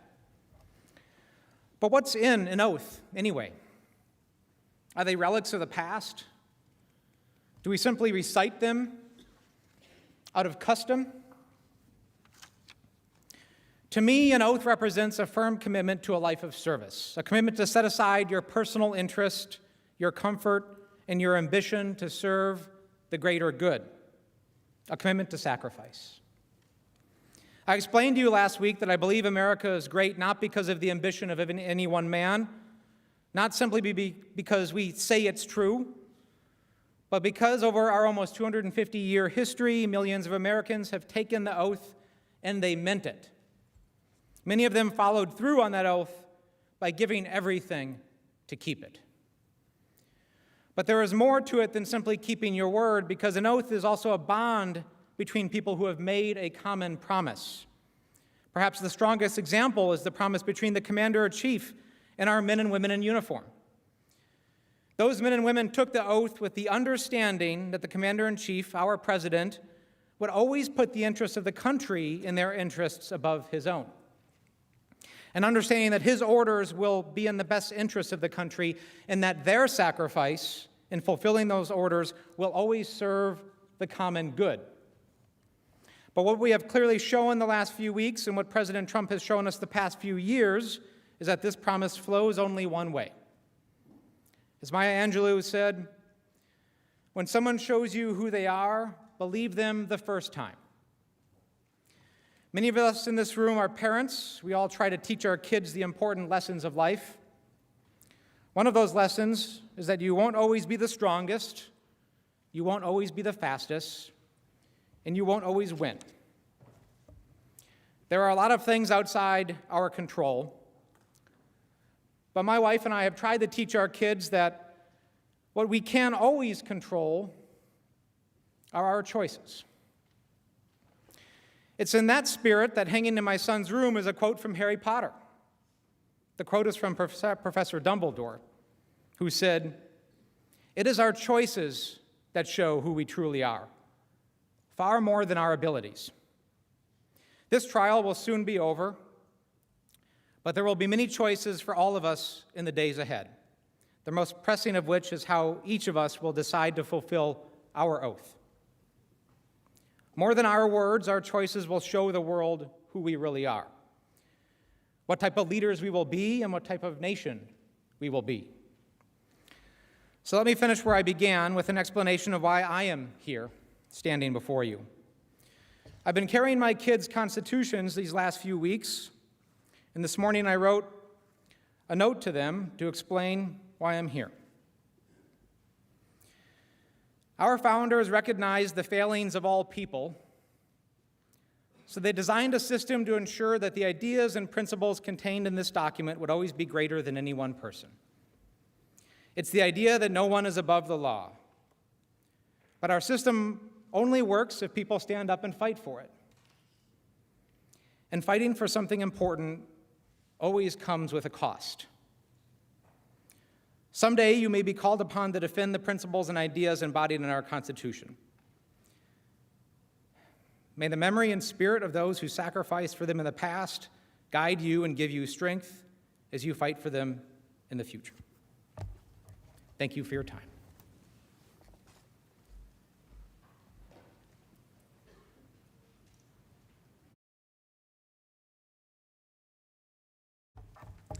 Mr. Chief Justice, Senators, and Counsel for the President, this is a defining moment in our history and a challenging time for our nation. 1,000 things have gone through my mind since this body voted to not call witnesses in this trial. The vote was unprecedented. The President's former national security advisor indicated that he was willing to testify under oath before the Senate, yet this body did not want to hear what he had to say. The President's lawyers have asked you to not believe your lying eyes and ears, to reinterpret the Constitution, and to believe that if the President thinks his re-election is in our national interest, then he can do whatever he wants, anything, to make it happen. And that's exactly what he was attempting to do, anything, when he illegally held much-needed military aid while pressuring Ukraine's president to announce bogus investigations into his most feared political rival. This trial is about abuse of power, obstruction, breaking the law, and our system of checks and balances. And since we are talking about the President of the United States, this trial is also most certainly about character. I'm reminded today, Senators, of my own father. He worked more than one job. He didn't have a famous last name. His name appeared on no buildings.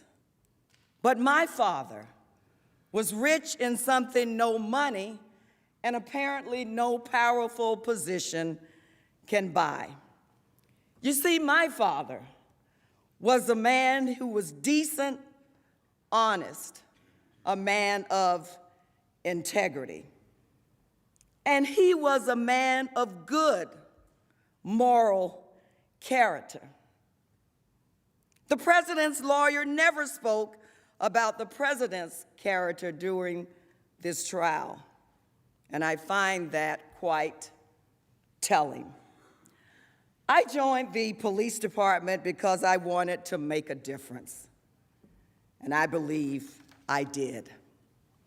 As a police chief, I was always concerned about the message we were sending inside the agency, especially to young recruits, especially to newly hired, dedicated police officers.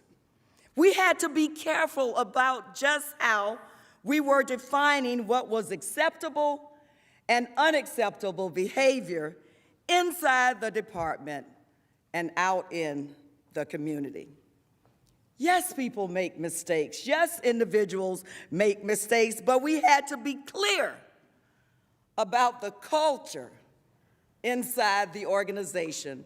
And we had to send a strong message that the police department was not a place where corruption could reside, where corruption was normalized, and where corruption was covered up. Today, unfortunately, I believe we are holding young police recruits to a higher standard than we are the leader of the free world. If this body fails to hold this president accountable, you must ask yourselves, what kind of republic will we ultimately have with a president who thinks that he can really, truly do whatever he wants?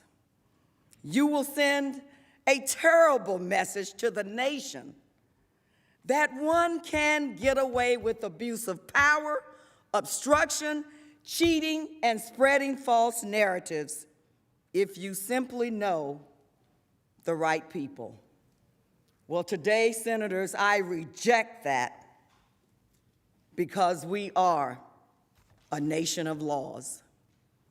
Abraham Lincoln, the 16th President of the United States, said this: "America will never be destroyed from outside. If we falter and lose our freedoms, it will be because we chose to destroy ourselves." I urge you, senators, to vote to convict and remove this president. Thank you so much for your time.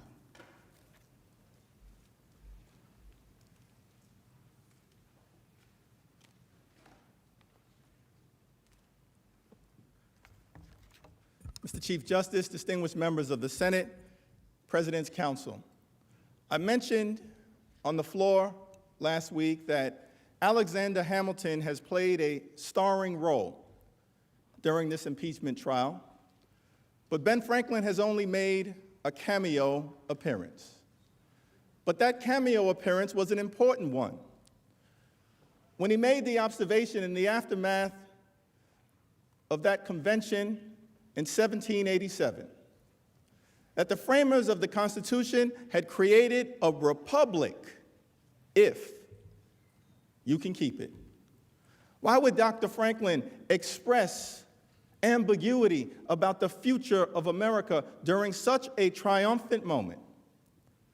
Perhaps it was because the system of government that was created at that convention, checks and balances, separate and co-equal branches of government, the independent judiciary, the free and fair press, the preeminence of the rule of law, all of those values, all of those ideas, all of those institutions had never before been put together in one form of government. So perhaps it was uncertain as to whether America could sustain it. But part of the brilliance of our great country is that year after year, decade after decade, century after century, we've held this democracy thing together. But now, all of those ideas, all of those values, all of those institutions are under assault, not from without, but from within. We've created a republic if you can keep it. House managers have proven our case against President Trump with a mountain of evidence. President Trump tried to cheat, he got caught, and then he worked hard to cover it up. President Trump corruptly abused his power. President Trump obstructed a congressionally and constitutionally required impeachment inquiry with blanket defiance. President Trump solicited foreign interference in an American election and shredded the very fabric of our democracy. House managers have proven our case against President Trump with a mountain of evidence. If the Senate chooses to acquit under these circumstances, then America is in the wilderness. If the Senate chooses to normalize lawlessness, if the Senate chooses to normalize corruption, if the Senate chooses to normalize presidential abuse of power, then America is in the wilderness. If the Senate chooses to acquit President Trump without issuing a single subpoena, without interviewing a single witness, without reviewing a single new document, then America is truly in the wilderness. But all is not lost. Even at this late hour, the Senate can still do the right thing. America is watching. The world is watching. The eyes of history are watching. The Senate can still do the right thing. The scripture says in 2 Corinthians, the 5th chapter and the 7th verse, encourages us to walk by faith not by sight. Faith is the substance of things hoped for, the evidence of things not seen. We've come this far by faith. And so I say to all of you, my fellow Americans, walk by faith. Democrats and Republicans, progressives and conservatives, the left and the right, all points in between, walk by faith. There are patriots all throughout this chamber, patriots who can be found all throughout the land, in urban America, rural America, suburban America, small town America. Walk by faith. Through the ups and the downs, the highs and the lows, the peaks and the valleys, the trials and the tribulations of this turbulent moment. Walk by faith. Faith in the Constitution, faith in our democracy, faith in the rule of law, faith in government of the people, by the people, and for the people. Faith in Almighty God. Walk by faith. The Senate can still do the right thing. And if we come together as Americans, then together we can eradicate the cancer that threatens our democracy and continue our long, necessary, and majestic march toward a more perfect union.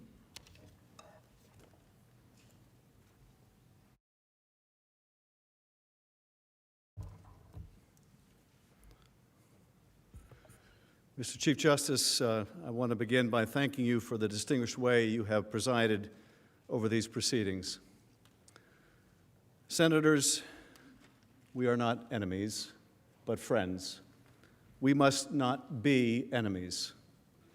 If Lincoln could speak these words during the Civil War, surely we can live them now and overcome our divisions and our animosities.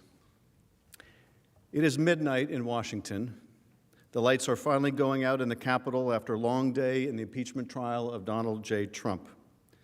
The Senate heard arguments only hours earlier on whether to call witnesses and require the administration to release documents it has withheld. Counsel for the President still maintains the President's innocence while opposing any additional evidence that would prove otherwise. It is midnight in Washington. But on this night, not all the lights have been extinguished. Somewhere in the bowels of the Justice Department, Donald Trump's Justice Department, a light remains on. Someone has waited until the country is asleep to hit send, to inform the court in a filing due that day that the Justice Department, the department that would represent justice, is refusing to produce documents directly bearing on the President's decision to withhold military aid from Ukraine. The Trump administration has them, it is not turning them over, and it does not want the Senate to know until it is too late. Send. That's what happened last Friday night, when you left home for the weekend. In a replay of the duplicity we saw during the trial, when the President's lawyers argued here that the House must go to court, and argued in court that the House must come here, they were at it again, telling the court in a midnight filing that it would not turn over relevant documents, even as they argued here that they were not covering up the President's misdeeds. Midnight in Washington. All too tragic, a metaphor for where the country finds itself at the conclusion of only the third impeachment in history and the first impeachment trial without witnesses or documents, the first such trial or non-trial in impeachment history. How did we get here? In the beginning of this proceeding, you did not know whether we could prove our case. Many senators, like many Americans, did not have the opportunity to watch much, let alone all, of the open hearings in the House during our investigation. And none of us could anticipate what defenses the President might offer. Now you have seen what we promised: overwhelming evidence of the President's guilt.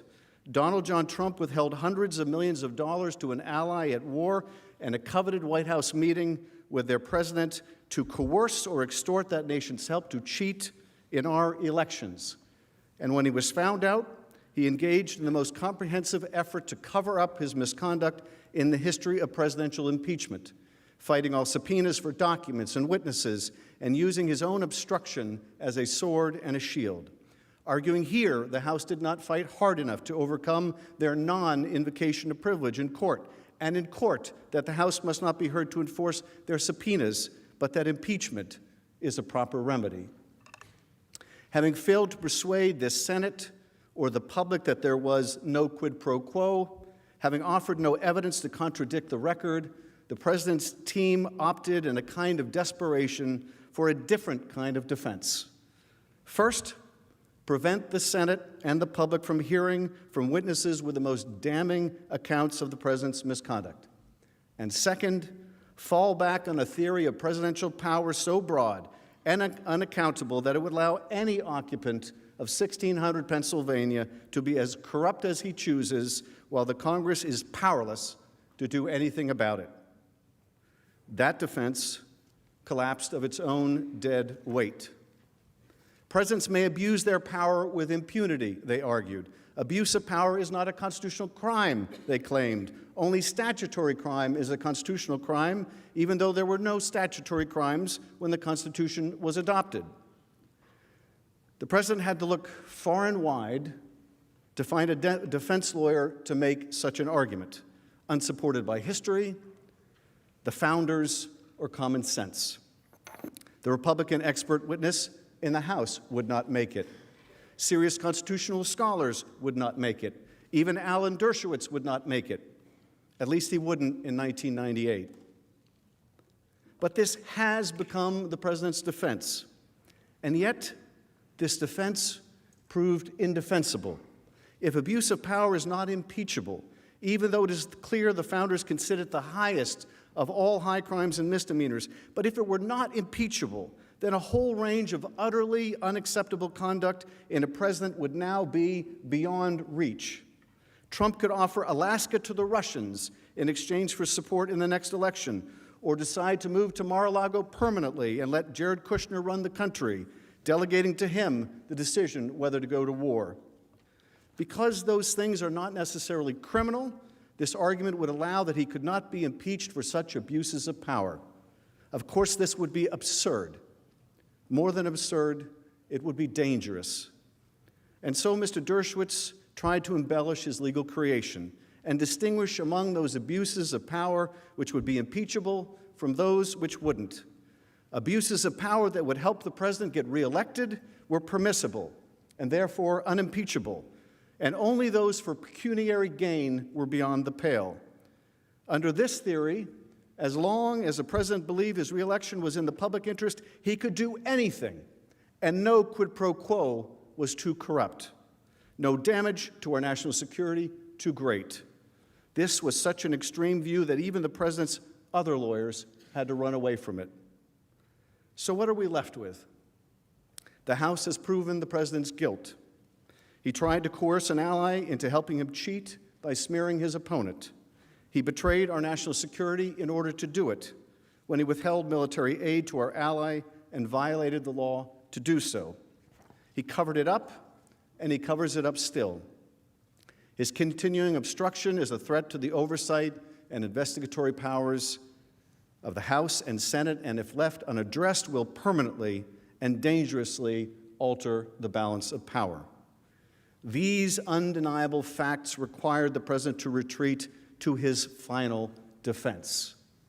He's guilty as sin, but can't we just let the voters decide? He's guilty as sin, but why not let the voters clean up this mess? And here, to answer that question, we must look at the history of this presidency and to the character of this president, or lack of character, and ask, can we be confident that he will not continue to try to cheat in that very election? Can we be confident that Americans and not foreign powers will get to decide, and that the president will shun any further foreign interference in our democratic affairs? And the short, plain, sad, incontestable answer is no, you can't. You can't trust this president to do the right thing, not for 1 minute, not for one election, not for the sake of our country. You just can't. He will not change, and you know it. In 2016, he invited foreign interference in our election. Hey, Russia, if you're listening, hack Hillary's emails, he said, and they did, immediately. And when the Russians started dumping them before the election, he made use of them in every conceivable way, touting the filthy lucre at campaign stops more than 100 times.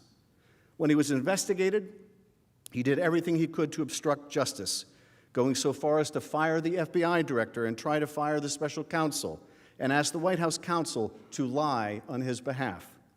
During the same campaign, while telling the country he had no business dealings with Russia, he was continuing to actively pursue the most lucrative deal of his life, a Trump Tower in the heart of Moscow. 6 close associates of the president would be indicted or go to jail in connection with the president's campaign, Russia, and the effort to cover it up.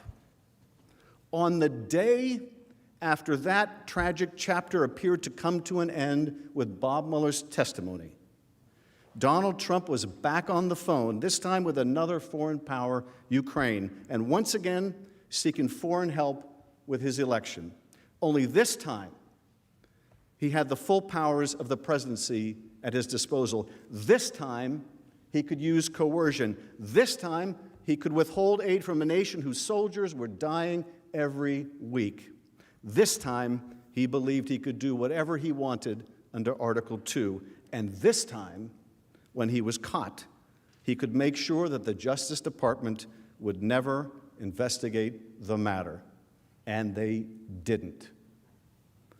Donald Trump had no more Jeff Sessions.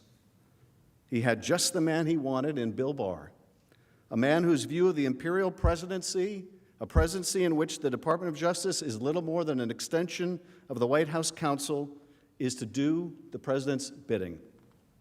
So Congress had to do the investigation itself. And just as before, he obstructed that investigation in every way. He has not changed. He will not change. He has made that clear himself without self-awareness or hesitation.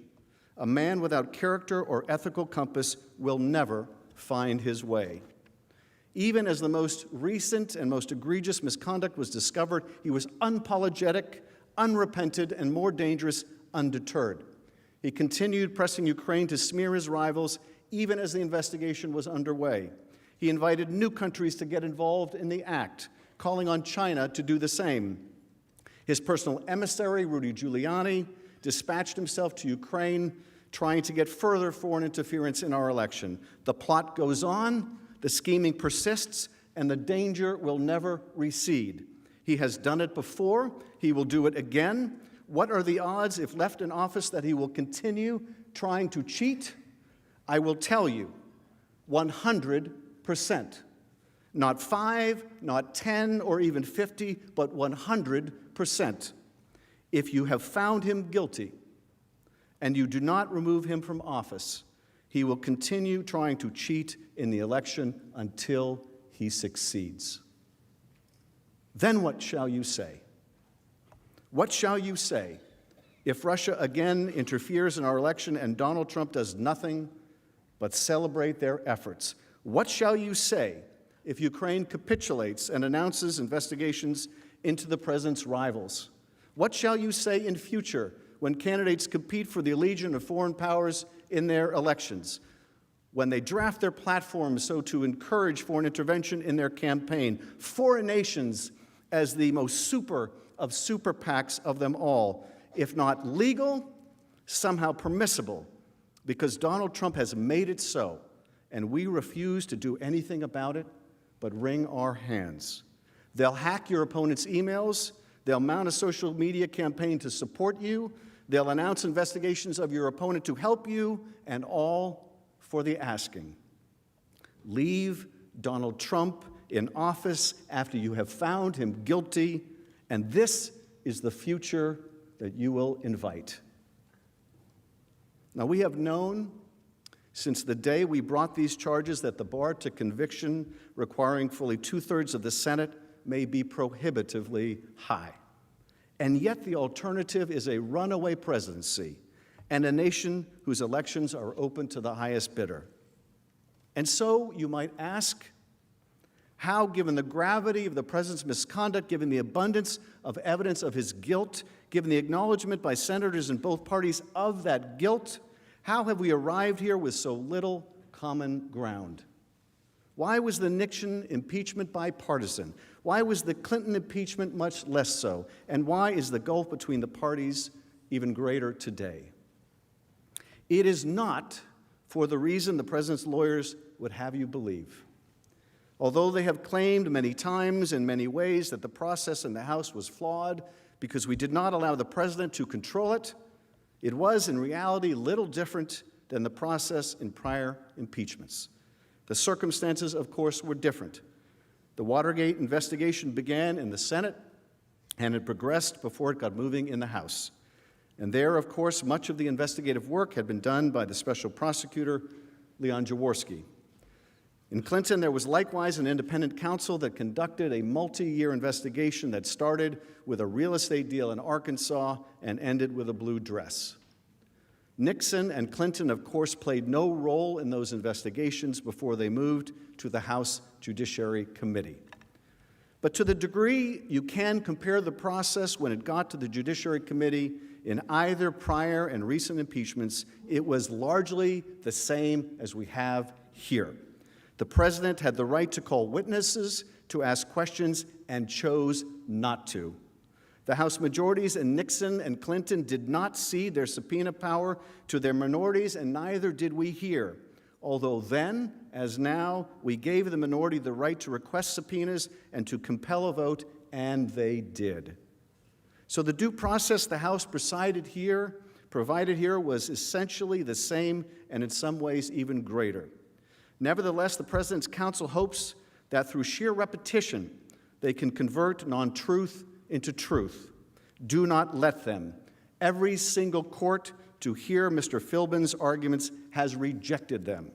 The subpoenas are invalid, rejected by the McGahn Court. They have absolute immunity, rejected by the McGahn Court. Privilege may conceal crime or fraud, rejected by the court in Nixon. But if the process here was substantially the same, the facts of the president's misconduct were very different from one impeachment to the next. The Republican Party of Nixon's time broke into the DNC, and the president covered it up. Nixon, too, abused the power of his office to gain an unfair advantage over his opponent. But in Watergate, he never sought to coerce a foreign power to aid his reelection, nor did he sacrifice our national security in such a palpable and destructive way as withholding aid from an ally at war. And he certainly did not engage in the wholesale obstruction of Congress or justice that we have seen this president commit. The facts of the President Clinton's misconduct pale in comparison to Nixon and do not hold a candle to Donald Trump.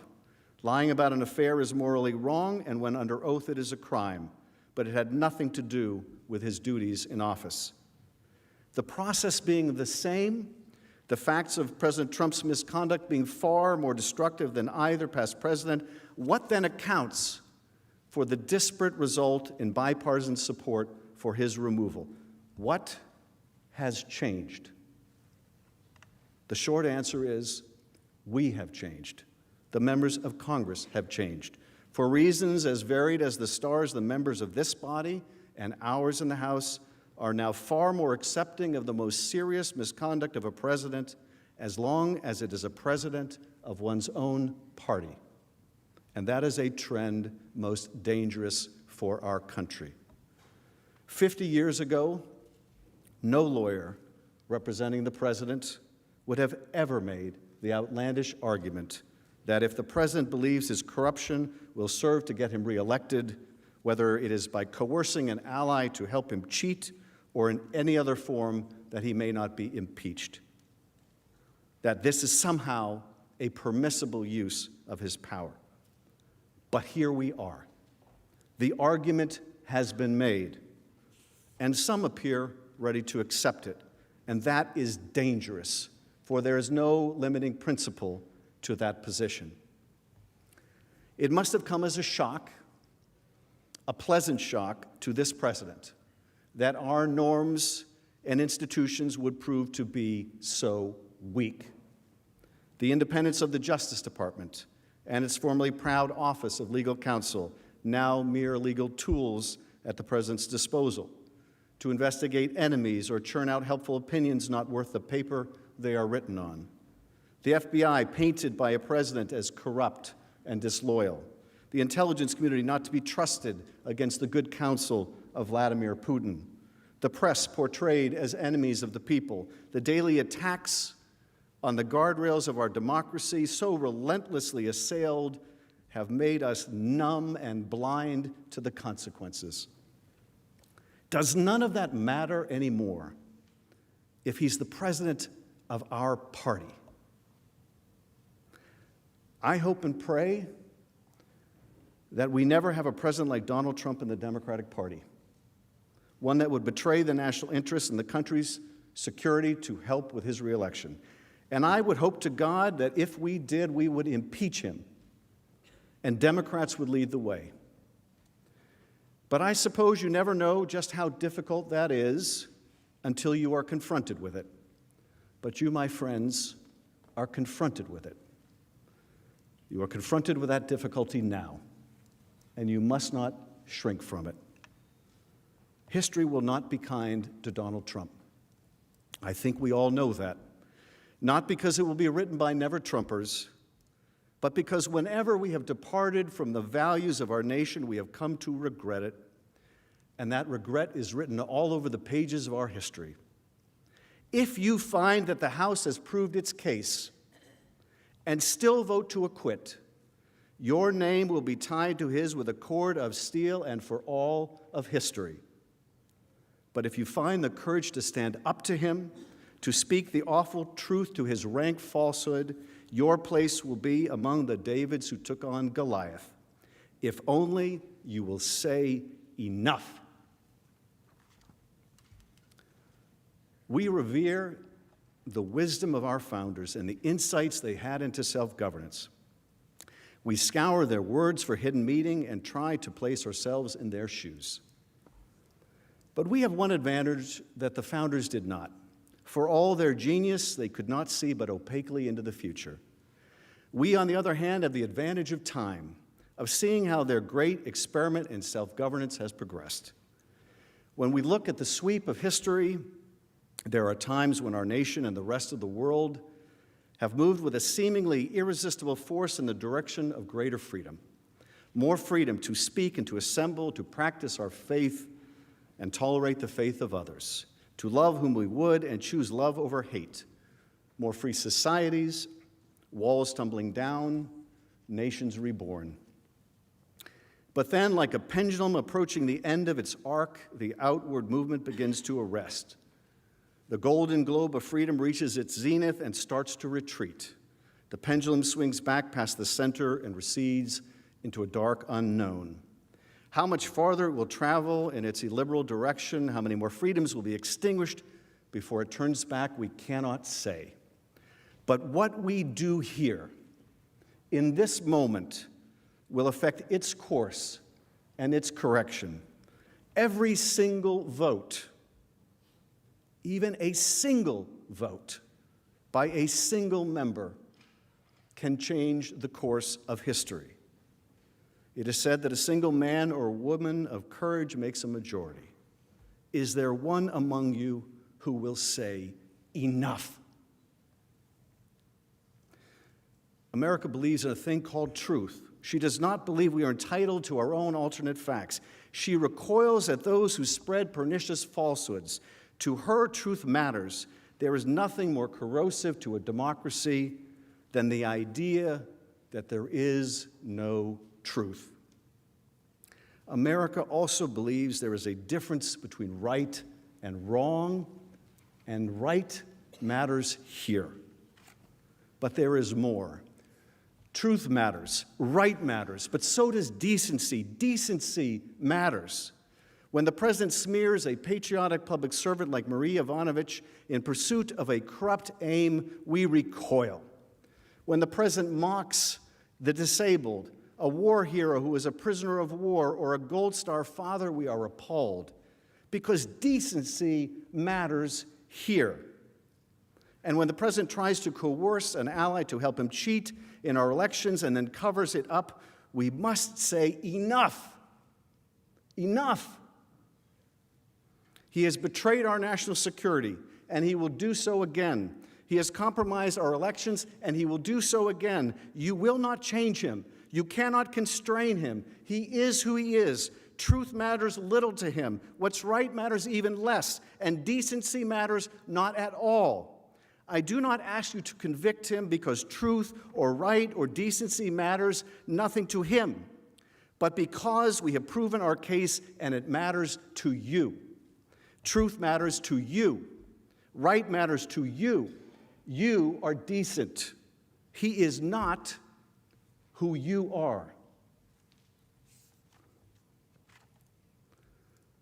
In Federalist 55, James Madison wrote that there were certain qualities in human nature, qualities I believe like honesty, right, and decency, which should justify our confidence in self-government. He believed that we possessed sufficient virtue, that the chains of despotism were not necessary to restrain ourselves from destroying and devouring one another. It may be midnight in Washington, but the sun will rise again. I put my faith in the optimism of the founders. You should too. They gave us the tools to do the job, a remedy as powerful as the evil it was meant to constrain, impeachment. They meant it to be used rarely, but they put it in the Constitution for a reason. For a man who would sell out his country for a political favor, for a man who would threaten the integrity of our elections, for a man who would invite foreign interference in our affairs, for a man who would undermine our national security and that of our allies, for a man like Donald J. Trump. They gave you a remedy, and they meant for you to use it. They gave you an oath, and they meant for you to observe it. We have proven Donald Trump guilty. Now do impartial justice and convict him. I yield back.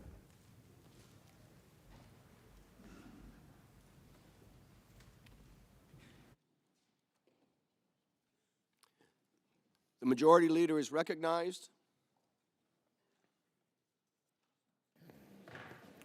Mr. Chief Justice, I ask unanimous consent. The Senate, sitting as a court of impeachment, stand adjourned under the previous order. Without objection, so ordered. I suggest the absence of a quorum.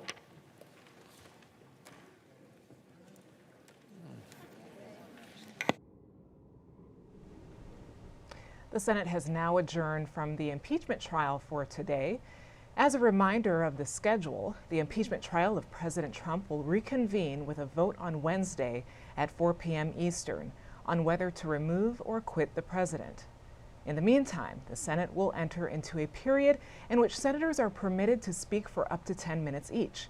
Those statements relative to the trial of President Trump will be entered as part of the impeachment trial record. Now, we are a newspaper, so let's look at today's headline. At the end of Iowa campaign, competing visions of unity and electability.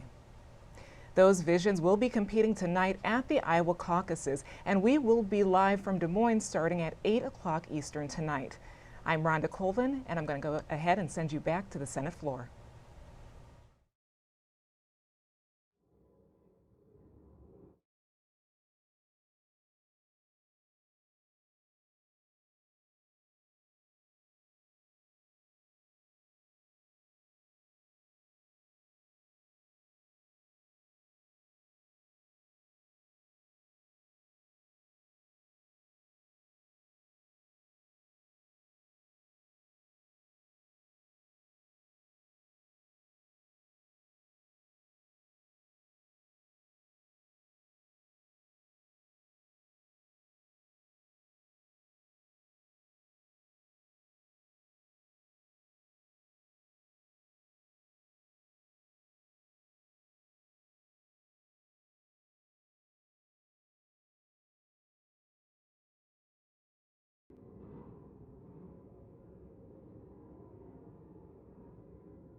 Mr. President. Majority Whip. Mr. President, I would ask unanimous consent the quorum call be suspended. Without objection. And I would ask unanimous consent that the journal be approved to date. Without objection.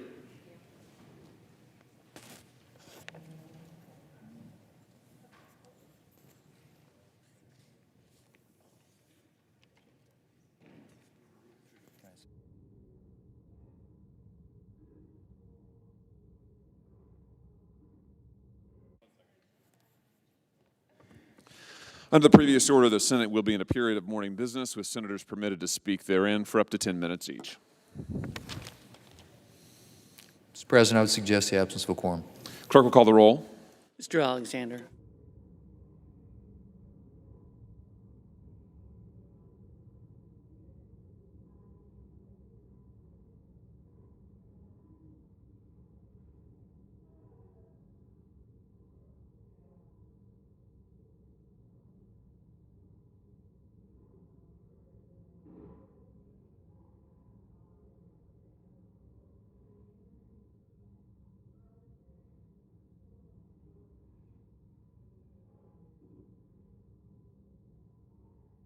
President.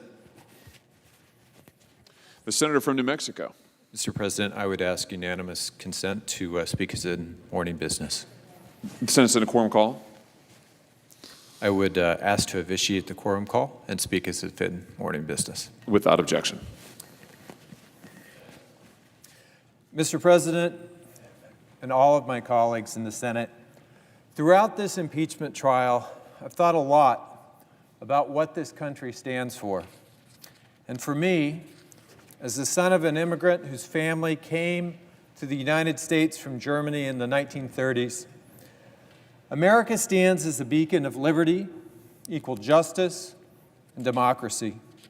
We are a nation forged by a revolution against a monarchy and its absolute power. We're a nation founded by the ratification of the most radically democratic document in history, the Constitution of the United States of America. Under the Constitution, we are governed not by monarchs who act with impunity and without accountability, but by elected officers who answer to and work for we the people. Generations of Americans have struggled and sacrificed their lives to defend that audacious vision. The Senate has a duty and a moral responsibility to uphold that vision. Over the last 2 weeks, I fear that the Senate has failed in that duty. I am deeply disappointed that nearly all of my Republican colleagues refused to allow for the kind of witness testimony, documentary evidence that any legitimate trial would include. You cannot conduct a fair trial without witnesses. And in my view, you also can't have a legitimate acquittal without a fair trial. That the Senate refused to shed more light on the facts is truly astonishing. Despite this, the facts as we know them are clear and plain.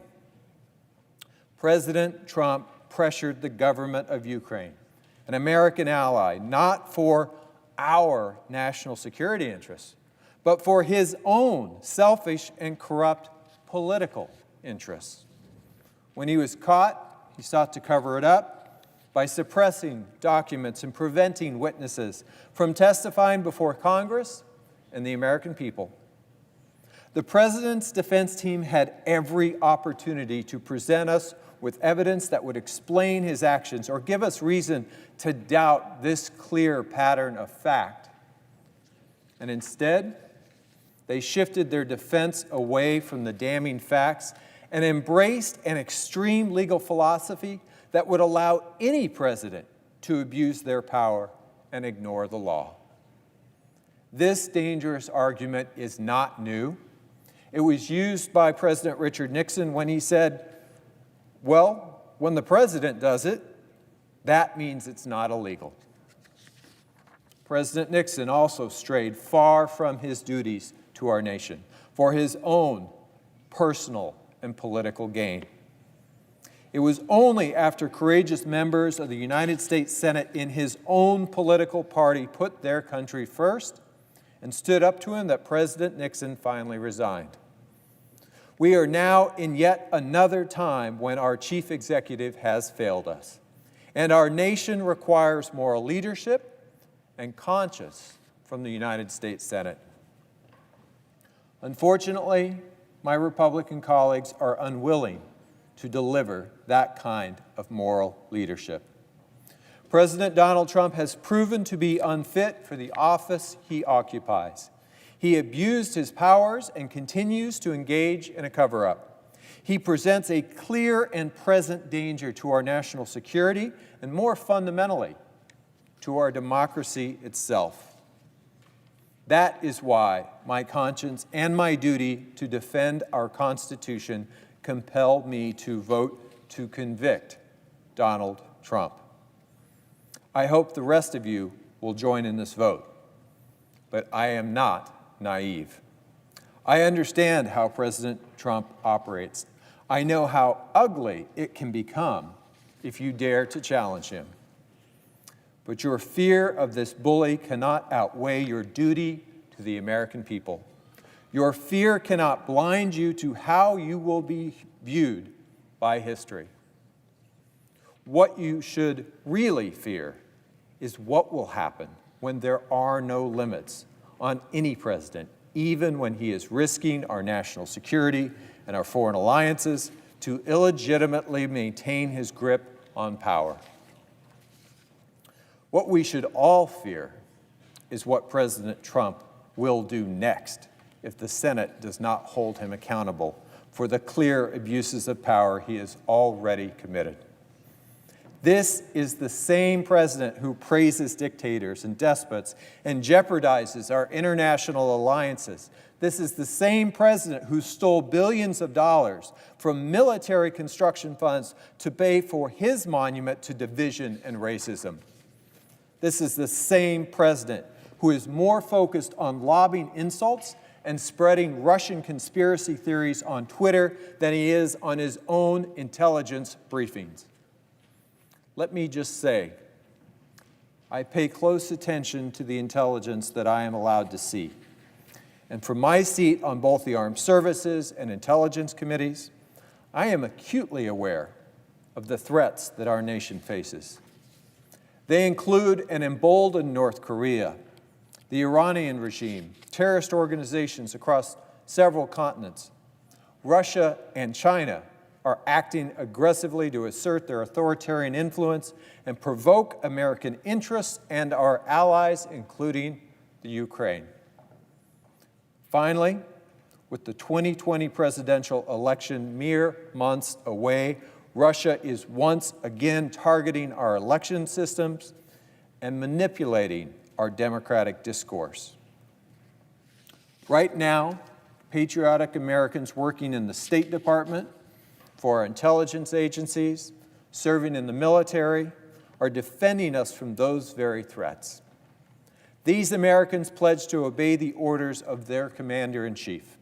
They trust that their commander-in-chief's loyalty and sole focus is squarely on the best interests of the United States of America. I don't say this lightly. President Trump has betrayed that trust. He promised us that he would put America first. Instead, he put himself first.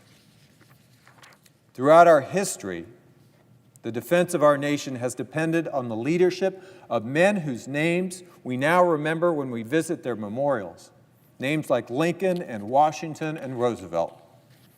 These men all swore the same oath that President Trump did when they assumed our nation's most powerful office.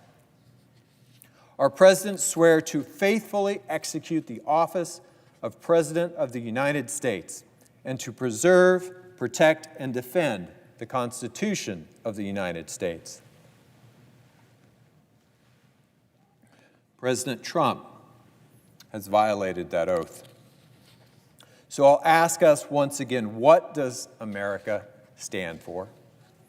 In considering that question, I think of Dr. Martin Luther King Jr., the only man who did not serve as president that we recognize with a memorial on our National Mall.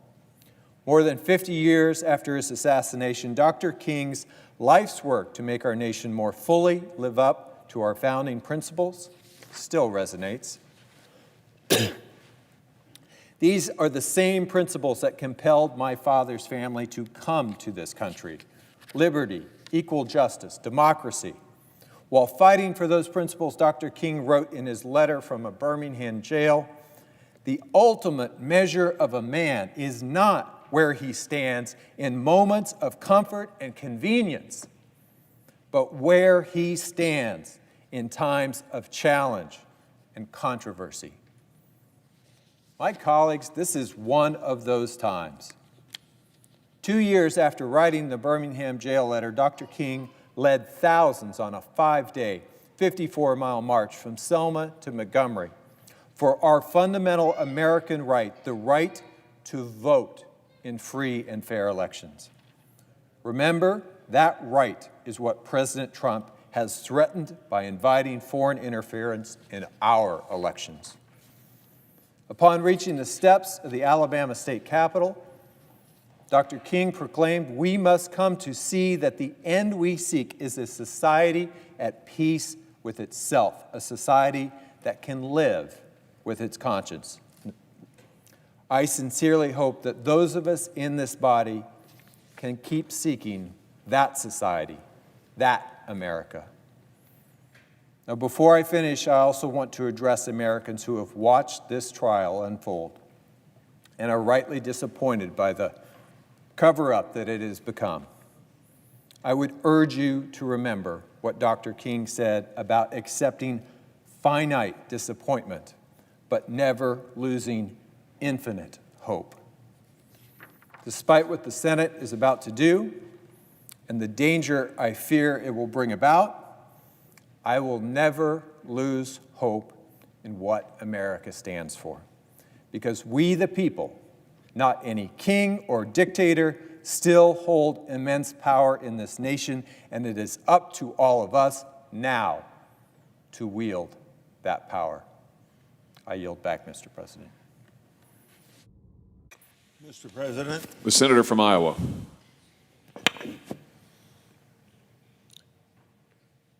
As senators, we cast many votes during our time here.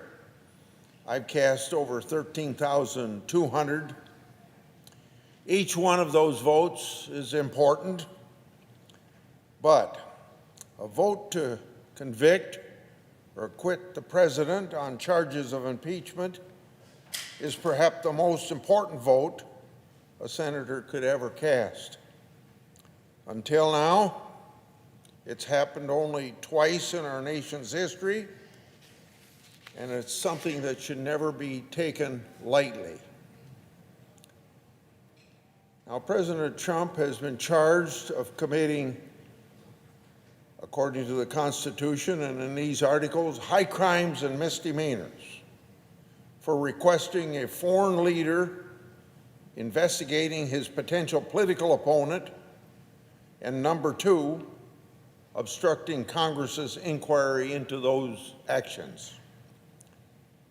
For this, we're asking to permanently remove him from office. As a judge and juror, as we all are, I first ask whether the charges rise to an offense that unquestionably demands removal from office. If so, I then ask whether the House proved beyond a reasonable doubt that it actually occurred. The House's case fails on the first of those questions. The President's request is not impeachable conduct under our Constitution. A president isn't prohibited by law from engaging the assistance of a foreign ally in an anti-corruption investigation. The House tries to make up for this hurdle by suggesting that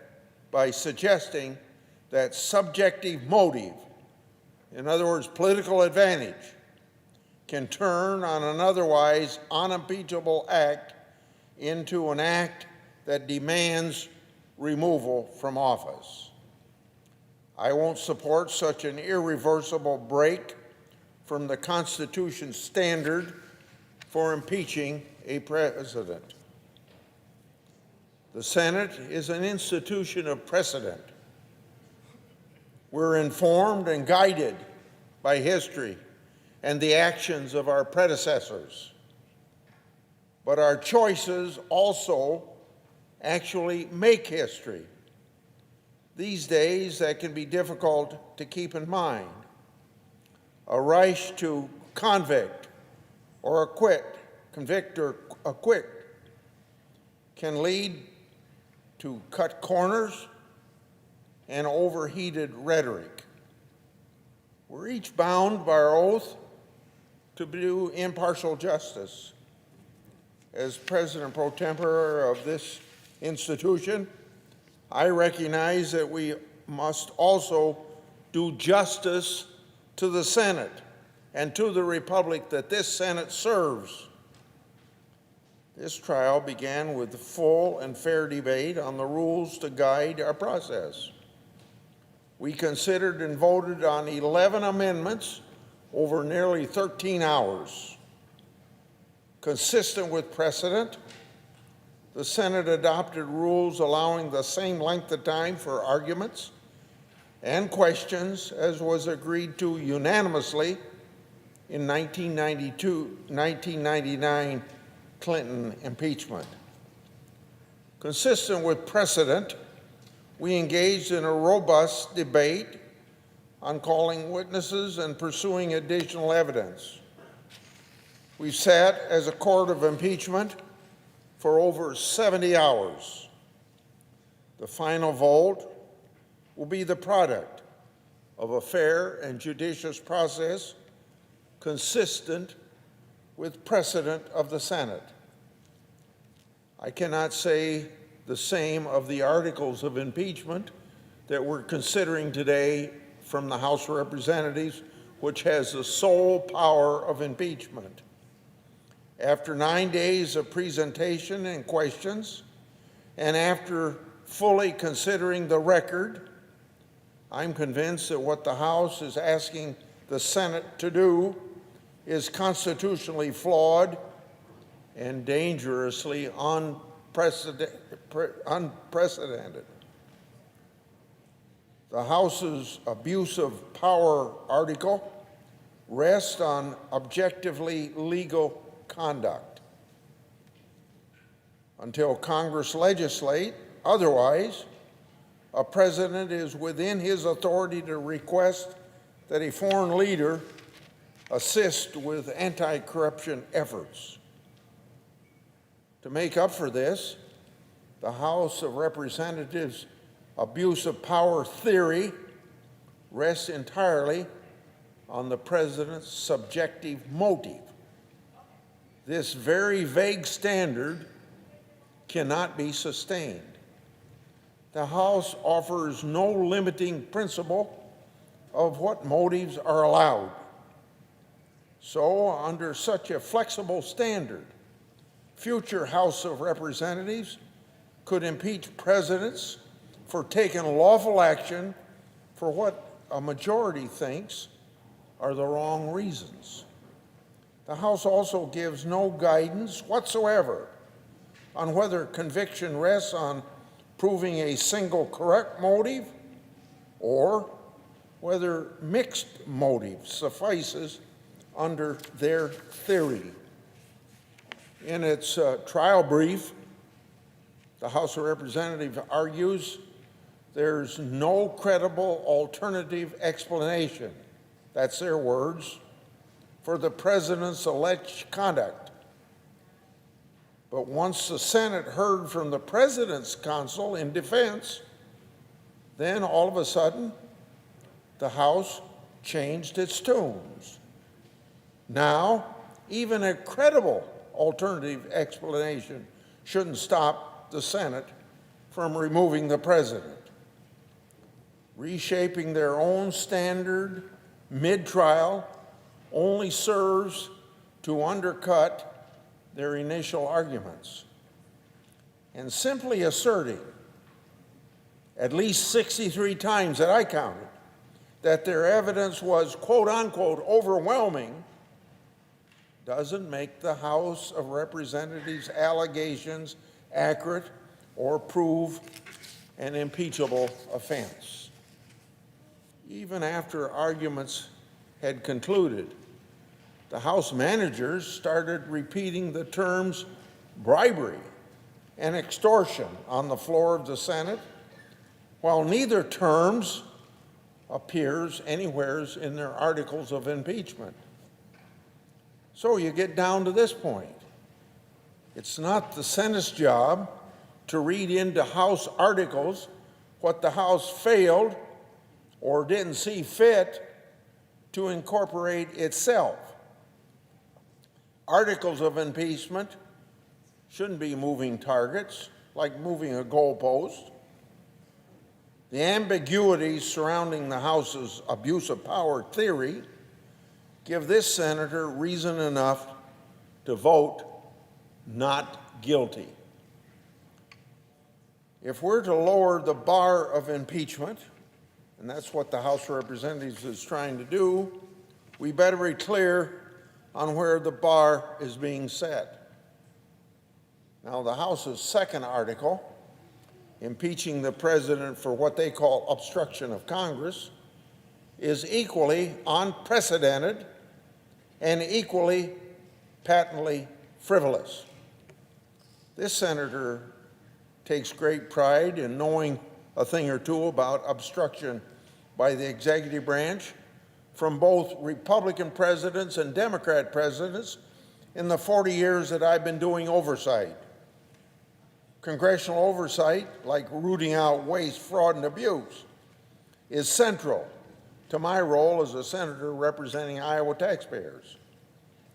In the face of obstruction, I use the tools the Constitution provides to this institution. Now, that is the very core of the checks and balances of our governmental system. For example, I fought the Obama administration to obtain documents related to Operation Fast and Furious under the House's obstruction standard. Should President Obama have been impeached for his failure to waive privileges during the course of that investigation? We fought President Obama on this for 3 years in the courts, and we still didn't end up with all that we asked for. Now, we never heard a peep from the Democrats when Obama pulled that trick, so the hypocrisy here by the House Democrats is on full display for the last 2 weeks. In the case before us, the House issued a series of requests and subpoenas to the executive branch, but the House failed to enforce those requests. When challenged to stand up for its subpoena in court, the investigating committee simply retreated. The House may cower at defending its own authority, but the Senate shouldn't have to clean up the mess of the House's own making. For the many ways in which the House failed in the fundamentals of oversight, and for the terrible new precedent this obstruction article would set, I'll vote not guilty. Another point, there's been debate about the whistleblowers whose complaint motivated the House's impeachment inquiry. I've worked for and with whistleblowers for more than 30 years. I sponsored numerous laws to strengthen whistleblower protections. Attempts by anyone to out a whistleblower just to sell an article or score a political point, those are not helpful at all. It's not the treatment any whistleblower deserves. However, it's important for investigators to talk to whistleblowers, to evaluate their claims and credibility, because those claims form the basis of an inquiry under checks and balances of government. My office does this all the time. When whistleblowers bring a significant case of bipartisan interest, we frequently work closely with Democrats to look into those claims. I know the House committees have followed that course in the past. Both parties understand how to talk to whistleblowers and respect confidentiality. But why no efforts were taken in this case to take these very basic bipartisan steps is very baffling to me. I fear that to achieve its desired goal, the House majority weaponized and politicized whistleblowers for purely partisan purposes. I hope that the damage done will be short-lived. Otherwise, separation of powers under our Constitution will be weakened. Finally, I've always made it a priority to hold judicial nominees to a standard of restraint and fidelity to the law. And as judges in this case, which every senator is, we should consider those factors which counsel restraint. These articles came to the Senate as a product of a flawed, unprecedented, and partisan process. When the articles were voted by the full House, the only bipartisanship was those in opposition. Moreover, tonight, the Iowa caucuses will be finished. The 2020 presidential election is underway. Yet, we all are asked to remove the incumbent from the ballot based on an impeachment supported by only one party of the Congress. The Senate should take no part in endorsing the very dangerous new precedent that this would set for future impeachments. We know we need no new normal when it comes to impeaching a president. We've got precedents of the past that should be followed, and they haven't been followed. We've had more than 28 pages of evidence. We've had 17 witnesses and over 70 hours of open, transparent consideration by the Senate. The American people are more than adequately prepared to decide for themselves the fate of the president in November. This decision belongs to the voters. It's time to get the Senate back to work for the American people on issues of substance. I yield the floor.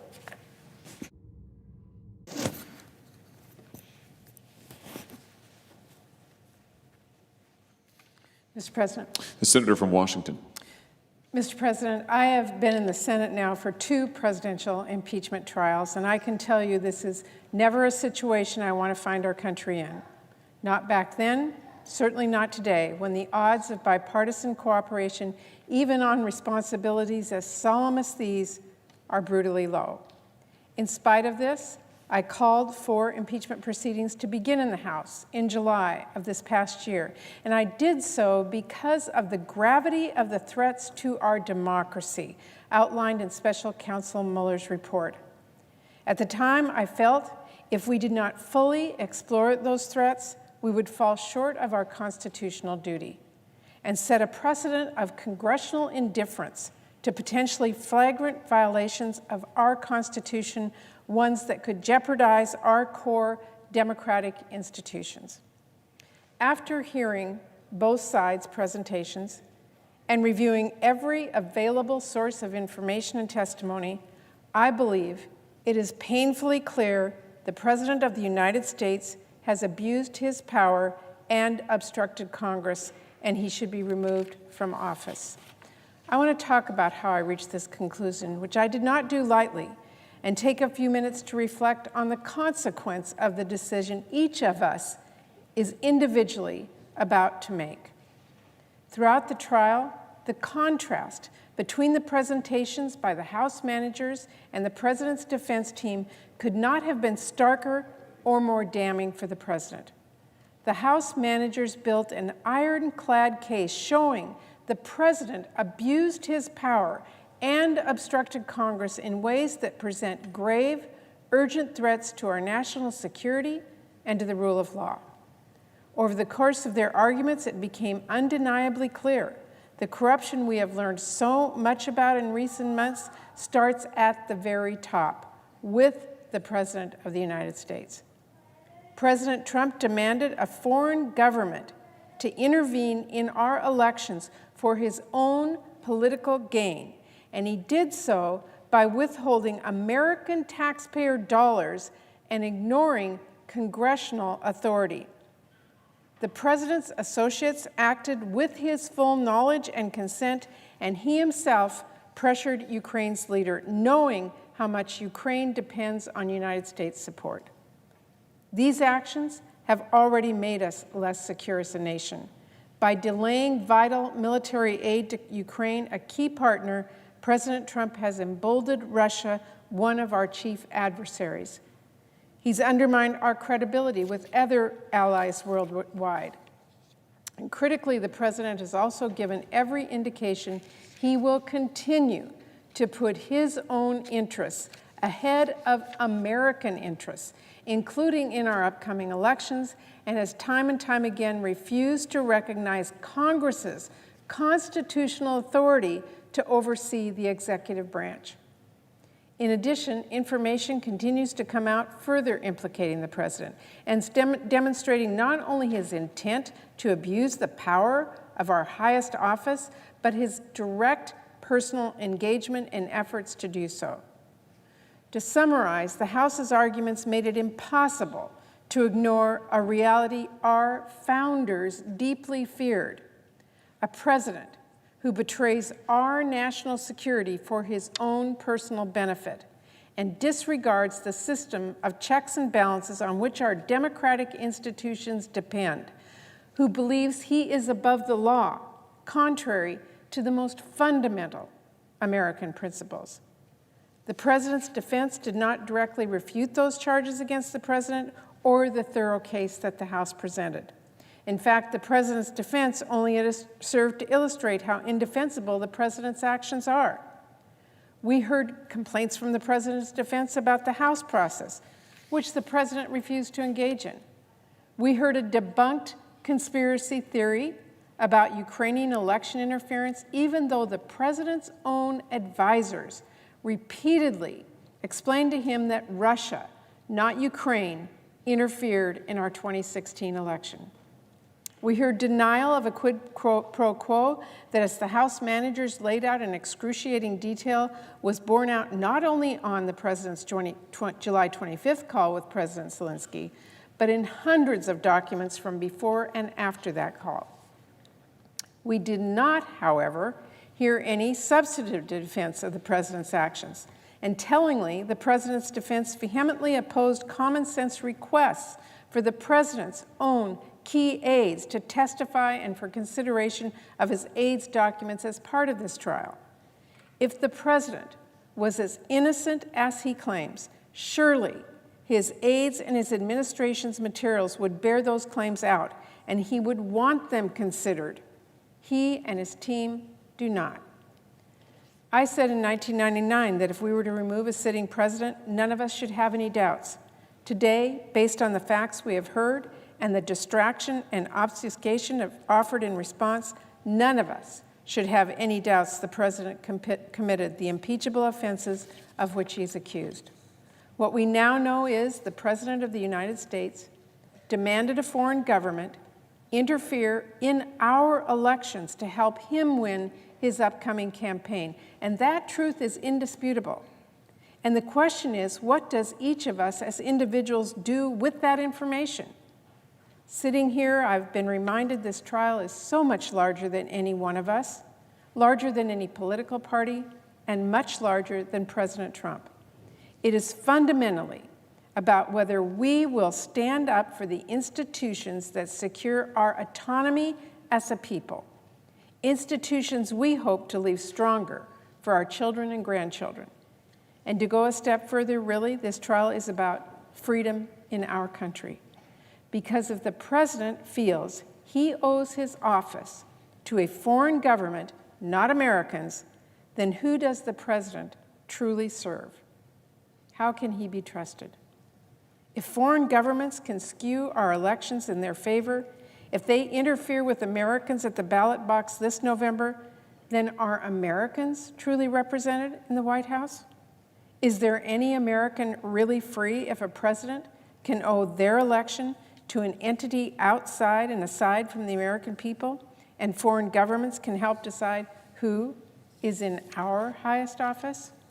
These questions and their chilling answers have led me to my final decision, and I hope others consider them carefully as they make their own. And I also want to speak for a minute about fear. There are really two different kinds at work in this moment. One is a fear of political consequences. I remember how many members of Congress felt compelled to vote for the war in Iraq. The political pressure was palpable. Today, that kind of political fear is palpable again. But fear of political consequences must never supersede concern for our country. And today, we should be fearful for our country. We should be fearful for our future, for our safety, and the rule of law if the evidence we've heard cannot persuade this body to act on the painful truth before us. Our president has betrayed the public trust, flagrantly violated our laws, and proved himself a threat to our national security. So I ask my colleagues how they want to feel, not in this moment, here today, but in the years ahead, and as part of our nation's history. As more information continues to come out about this administration, and it will, as we get closer to an election, we still have a unique opportunity to help protect, and as we explain this difficult but pivotal time to our grandchildren. Looking back, what will you want to have stood for? This president or our country? I believe, as Representative Schiff said so simply and powerfully, that in America, quote, right matters. But I also know right matters only because so many people have throughout our history stood up for what is right, even when, especially when, it may be difficult. Today, each United States Senator is called to do the same. Thank you, Mr. President, and I yield the floor.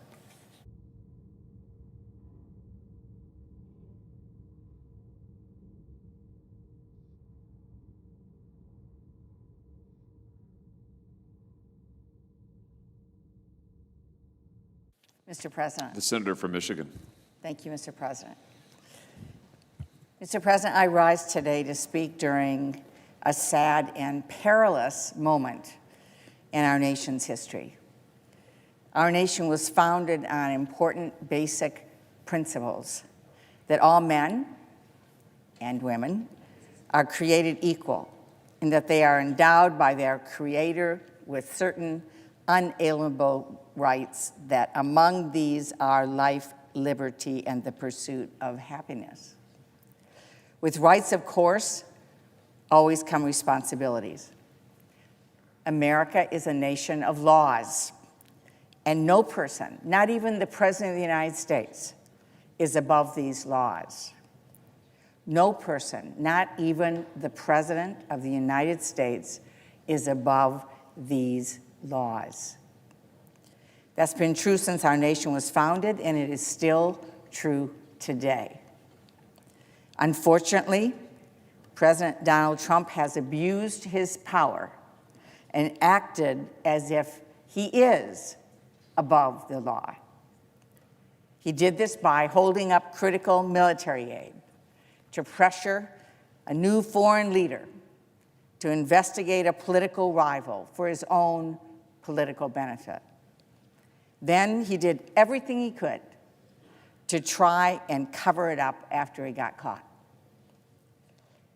As United States senators, it's our constitutional duty to fairly and thoughtfully consider articles of impeachment, listen to the evidence, and make a decision that honors our nation's values and our fundamental belief that no one is above the law. That is exactly what I did. And it's why I will vote to convict President Trump and remove him from office. The facts show the president did everything he could to cover up the truth, put our elections under even greater risk of foreign interference, and damage the constitutional checks and balances essential to our democracy. Let's be clear. We are here because of one person. We are here because of one person, President Donald J. Trump. The president was provided multiple opportunities to prove his innocence, as he should be. The House made countless requests for documents during the impeachment inquiry. The White House ignored them. The House issued 42 subpoenas. The White House refused to comply and even went so far as to threaten and intimidate those people who chose to appear. Yet even with this unprecedented level of obstruction, the House made a strong case for impeachment. Once impeachment moved to the Senate, the president again had numerous opportunities to defend himself. The American people and the people of Michigan strongly supported having additional documents and relevant witnesses, firsthand witnesses who could speak to the articles of impeachment. That's what a trial is supposed to be about. Yet the Senate did not hear from people who clearly have key relevant information, including former National Security Advisor John Bolton, who's willing to testify. And in fact, it's just a matter of time, and we will hear publicly, all of us, what he would have said to the Senate. Acting White House Chief of Staff and Director of the Office of Management and Budget, Mick Mulvaney. OMB Associate Director of National Security Programs, Michael Duffy. And White House National Security Aide, Robert Blair. Common sense says that if President Trump's top staff have evidence of his innocence, he would have insisted that we hear from them, as we should. They would have rushed into this chamber. Unfortunately, the exact opposite happened, lending strong support for the evidence presented by the House of Representatives. Instead, the president's defense team argued that abuse of power is not a crime and therefore not an impeachable offense. And it became clear that they believe, as the president himself has said on many occasions, that he has power to do anything he wants under Article 2 of the Constitution. They also argued that if the president thinks his reelection is in the public interest, and if he does anything to benefit his reelection, including getting help from a foreign country, then that too is in the public interest and not an abuse of power. Common sense would tell us otherwise. Keep in mind that these are far from mainstream legal arguments, even in conservative legal circles. These arguments have been made up to protect President Trump and cover up his wrongdoing. These arguments are nothing short of appalling, and I'm alarmed at what they suggest President Trump could do next week, next month, in November, or what any president in the future could do. Is it now okay for the President of the United States to ask a foreign leader to investigate a member of Congress or any citizen if it helps him get reelected and thus, in his mind, benefits the country? Is it now okay for the President of the United States to tell a governor that they're not getting any critical disaster relief until they endorse him in the next election? Is it now okay for the President of the United States to ask foreign leaders to give campaign contributions or other political help in exchange for official visits? I don't think any of this is okay. The people of Michigan don't think any of this is okay. And I intend to do everything I can to ensure that it doesn't become our new normal. The founders were smart. They lived under a king, and they had no intention of doing so ever again. I have to wonder why so many of my Republican colleagues seem so eager to give it a try. This is the United States of America. In our country, no president is above the law, and it is illegal for a candidate or any elected official to receive political help from a foreign government. Americans must decide American elections.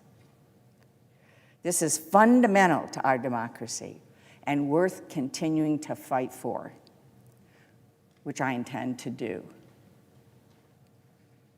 Having said that, I'm also deeply concerned about the divisions in our country, in our families, in our communities. It's critical that we find ways to listen to each other, respect differences, and find common ground so that we can address the important issues affecting our families and our country. These are indeed serious and perilous times. It's up to all of us to stand up for what we believe is right and to work to strengthen our democracy by coming together as Americans, by finding ways to work together to solve problems. Our children and our grandchildren are counting on us. I yield the floor.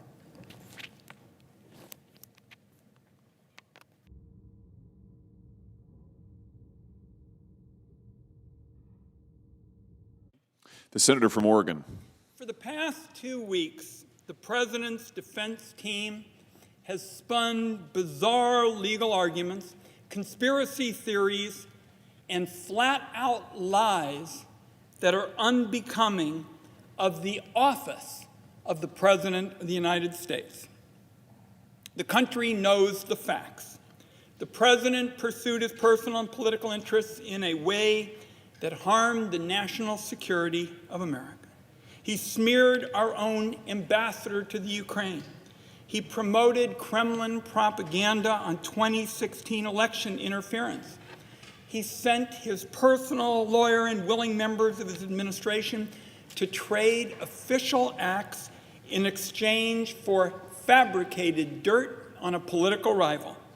He stopped $391 million in aid from going to the Ukraine, and when the Ukrainians made clear they were desperate for that aid to come through, he made his demands.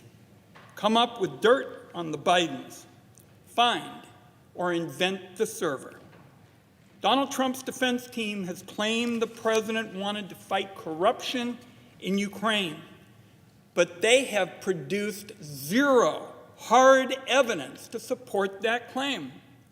Never in the history of our government has the president pursued a policy end without generating what usually is mountains of paper. And yet here there are no memos, no meeting records, no communiques on anti-corruption. Nothing. This defense is fiction. It's fiction because the president was not fighting corruption in Ukraine, he was causing it. We also know the president was telling the people around him to do what he wanted with respect to the Ukraine. He was telling them to talk to his personal lawyer, Talk to Rudy. Because the president had forgotten what's good for the American people, he ignored the needs of our allies and forgiven the attacks on American democracy. What the American government under this president was after, the only thing it was after, was a corrupt favor for the personal benefit of Donald Trump. This favor was to get a foreign government to target an American citizen when our own intelligence services were legally prohibited from doing so. An action that even Trump's own Secretary of State, Mike Pompeo, once admitted is illegal. Mike Pompeo said it's not lawful to outsource that which we cannot do. Yet that's what the president was seeking. And that was not the only illegal action. The GAO has said that holding up the Ukraine aid was a violation of the Impoundment Control Act. And when the aid eventually went through in September of last year, it wasn't because they suddenly had a whole lot of new respect for the constitutional powers of the Congress. It was because they got caught. When this abuse came to light, Donald Trump's response was, I pretty much can do what I want. I'm above the law. On the South Lawn of the White House, he confirmed that he wanted Ukraine to smear the Bidens, smear them by announcing investigations. He said he wanted the same thing from China. In a White House press briefing, Mick Mulvaney, the chief of staff, confirmed that the scheme had been politically motivated. A reporter who was clearly stunned at the Mulvaney admission asked for some clarification, and Mulvaney said, and I quote, "I've got news for everybody. Get over it." And that, I would submit, is what this trial is all about. Whether the Senate and the country have to simply get over it. I know some senators are apparently prepared to do exactly that. But let's consider the precedent that just getting over it sets. If this ends in an acquittal, it signals that politicians can get away with selling out American interests to foreign co-conspirators to rig an election. What's to stop the Russians from approaching a future president with their own proposition? Dial back your support for the Balkan states, and we'll take down your opponent in the re-elect. What would prevent the Chinese government from approaching a senator and offering fabricated dirt on senators of the other party in order to smooth the way for a sweetheart trade deal? What if a president hands the Saudis an enemies list of political opponents to hack in exchange for military tech and a few regiments of American soldiers in Yemen, and ending in acquittal without hearing from any witnesses or getting any new evidence, says that the president can rig impeachment trials as well? Every impeachment trial, every one, included witness testimony. That's just good government 101. It's what Americans expect. It's what I heard in open-to-all town hall meetings in Oregon from counties Donald Trump won and from counties Hillary Clinton won. The Republican Senate majority is apparently ready to acquit the Republican president without even going through the motions, ignoring what the American people expect. How will we sustain a functioning democracy when our leaders are allowed to rig an election and there are no consequences? The Congress is going to struggle to unwind that precedent. It could outlive all of us. So after these long days of arguments and questioning, in my view, this comes down to two simple questions.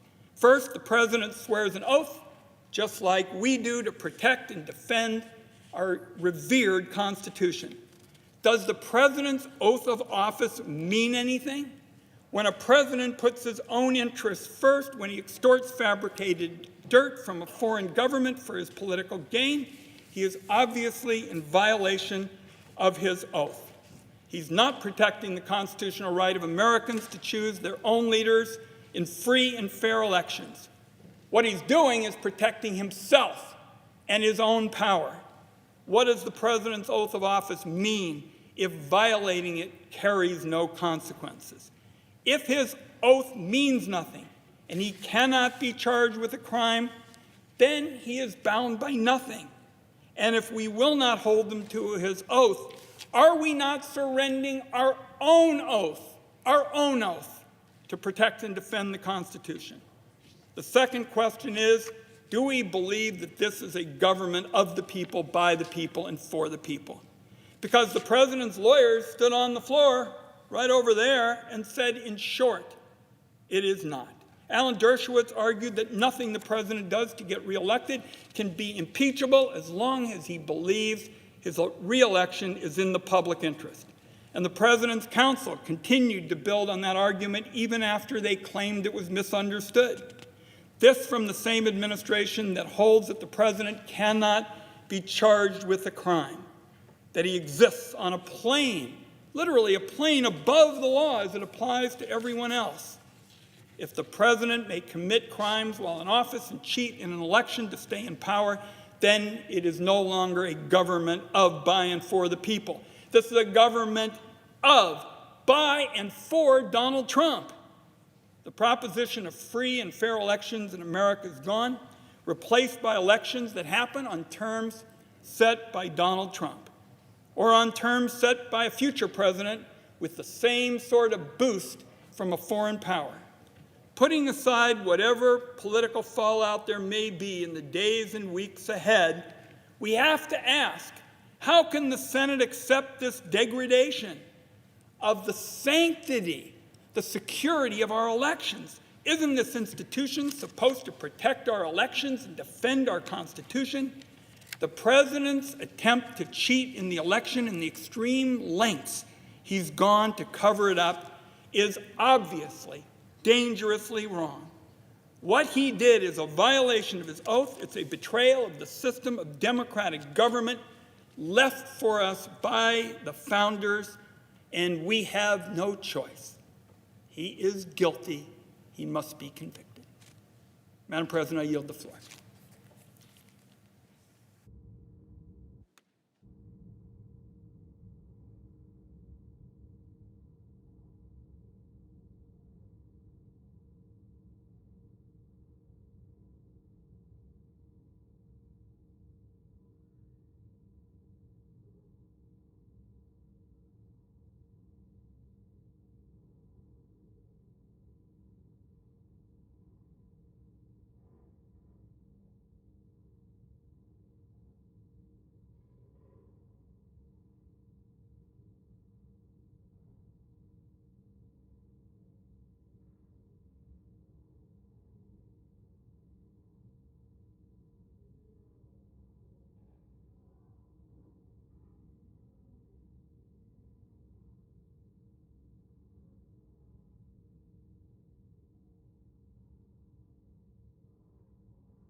just get ready.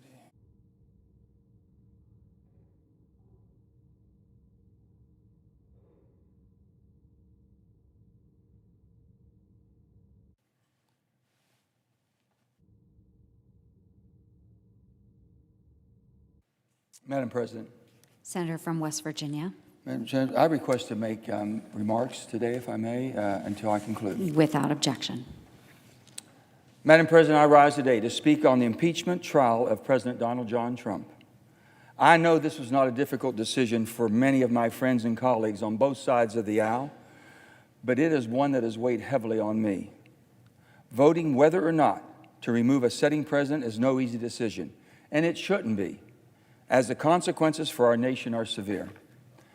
As a moderate centrist Democrat from West Virginia with one of the most bipartisan voting records in the Senate, I have approached every vote I have cast in this body with an open mind and pride myself in working across the aisle to bring my Republican and Democrat friends together to do what is best for our country.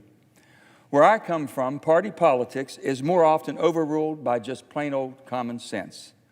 And I have never, in over 35 years of public service, approached an issue with premeditated thoughts that my Republican friends are always wrong and my Democrat friends are always right. Since the people of West Virginia sent me here in 2010, I have never forgotten the oath I took to defend the Constitution and faithfully discharge the duties of the office of which I am honored to hold. It is by the Constitution that we sit here today as a court for the trial of impeachments.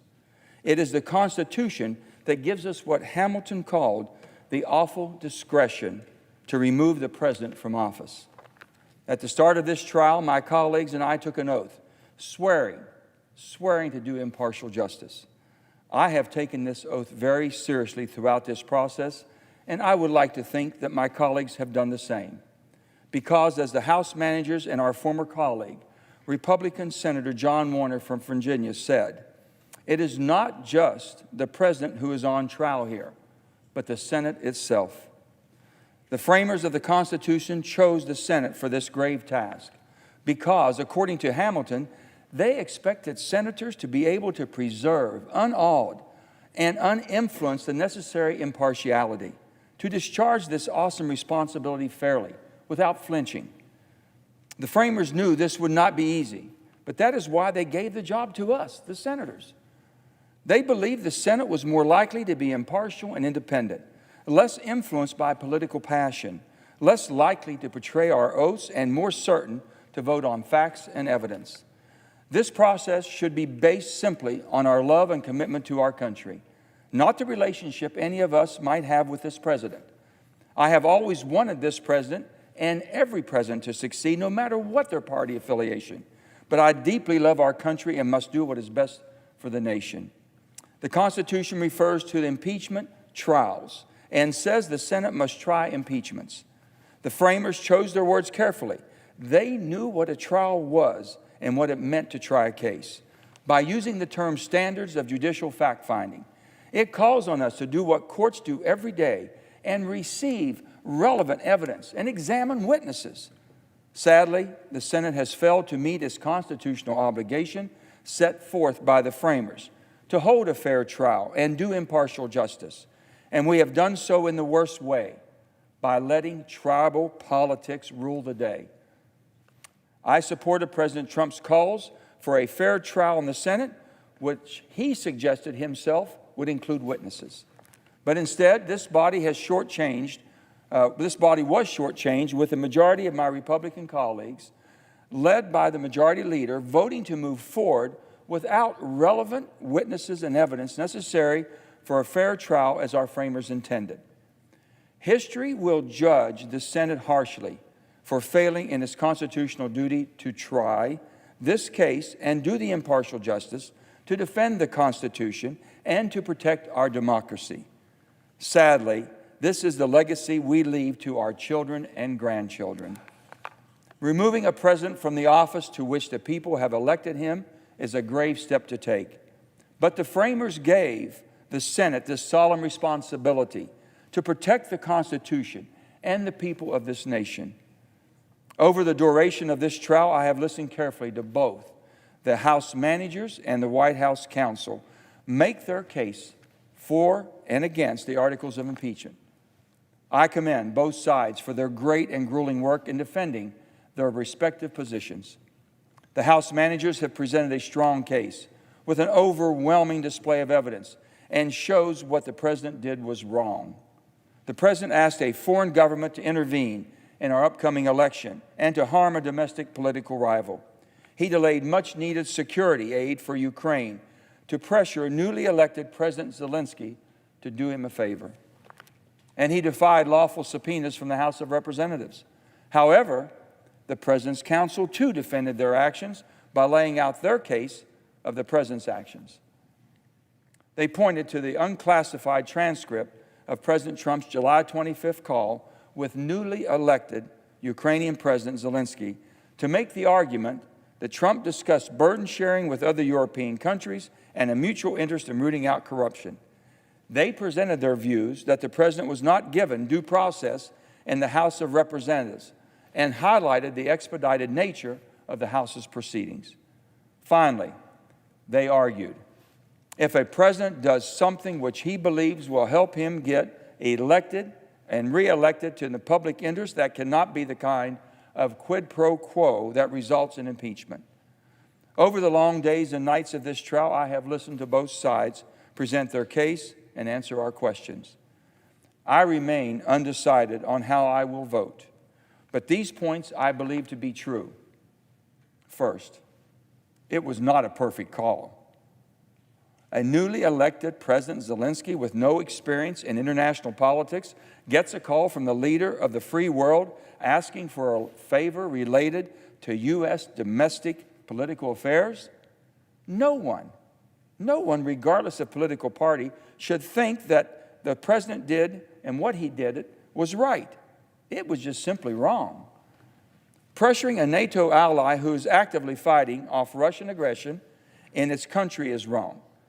President Zelensky or anyone else should never feel beholden to the superpower of the world for a favor before it can receive military aid. It's not who we are as a country. We stand shoulder to shoulder with our allies and never, ever condition our support of democracy for a political favor. Of all the arguments we have heard from the House managers and White House counsel during the long days and nights that we have sat here, the most dangerous, the most troubling to me is the false claim that the president can do no wrong, that he is above the law, and if it's good for the reelection of the president, that it's good for our country. That is simply preposterous. That is not who we are as Americans. That is not how I was raised in the small coal mining town of Farmington, West Virginia. Where I was raised, no one believed they were better than anyone else and could act with total disregard for the well-being of their neighbor if it was for their best interest. That is not why over 230 years ago, the founding generation rebelled against a king and refused to crown a new one in this republic. So let me be clear, no one, not even the president, is above the law. Finally, the purpose of impeachment is not to punish the president, but to protect the public. The ultimate question is not whether the president's conduct warrants his removal from office, but whether our nation is better served by his removal by the Senate now, with impeachment, or by the decision the voters will make in November. As Hamilton warned us, impeachment seldom failed to agitate the passions of the whole community. They divide us on party lines and inflame our animosities. Never before in the history of our republic has there been a purely partisan impeachment vote of a president. Removing this president at this time would not only further divide our deeply divided nation, but also further poison our already toxic political atmosphere. In weighing these thoughts and of all the arguments brought forward in the case, I must be realistic. I see no path to the 67 votes required to impeach President Trump and haven't since this trial started.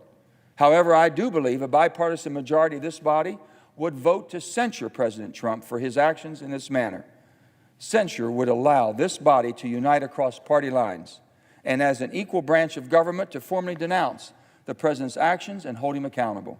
His behavior cannot go unchecked by the Senate, and censure would allow a bipartisan statement condemning his unacceptable behavior in the strongest terms. History will judge the Senate for how we have handled this solemn constitutional duty. And without bipartisan action, the fears of the great Senator Byrd will come true. As he said during the Clinton impeachment, the Senate will sink further into the mire because of this partisanship. There will be no winners on this vote, Byrd said. Each senator has not only taken a solemn oath to support and defend the Constitution, but also to do impartial justice, to help the nation. So help me God. That oath does not say anything about political party. Politics should have nothing to do with it. I am truly struggling with this decision and will come to a conclusion reluctantly, as voting whether or not to remove a sitting president is the most consequential decision that I or any U.S. senator will ever face. But regardless of my decision, and in the absence of 67 votes, I am reminded again of the words of Senator Byrd. The House and Senate, Republicans and Democrats, and the President must come together to heal the open wounds, bind up the damaged trust, and by our example, again, unite our people. For the common good, we must now put aside the bitterness that has infected our nation. We must begin by putting behind us the distrust and bitterness caused by this sorry episode and search for common ground instead of shoring up the divisions that have eroded decency and goodwill and dimmed our collective vision. It is not the legacy of the individual senators that we should be concerned about, but it is the legacy of this great institution, the United States Senate, that we leave for generations to come.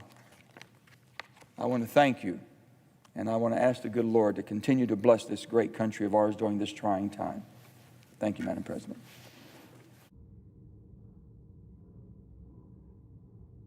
Madam President. Senator from Tennessee. Thank you, Madam President. Before I begin, I really want to take a moment to thank our friend and Majority Leader McConnell for the manner in which he has worked to make this trial run so smoothly. I also thank our colleagues for their perseverance and, of course, the staff that has worked diligently and has been so patient as we have worked through this process. The impeachment trial of President Donald J. Trump was a moment in history that should have been shrouded in the gravity of its potential consequences. Instead, day by day, we endured hyperbole in its most unserious form. It's easy to forget that America's appetite for scandal fades quickly once you exit the Beltway around Washington, D.C.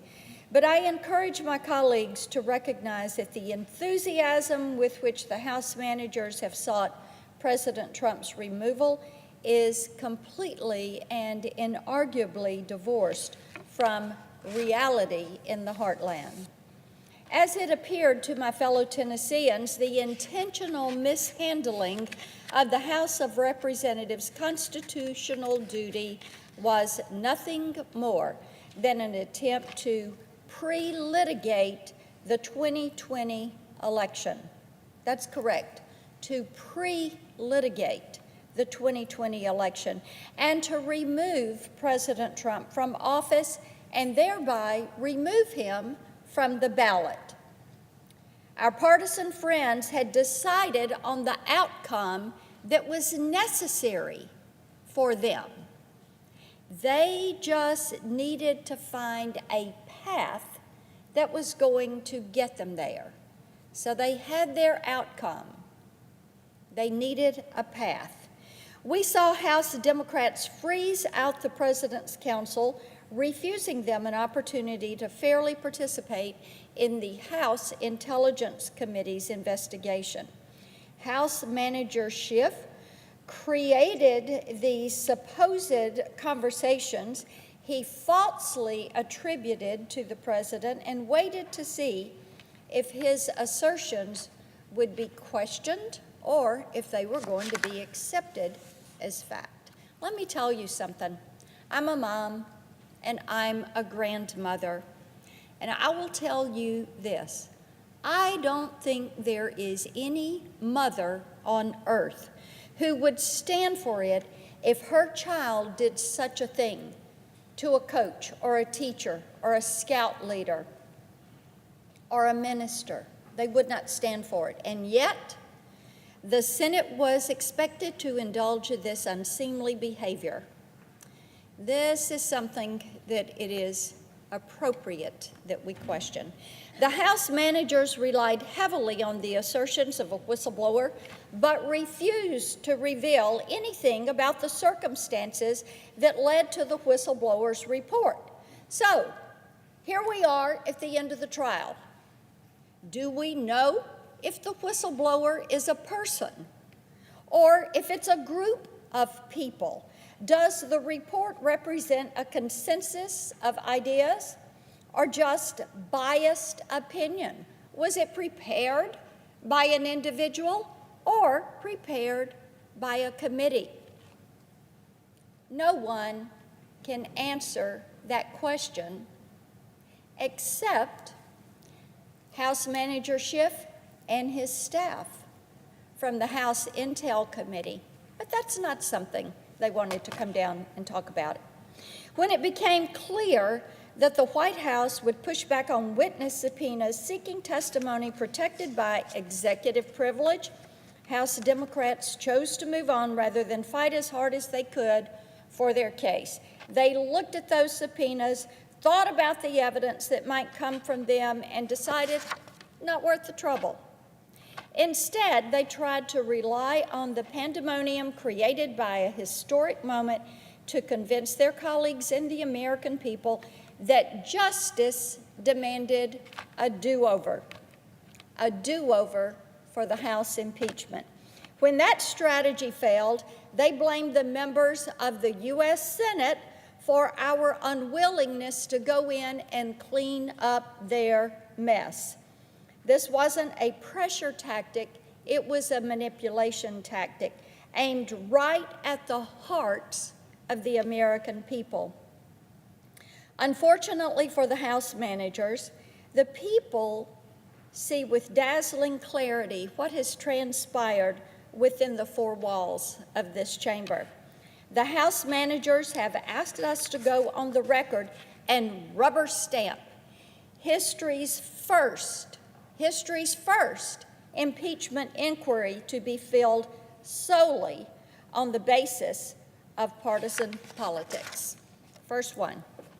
They've asked us to ignore how quickly they moved to impeach President Trump and to not compare their timeline to the timelines from the Nixon or the Clinton impeachment.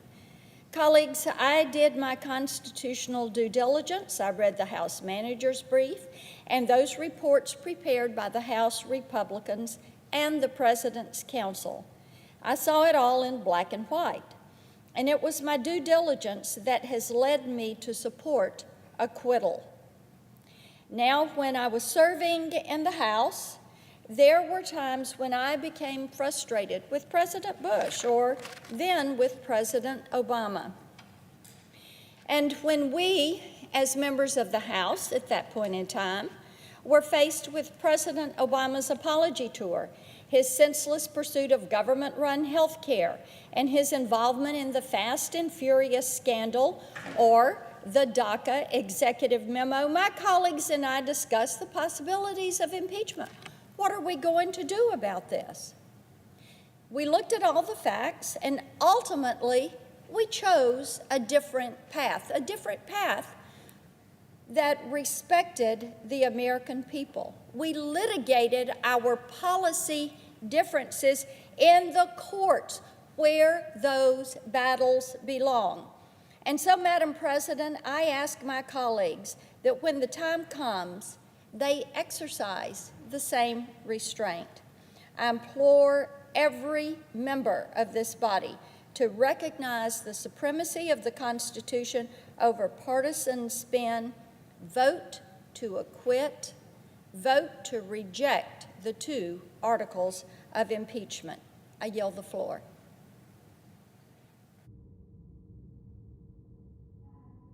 I notice the absence of a quorum. The clerk will call the roll. Mr. Alexander.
Madam President,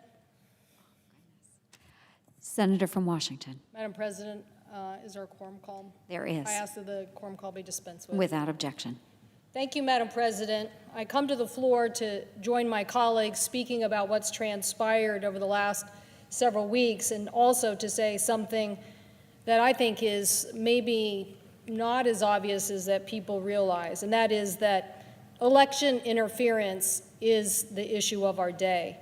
It's not because we just spent 11 days talking about it and what might have happened in the Oval Office about interference in the upcoming 2020 election. It is the issue of our day because we live in an information age, and weaponizing of misinformation has become a lethal campaign tool. That is to say that if you tarnish your opponent enough with misinformation, accuse them of corruption, then you can either score by wounding them fatally, that is, by getting people not to vote for them, or by disincenting people to vote at all. Claiming corruption seems to be a pretty good tool these days to wound anybody, to wound institutions, the free press, a legitimate government oversight, but most seriously, it wounds our democracy by sowing doubt into free and fair elections. Once voters believe the election results are corrupt, it's hard to have faith in them, and it's hard to make tough decisions that we need to make as a society to move forward. That is why voting in and of itself does give us confidence as a nation, because when we know they're free and fair elections, we know the public has spoken and the results are legitimate. I am personally grateful to my predecessor, Senator Slade Gorton, for how he handled the 2000 election.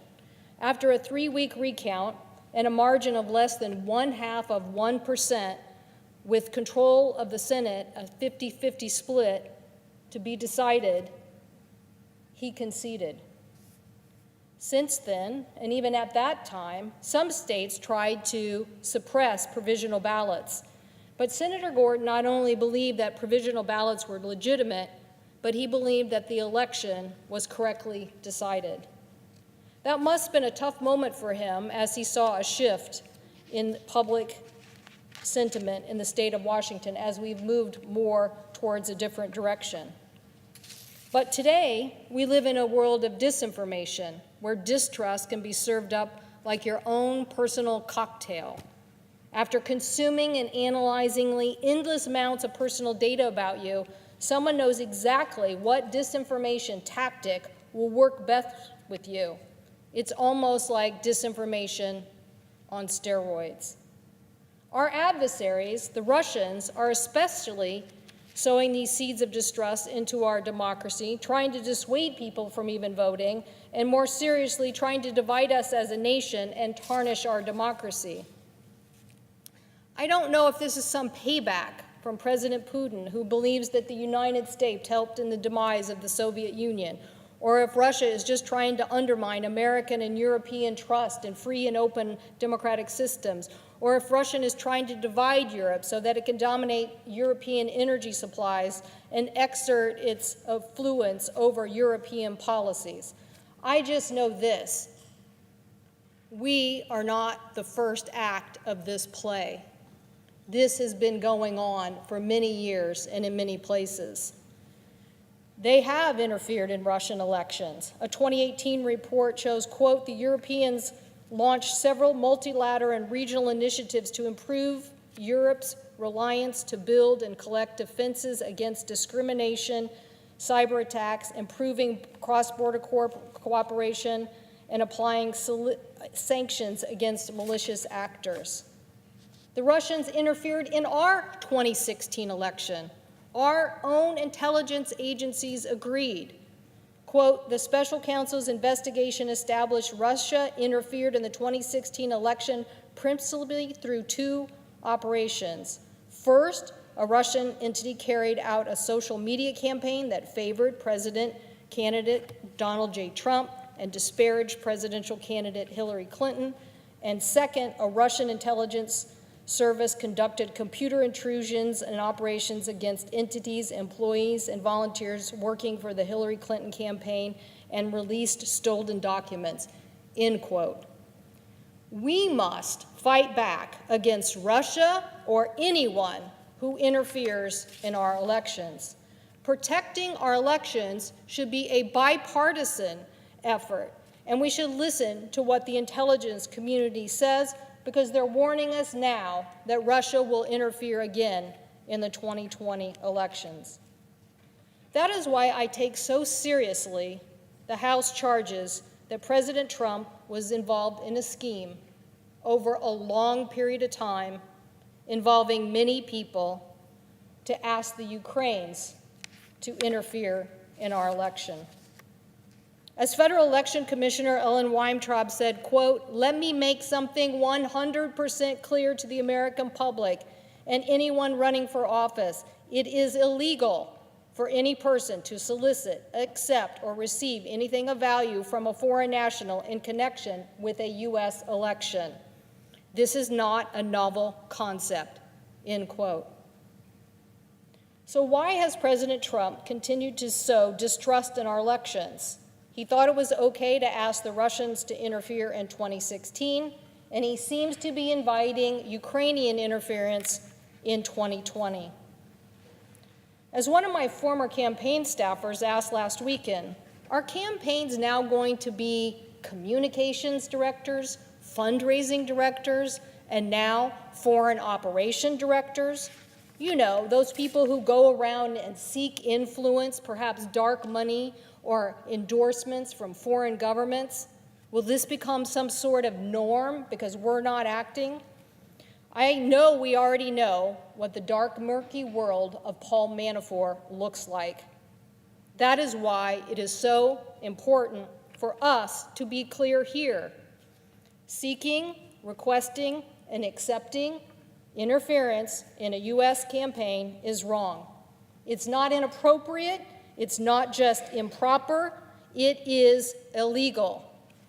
By calling it improper or turning a blind eye in this case is enabling more election interference.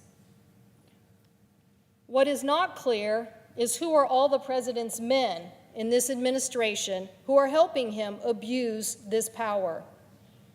Is he using this office for political gain?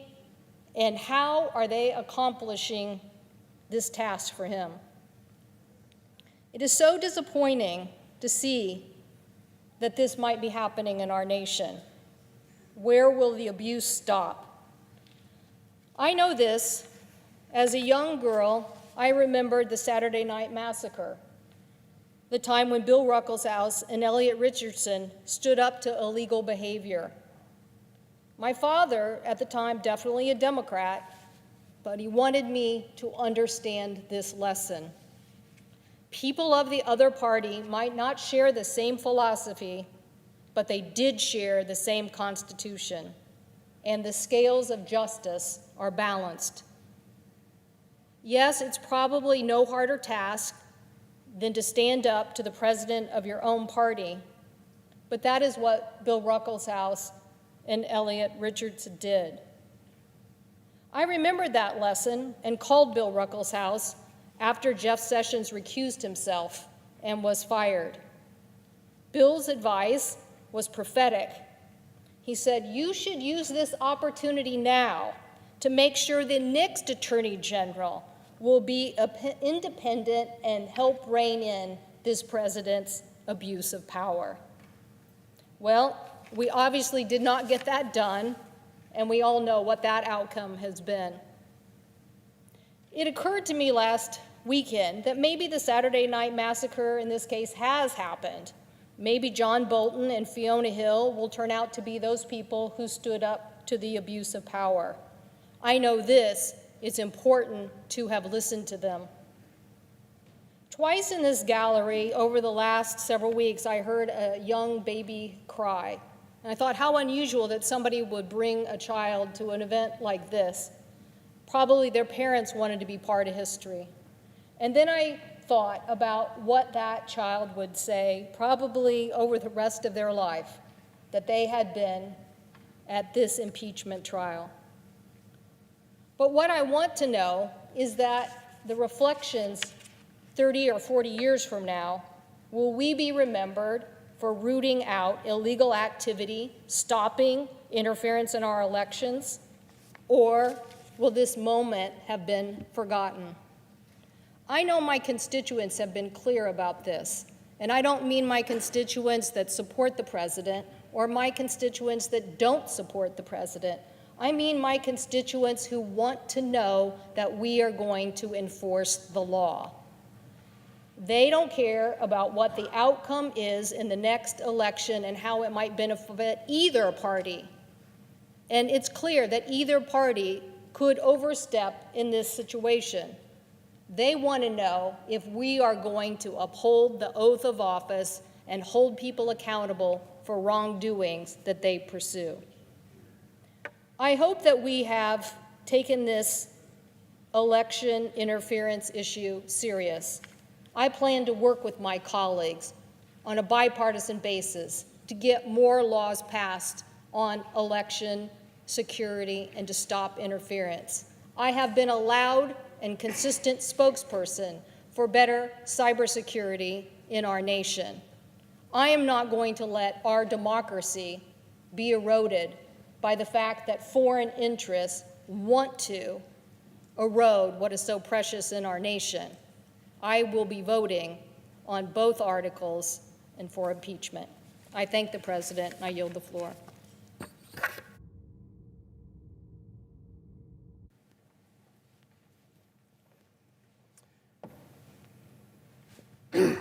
Mr. President. Senator from Hawaii is recognized. Thank you, Mr. President. The American experiment was a radical one.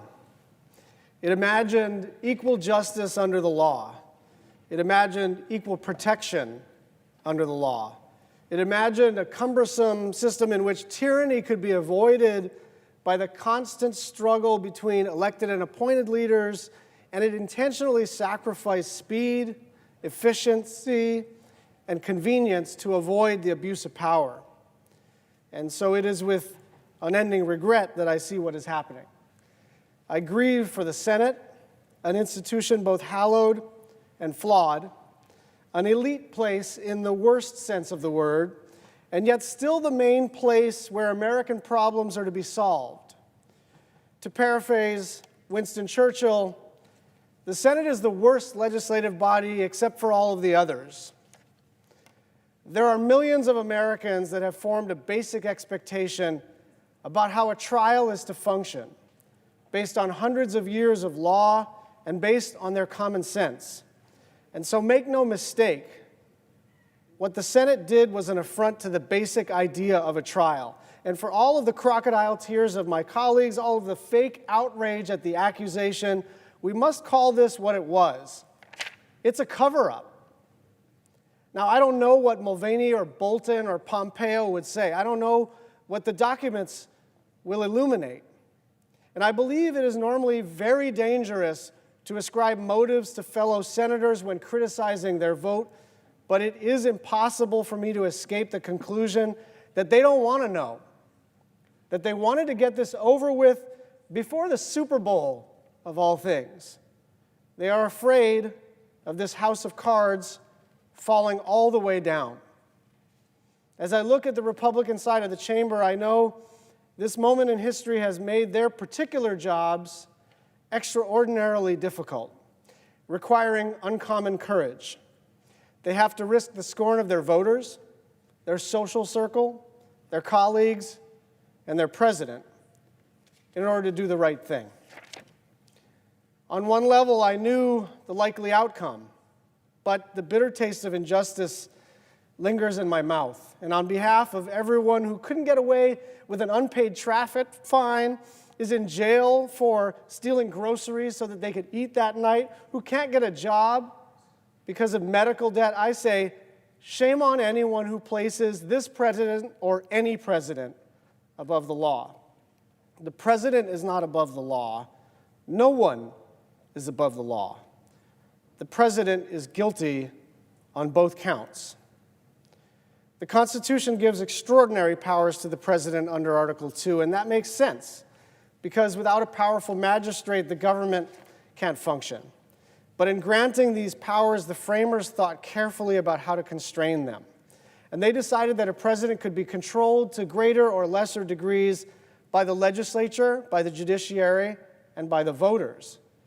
But the framers couldn't contemplate this level of polarization when, even in the face of the overwhelming evidence of high crimes, one party would not just exonerate him for it, but in fact ratify these crimes. They didn't imagine that one party would be so uniformly loyal to its president that it could maintain a hammerlock on the Senate, preventing the prospect of 67 votes from ever being available for removal. I don't think we're in danger of the impeachment process becoming routine. I think we're in much greater danger of making the impeachment process moot. And if so, God help us all. But all is not lost. We remain a government of, by, and for the people. And if people across the country find this as odious to our basic values as we do, in 8 months, the American public can render its own verdict on the United States Senate. I yield the floor. Suggests the absence of a quorum. The clerk will call the roll. Mr. Alexander.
Is the quorum call in progress?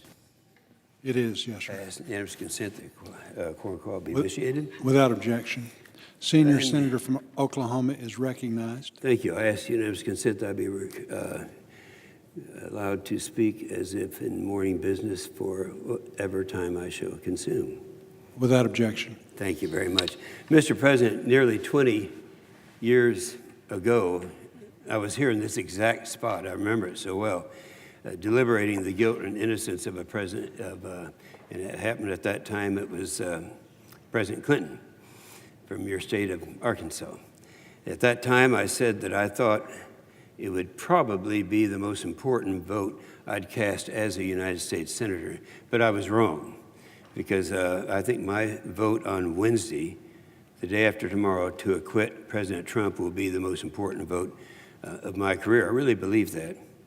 Over the past few weeks, we've considered impeachment. There's been a lot made of the fact that I was willing to vote to convict President Clinton 20 years ago, and yet to vote the other way about in the current process that we're under right now. Now, putting morality question aside, this supposed debate highlights the central point of the differences in the impeachment process and why President Trump should not be impeached. And before Clinton was even impeached, he admitted to the crime of perjury. Now, this is a big difference, because we have a president right now who has not admitted that. In fact, there's not really been accusations that he would be in that position. And our debate then was about whether or not perjury was a high crime or misdemeanor. I believe it was. And as I said then, the president should be held to the highest standard. But that was substantially different than the question before us today.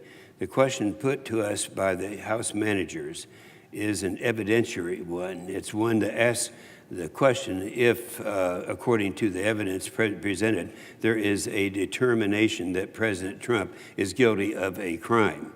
And the answer is no. Presidents should be held to the highest standard, but that standard can't be a false moving standard that isn't based on evidence or is established by a court of public opinion. And here's why I will vote to acquit the president.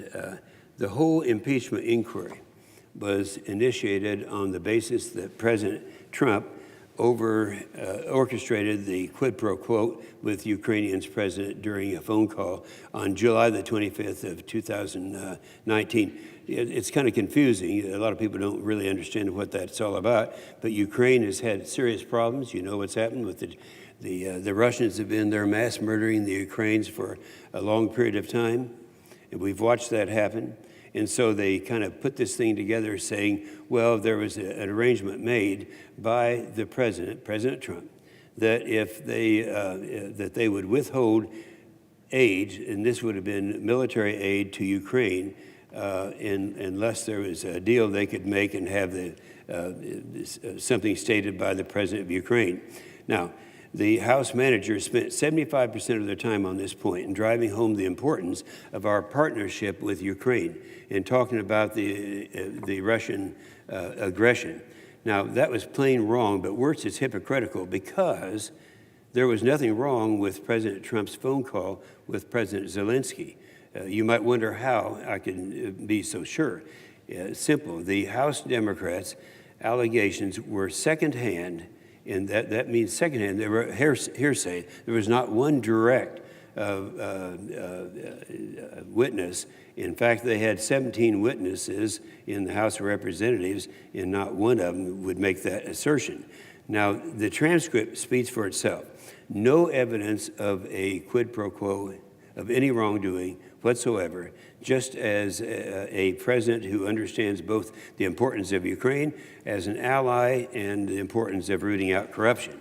Now, President Zelensky said publicly that he felt no pressure, and he testified this, and that Trump to investigate anything in exchange for foreign aid. Now, you got to keep in mind, we have a very conservative president. You know, he doesn't just dish out to everybody the foreign aid that they need. In this case, there was a necessity to have it. Military aid. We couldn't get any military aid from President Obama. All he wanted to send was blankets and K rations. Well, they don't have K rations anymore. They call them something else. But nonetheless, there was not going to be any military aid to them. And so the Trump administration placed a brief temporary hold on the aid to Ukraine to ensure that the American taxpayers were not going to be abused. Now, this is very significant. He did this to Ukraine, making sure that the amount of money that was sent in there is going to be used properly, and the amount of aid that military aid was going to be used. But at the same time, you got to keep in mind, he was doing that with everybody else too. He's just not a fast-spending president. He's going to make sure that things have to be made in accordance with the needs. In fact, in the other times, he withheld the same type of thing, financial aid, to Afghanistan, South Korea, El Salvador, Honduras, Guatemala, Lebanon, and Pakistan. So the fact that he did with Ukraine was consistent with his other policies. This is what he does and what he's always done. I'm confident that this is because I talked to President Trump directly about it. See, I'm the chair of the Senate Armed Services Committee. The committee is responsible for authorizing lethal aid to Ukraine, and I've been working on securing that lethal aid for a long period of time, dating back to 2014. 2014, we had a different president. It was President Obama. And then the Ukraine president, Poroshenko, I can remember being in Ukraine with Poroshenko and talking to him about this and why it was necessary. And this is at the same time that Russia was in Ukraine and was mass killing the Ukrainians. And so we went to President Obama to get help, and he wouldn't do it. He didn't want to send any kind of military aid and said, as he said over and over again, we talk about blankets and K rations. Well, when President Trump came into office, he changed it all. He's the first president to provide lethal aid to Ukraine. Lethal aid to Ukraine. Has been a committed partner in the region, helping them withstand Russian aggression. I bring this up because during the first 3 days of the House managers, about 75% of that time was spent on this issue, talking about his lack of support for Ukraine, when this president has been supporting Ukraine. And the House managers that were serving in the House at that time, this is significant. Of the House managers, 7 or 8 of them, however many that was, who have been sitting right over here for the last week, they were all talking about things they wanted to do for Ukraine, and yet the first vote that was taken was the Senate Armed Services Committee vote for 2016. And it happened to be that the Democrats, the very 3 Democrats that were serving at that time, voted against it. They didn't vote for it. And so this is the type of thing you get when this hate-motivated stuff was going on for such a long period of time. The House didn't prove Trump committed a crime. Now, I'm the first to admit, I'm not a lawyer. Sometimes I think that plays for my advantage. I look at things in a different way. I try to just inject a little bit of common sense. I listened to the lawyers, and frankly, some of them I didn't even understand what they're saying, but I do know pretty much what's going on around here. And in this case, the reasons behind why the president should not be impeached are common sense. He didn't commit a crime. And that came not just from me. You'd expect me to say that. That came from others that were the well-respected attorneys that were involved in each side of this case. In each of the past impeachment cases in the House of Representatives accused the president, Johnson, Nixon, and Clinton, of committing a crime. Now, this president didn't commit a crime, but Clinton did, and he admitted that he did. It was perjury at that time. That's a crime. Same thing was with Nixon, and the same thing was with Johnson. So all of those things that have happened in the recent history have been crimes, but not this president. The Democrats have wanted to impeach President Trump since before he took office. I think it was a witness that we had today. I believe it was today. They're talking about, and they had a kind of a visual up here that showed all of the people who have been trying to impeach President Trump ever since he took office. And I'm talking about the first week he was in office. And it was all documented up there. So they're still at it. And I have no doubt they'll continue to do that, but it's not going to work. It didn't work in this case. Democrats have wanted to impeach him since he took office. And the Washington Post reported the concerted effort by the left-wing advocacy groups to move toward impeachment of the president only minutes after his inauguration. So they've been looking and looking and looking for a reason to impeach President Trump. Now, I think that one of the stars of this testimony that went on was this Alan Dershowitz. He's one is held in the highest regard. He's a law professor at Harvard University, and he was a strong Democrat. He's not a Republican.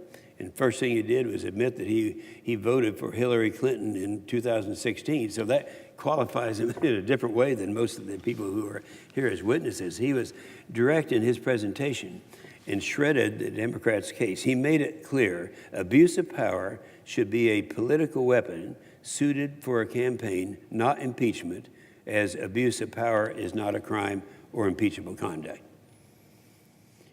Dershowitz also explained that virtually every president since President Washington could have been accused of impeachment if they used the criteria that the House managers, the ones who were sitting over here, were using. They said that, and so that was just a level that could not be used, or it would have affected every other president had it been used at that time. He also had an important comment on whether or not we needed to hear sworn testimony from John Bolton. This is what he said. This is a quote by Dershowitz. He said, "Nothing in the Bolton revelations, even if true, would rise to the level of abuse of power or an impeachable offense," unquote. That's Alan Dershowitz. It's clear that the President Trump must be acquitted of the charges of the charge of abuse of power on its merits. A vote to convict in this case would be a dangerous precedent.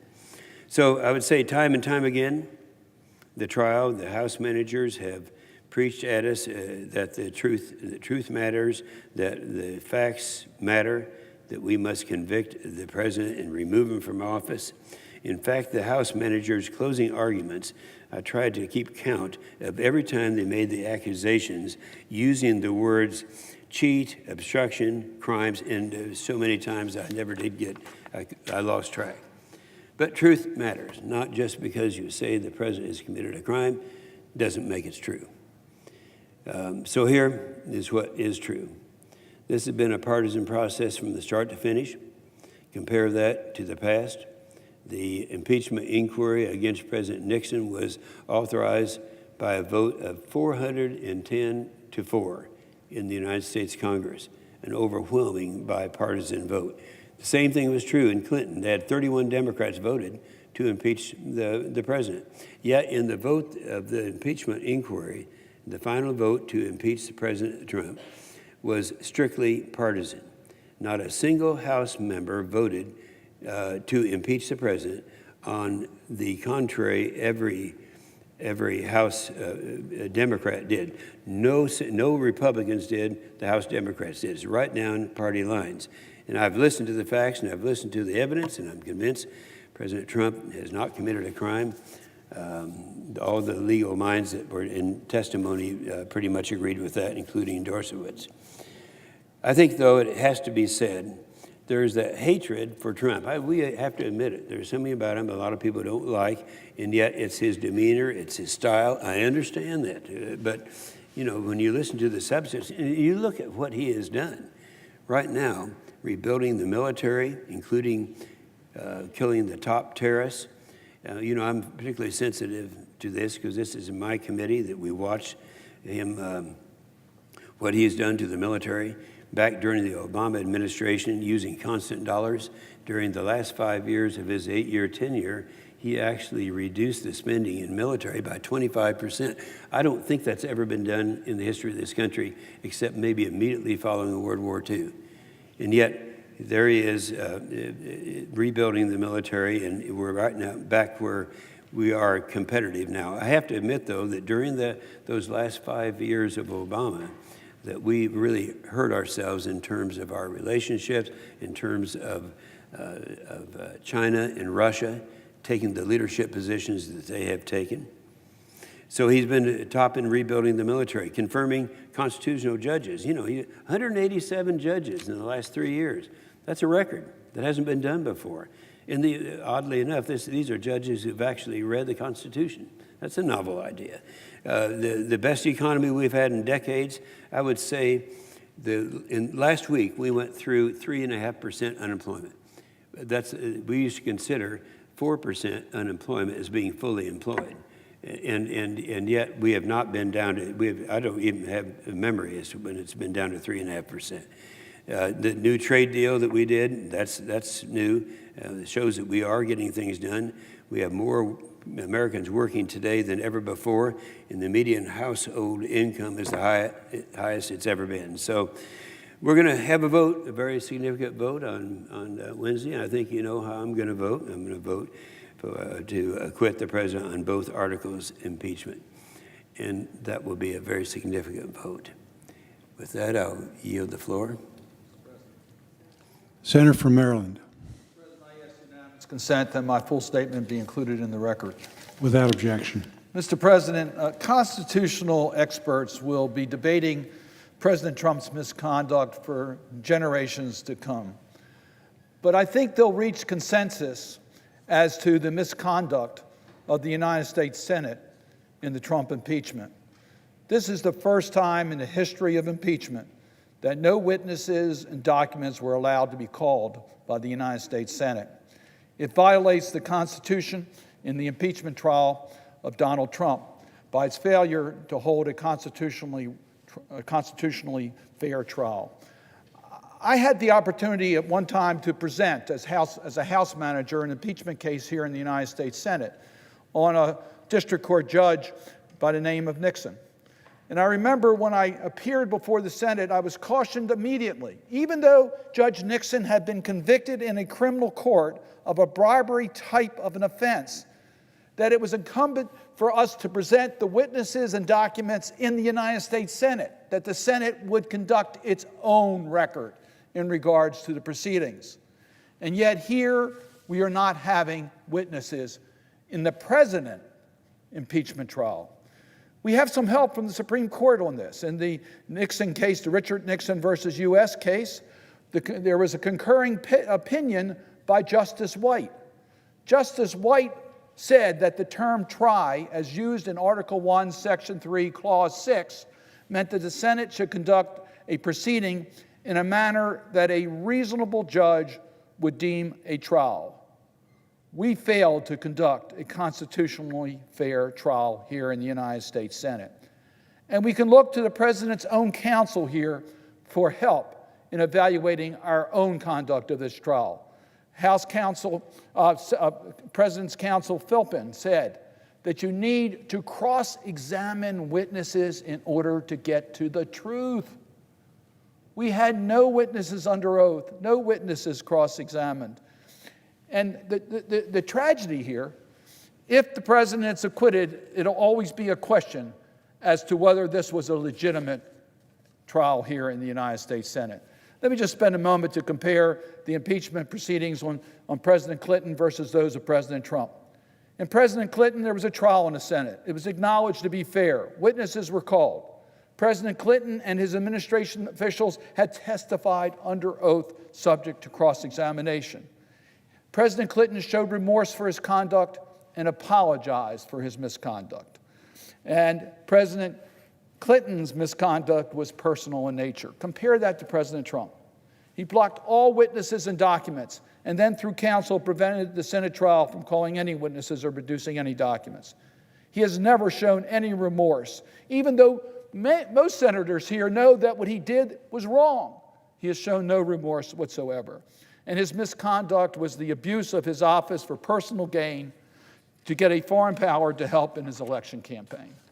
Let me go through Article 1 briefly. Article 1 states that he solicited a foreign government, Ukraine, to interfere in the 2020 elections by publicly announcing investigations that would benefit his reelection, conditioned on official U.S. government acts of significant value to Ukraine. Now, the House managers have submitted a voluminous amount of information that supports that, and I refer to that in my attached statement, so I won't spend the time here to go through that. But even the full record, which is enough to establish the charges, there's other issues that add to the president committing these acts. First, the president issued, as I've mentioned before, a blanket obstruction to any witnesses with first-hand knowledge of the president's conduct in these articles from providing testimony here in the United States Senate. Yes, we can infer that if the president had exculpatory witnesses, he would have produced those exculpatory witnesses. Secondly, the president's impeachment attorney, Mr. Sokolow, said, and I want to quote, "You cannot view this case in vacuum," end quote. And I agree. The president has consistently misrepresented the facts and defamed anyone who challenges him. Let me just give you one concrete example, the Mueller investigation, which has been cited in this impeachment trial. The president denies Russians' initial involvement into our elections. He resisted efforts to hold Russia accountable. He defamed the reputation of the special counsel. He willfully impeded the investigation. He attacked the integrity of our intelligence and law enforcement agencies. And he claimed wrongfully that the investigation exonerated him. He's done that over and over again. The findings of the report speak to a contrary conclusion. It says Russia interfered in our elections, 2016 elections, in a sweeping and systematic fashion. It says, and I quote, "If we had confidence that the president clearly did not commit a crime, we would have said so. There's numerous instances where the president may have obstructed justice, but we left the further pursuit of that to Congress or a prosecutor after he leaves office." The president's pattern since he's taken office is to mislead, misstate facts, and to act as a bully against those who have anything to say against him that he does not like. It makes it easier for us to understand how the scheme, illegal scheme in Article 1 unfolded. I have one additional fact of why this points to establishing the facts. The president consistently has shown no remorse. He continuously tells us that the summary of the July 25th shows a perfect call. We know how controversial that call was. It was far from perfect. Now, the next hurdle was, is this an impeachable offense? And I concluded that it was. That it's an abuse of power, which is an abuse of trust, which is clearly what our founders intended as a high crime and misdemeanor in office. Now, the president's own analysis of this leads to the only conclusion that abuse of power must be an impeachable offense. I say that because we had the president's counsel, once again, Professor Dershowitz, who tells us that if it's not an abuse of power, is not an impeachable offense, where could that lead? And Professor Dershowitz said, your election is in the public interest. If a president does something which he believes will help him get elected in the public interest, that cannot be the kind of quid pro quo that results in impeachment. Well, that's an absurd situation if you adopt the logic of the president's counsel that abuse of power is not an impeachable offense. It clearly is an impeachable offense. The president's conduct has jeopardized America's global leadership in promoting our values. Our values are our strength. I thought it was very telling, the conversation of Ambassador Volker with Mr. Yermak, who is the principal counsel to President Zelensky of Ukraine, when Ambassador Volker said, don't start an investigation in Ukraine on your opponent in your election because that will sow division in your community.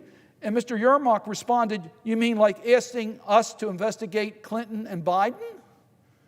President Trump's conduct has endangered our national security, our global leadership on American values.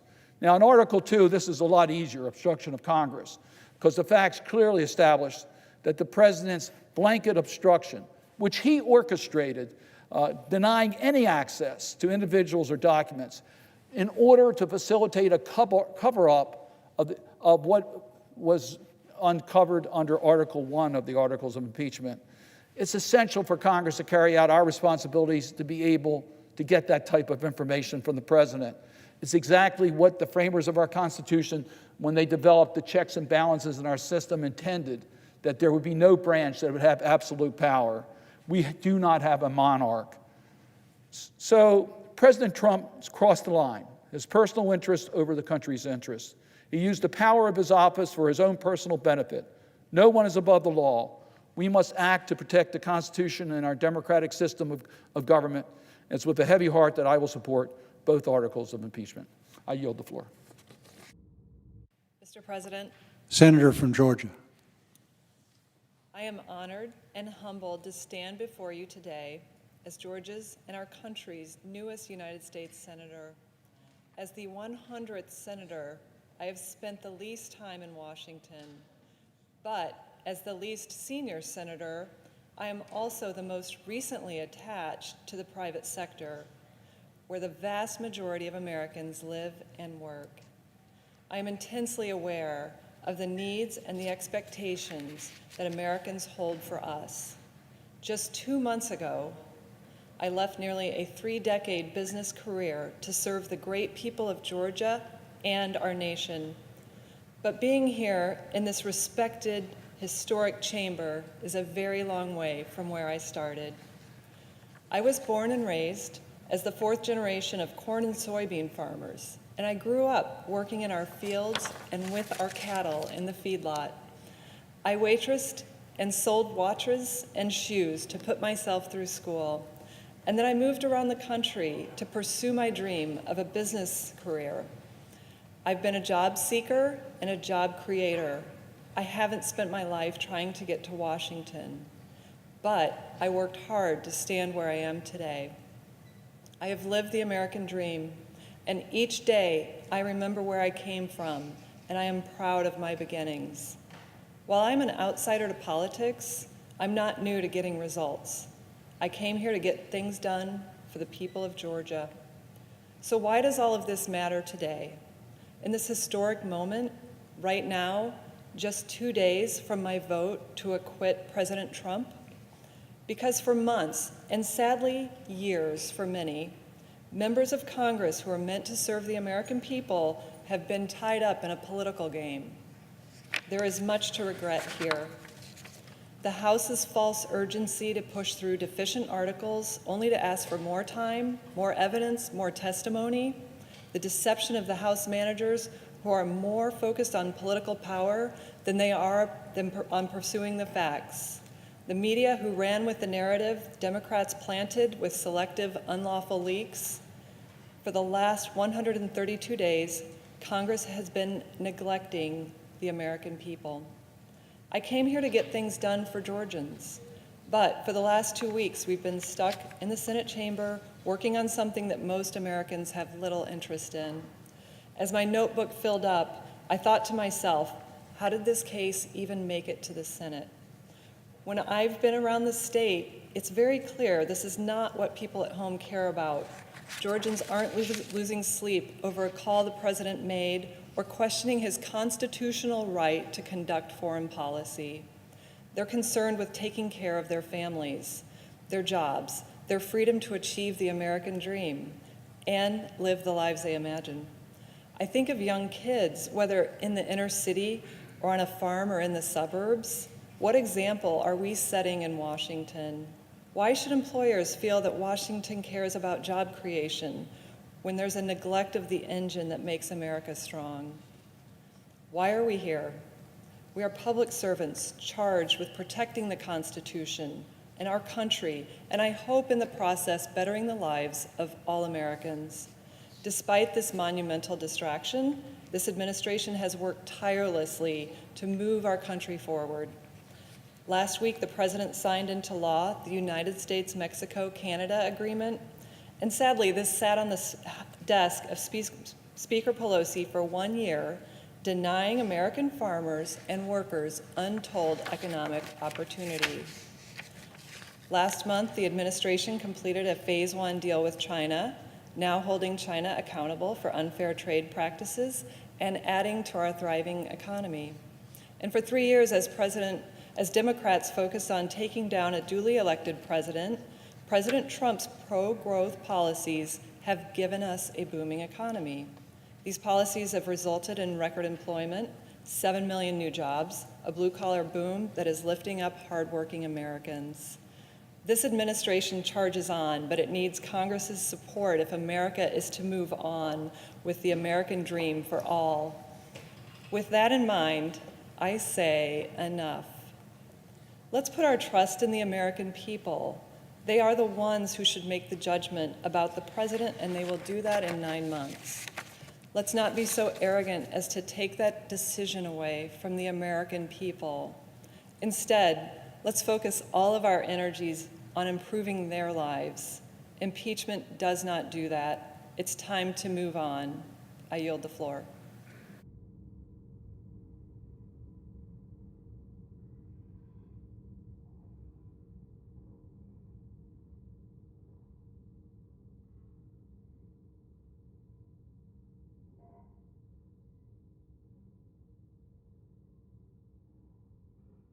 Mr. President. The senator from New Mexico. Mr. President, thank you for the recognition. Today, I come before this body with a deep sadness that this institution has failed the Constitution and failed the American people. We have reached a low point in our history. We failed to hold a fair and honest impeachment trial. And we are nearing a vote where we will fail to hold the president accountable for his abuse of power and a cover-up. Thanks to the Senate Republican majority, this body is complicit in that cover-up, refusing to call witnesses and obtain documents to get the full truth. How can we turn a blind eye to the truth as we cast one of the most important votes we will ever take? Yes, Mr. President, we are approaching a sad day for this body and for this country. But to those across the country who feel profoundly angry and saddened by this miscarriage of justice, my message is this: do not give up, do not stop fighting to save our democracy, because America is worth the fight. America is worth the fight. Make no mistake, try as they might to cover it up, the full truth will come out. And the facts that have already been revealed are damning.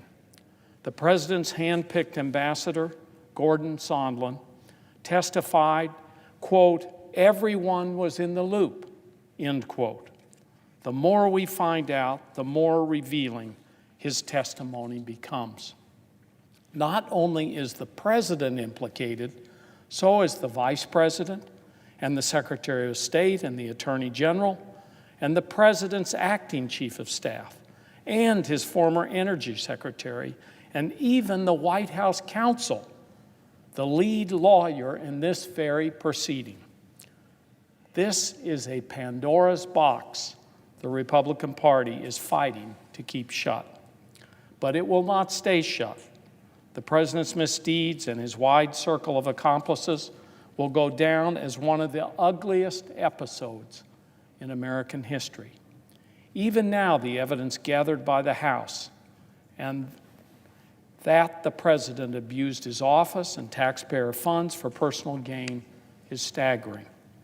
Ambassador Sondland didn't sugarcoat the truth. Was there a quid pro quo? The answer is yes. That was his quote.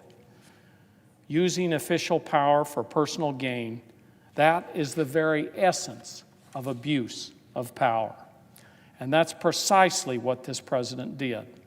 That's hardly even in dispute. The evidence is overwhelming. The president first withheld a coveted meeting until the Ukrainian president would announce investigations into the Bidens and the debunked conspiracy theory that Ukraine, not Russia, interfered in our 2016 election. The president next withheld congressionally appropriated military aid illegally to try and force the Ukrainian president into making the announcement of the investigations. The Independent Government Accountability Office confirmed that the president acted illegally. The president threatened our national security, the security of an ally, and the integrity of our next presidential election. How much more could be at stake? Ukrainian officials began asking about the aid only hours after the president's now infamous July 25th call with President Zelensky. That's according to Laura Cooper, the Deputy Assistant Secretary of Defense for Russia, Ukraine, and Eurasia. A former deputy foreign minister in Ukraine reports Ukraine knew of the freeze in July, and the whole world knew once the story broke the news on August 28th. Fortunately, the president got caught and was forced to release the aid.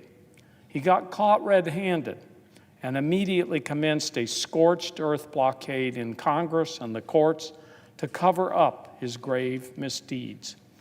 Again, the facts are not in dispute. So, Mr. President, knowing that these are some of the most serious and solemn words I will ever say or utter on this floor, I will vote to convict the president on both articles of impeachment. He is guilty by any standard. If he is allowed to act with impunity, he will be a continuing threat to the sanctity of our democracy. He is patently unfit to hold the highest office in our land. While the Senate may vote to acquit him, he will not be exonerated, not by this sham trial. While the Senate may vote to acquit the president, history will not. Now, senators on the other side of the aisle are publicly and not so publicly admitting that they believe the president is guilty, that the House managers proved their case. But these same senators did not vote to hear witnesses and get documents. They will fail to hold the president accountable for the wrongdoing they now say he's guilty of. This is one of the worst abuses of presidential power in our nation's history. This is as bad as, or worse than Nixon's, President Nixon's. Nixon tried to corrupt the 1972 election and cover it up, but he didn't try to extort an ally or invite foreign interference in our election. At that time, members of his party, with courage, refused to turn a blind eye. The Republican Party of today bears no resemblance to the party of Howard Baker, who insisted on getting to the truth. Howard asked, what did the president know and when did he know it?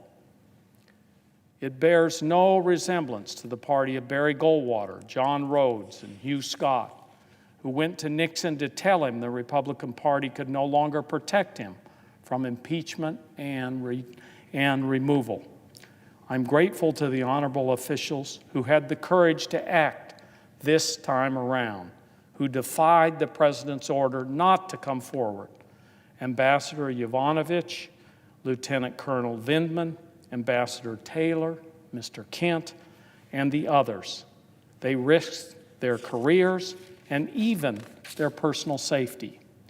We should at least show the same courage, because the consequences of failing to hold this president to account could not be graver. The guardrails have been taken off. The president invited Russian interference in the 2016 election and invited Chinese interference in the upcoming 2020 election.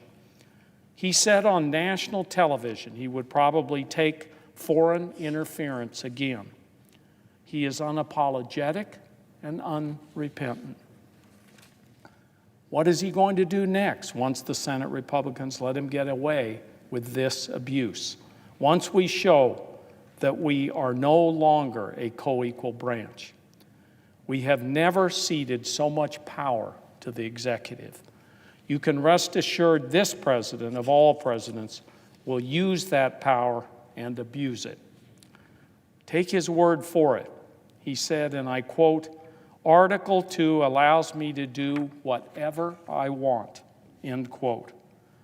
Pulitzer Prize-winning presidential historian John Meacham said that the president is now, and this is his quote, quote, functionally a monarch, end quote. That is stunning.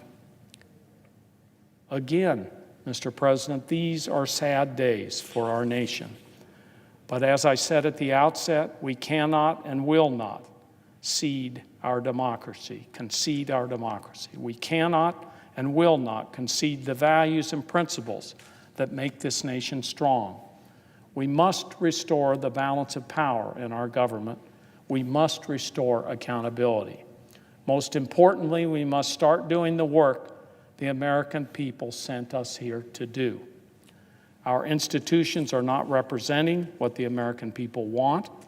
Senate Republicans' refusal to hold a fair impeachment trial, which is what 75% of the American people wanted, is just the latest example. So while the Senate and the Constitution took a terrible battering the last 2 weeks, I'm even more committed to breathing life into our shared principles of representative government. I'm going to continue the fight to take obscene amounts of secret money out of our elections, to make it easier to vote, and to bring power back to the American people and not hand it over to an imperial presidency. The Senate will have future opportunities to restore our constitutional system. The only question is whether senators will rise to the occasion. Mr. President, I note the absence of a quorum. The clerk will call the roll. Mr. Alexander.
Mr. President, I'd like to vitiate the quorum call. Without objection, the senator from New York is recognized. Colleagues, over the past few weeks, we have conducted the third impeachment trial in our entire nation's history for a president. Let's be perfectly clear about something. Democrats did not want to impeach President Trump. From the start, efforts to begin an impeachment inquiry in the House were met with resistance until the president's reckless behavior and unprecedented actions forced the Speaker's hand. The Speaker could not sit idly by after the president withheld congressionally approved military aid to a U.S. ally in order to orchestrate foreign interference in our upcoming election. We have worked hard to find common ground with this president, and at times Democrats have worked together to get good bipartisan legislation accomplished. But President Trump's brazen misconduct forced this issue. His misdeeds posed a moral challenge to every single member of Congress. How much corruption should we stomach? How much of our integrity should we sacrifice? How much malfeasance should we tolerate? Will we look the other way as the president flaunts our laws and ignores the Constitution? Sometimes it can seem far easier to just stay silent. All of us know that it can be easier to avoid angry phone calls. But think about how much harder it would be to explain this moment in history to our children and our grandchildren.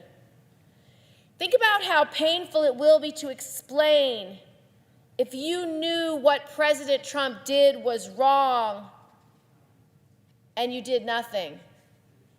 If you knew what President Trump did was wrong under the Constitution that you swore to uphold. That you knew it was wrong, but you voted to acquit anyway because of your ambition, because of your political party. Unless you think you can convince them otherwise, let me dispel this fiction. History's record of this time will be very clear. The American people can see through these lies. They recognize the inconsistencies and the doublespeak. The American people are not naive. They are not stupid. They're not ignorant, and they're not immoral. My Republican colleagues aren't naive or ignorant or immoral either. They're good men and women. They love their children, their neighbors, and our country. I consider many of them my friends.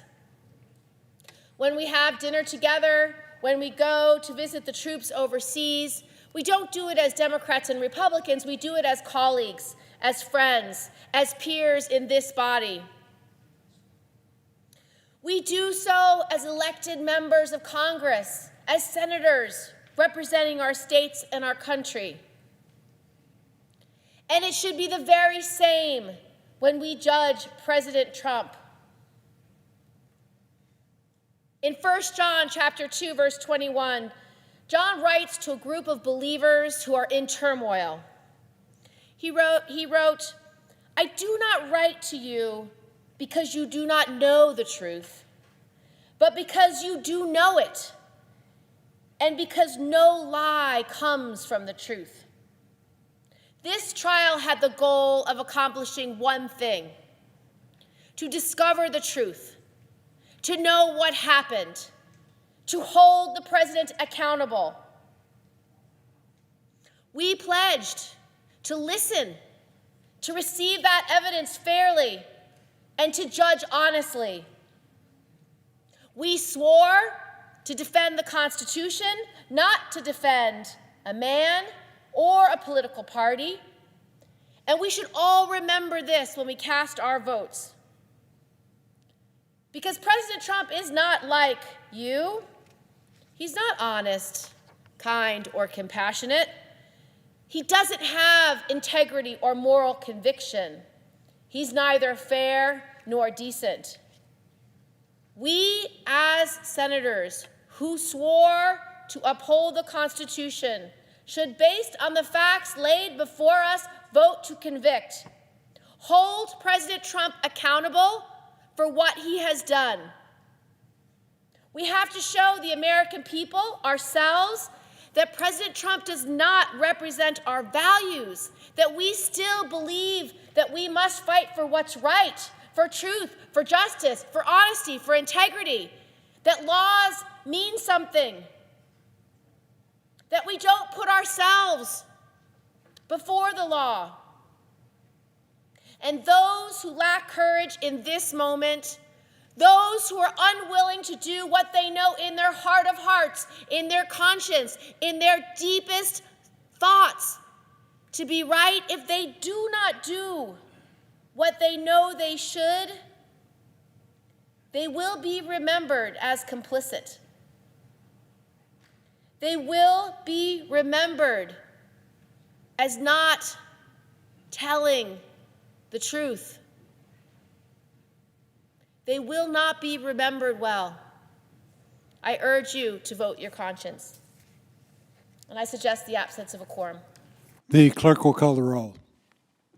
Mr. Alexander.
Mr. President, Majority Leader is recognized. I ask consent that further proceedings on the quorum call be dispensed with. Without objection. I ask unanimous consent that the presiding officer of the Senate be authorized to appoint a committee on the part of the Senate to join with a like committee on the part of the House of Representatives to escort the President of the United States into the House chamber for the joint session to be held at 9 p.m. on Tuesday, February 4th, 2020. Without objection. I ask unanimous consent to modify the order of January 31st to allow senators to have until Wednesday, February 26, 2020. That would be the Wednesday after we come back to have printed statements and opinions in the congressional record, if they choose, explaining their votes and include those in the documentation of the impeachment proceedings. Finally, I ask that the two-page rule be waived. Without objection. Now, Mr. President, I ask unanimous consent that when the Senate completes its business today, it adjourn until 9:30 a.m. Tuesday, February 4th. Further, that following the prayer and pledge, the morning hour be deemed expired. The journal of proceedings be approved to date. The time for the two leaders be reserved for their use later in the day. And that following leader remarks, the Senate be in a period of morning business under the previous order. Without objection. So if there's no further business to come before the Senate, I ask it stand adjourned under the previous order following the remarks of Senators Murkowski and Cortez Masto. Without objection.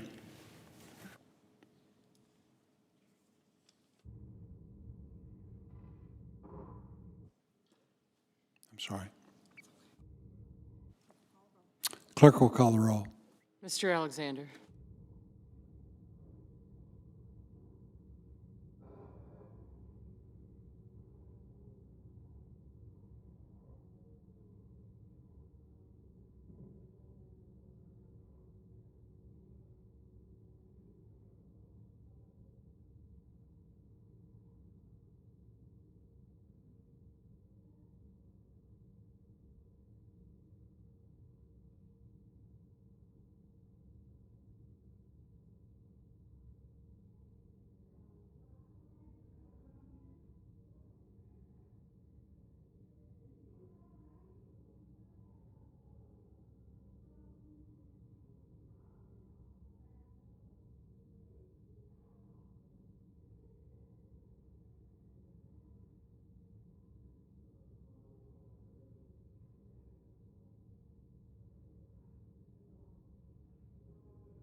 President. Senator from the great state of Alaska. Mr. President requests that proceedings under the quorum call be dispensed with. Without objection. Mr. President, I rise this evening to address the trial of Donald John Trump. The founders gave this body the sole power to try all impeachments. And exercising that power, we all know, is a weighty, weighty responsibility.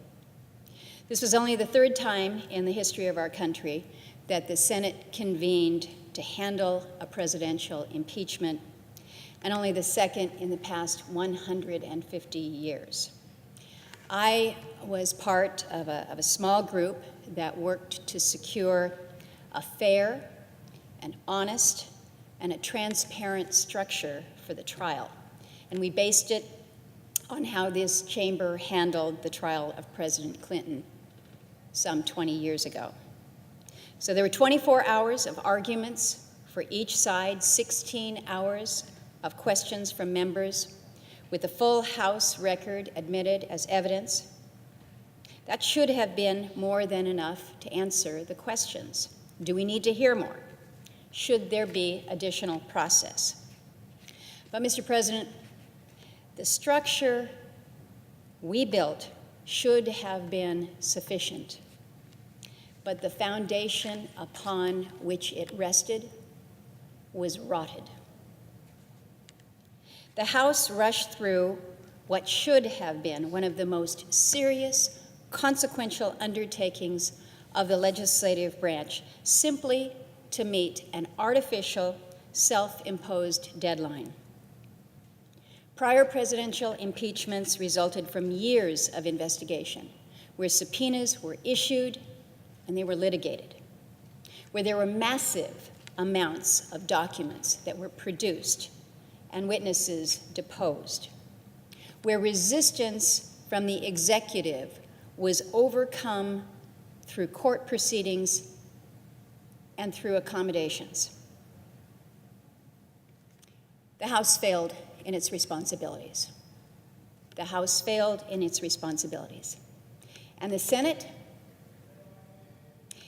should be ashamed by the rank partisanship that has been on display here. We cannot be the greatest deliberative body when we kick things off by issuing letters to the media instead of coming together to set the parameters of the trial and negotiate in good faith on how we should proceed.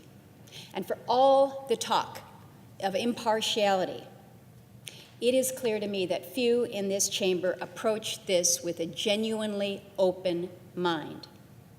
Some have been calling for the president to be impeached for years. Indeed, we saw just today clips that indicate headlines 19 minutes after the president was sworn into office calling for his impeachment. Others in this chamber saw little need to even consider the arguments from the House before stating their intentions to acquit.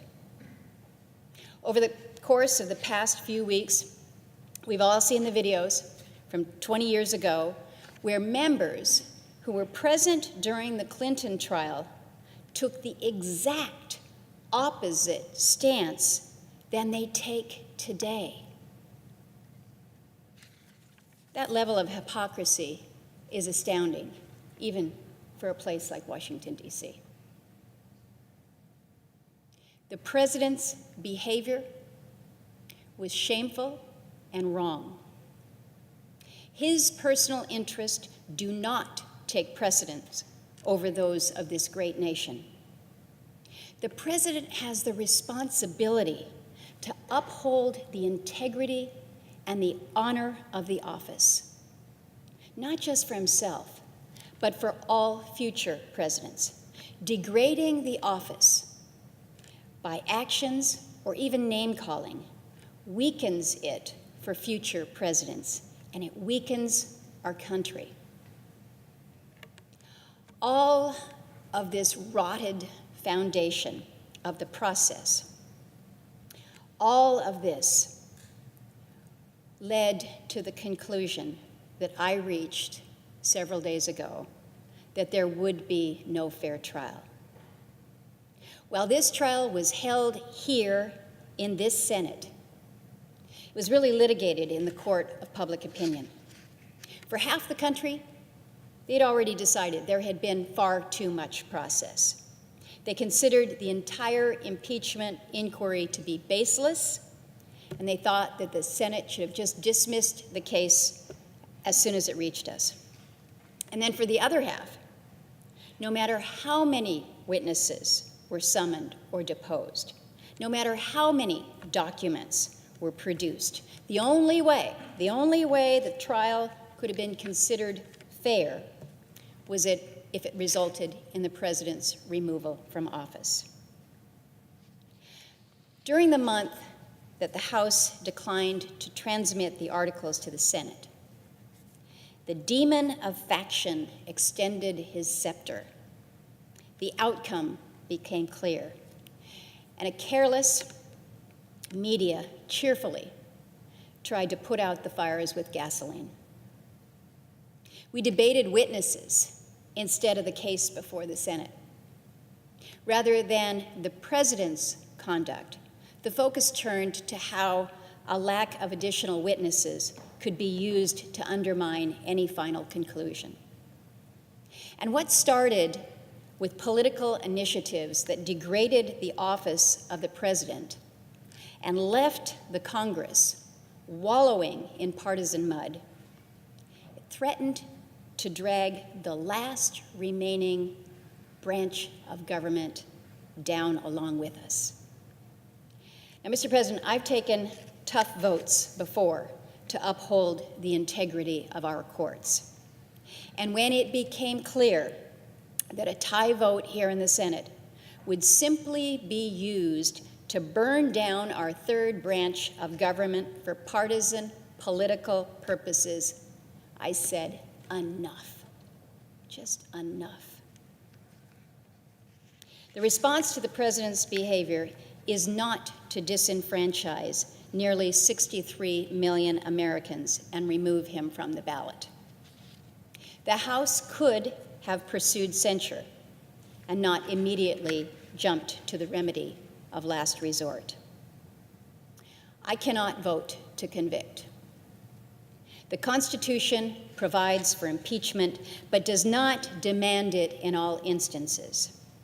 An incremental first step to remind the president that, as Montesquieu said, political virtue is a renunciation of oneself, and this requires a, quote, continuous preference of the public's interest over one's own. Removal from office and being barred from ever holding another office of honor, trust, or profit under the United States is the political death penalty.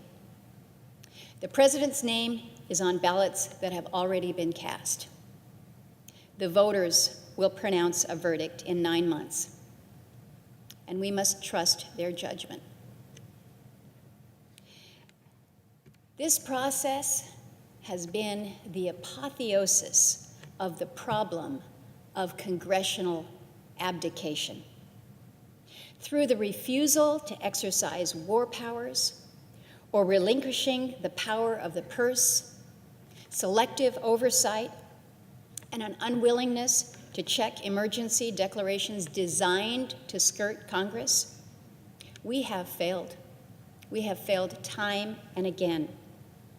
We, as the legislative branch, cannot continue to cede authority to the executive. The question that we must answer, given the intense polarization in our country, is where do we go from here?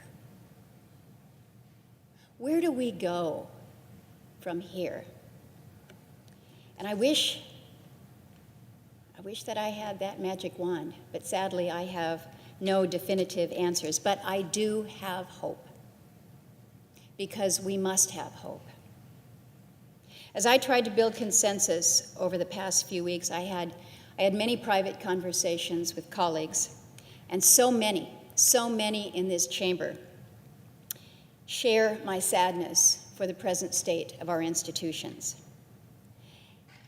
It's my hope that we've finally found bottom here, that both sides can look inward and reflect on the apparent willingness that each has to destroy not just each other, but all of the institutions of our government. And for what? Because it may help win an election? At some point, Mr. President, at some point for our country, winning has to be about more than just winning, or we will all lose. With that, Mr. President, I thank you. I yield the floor.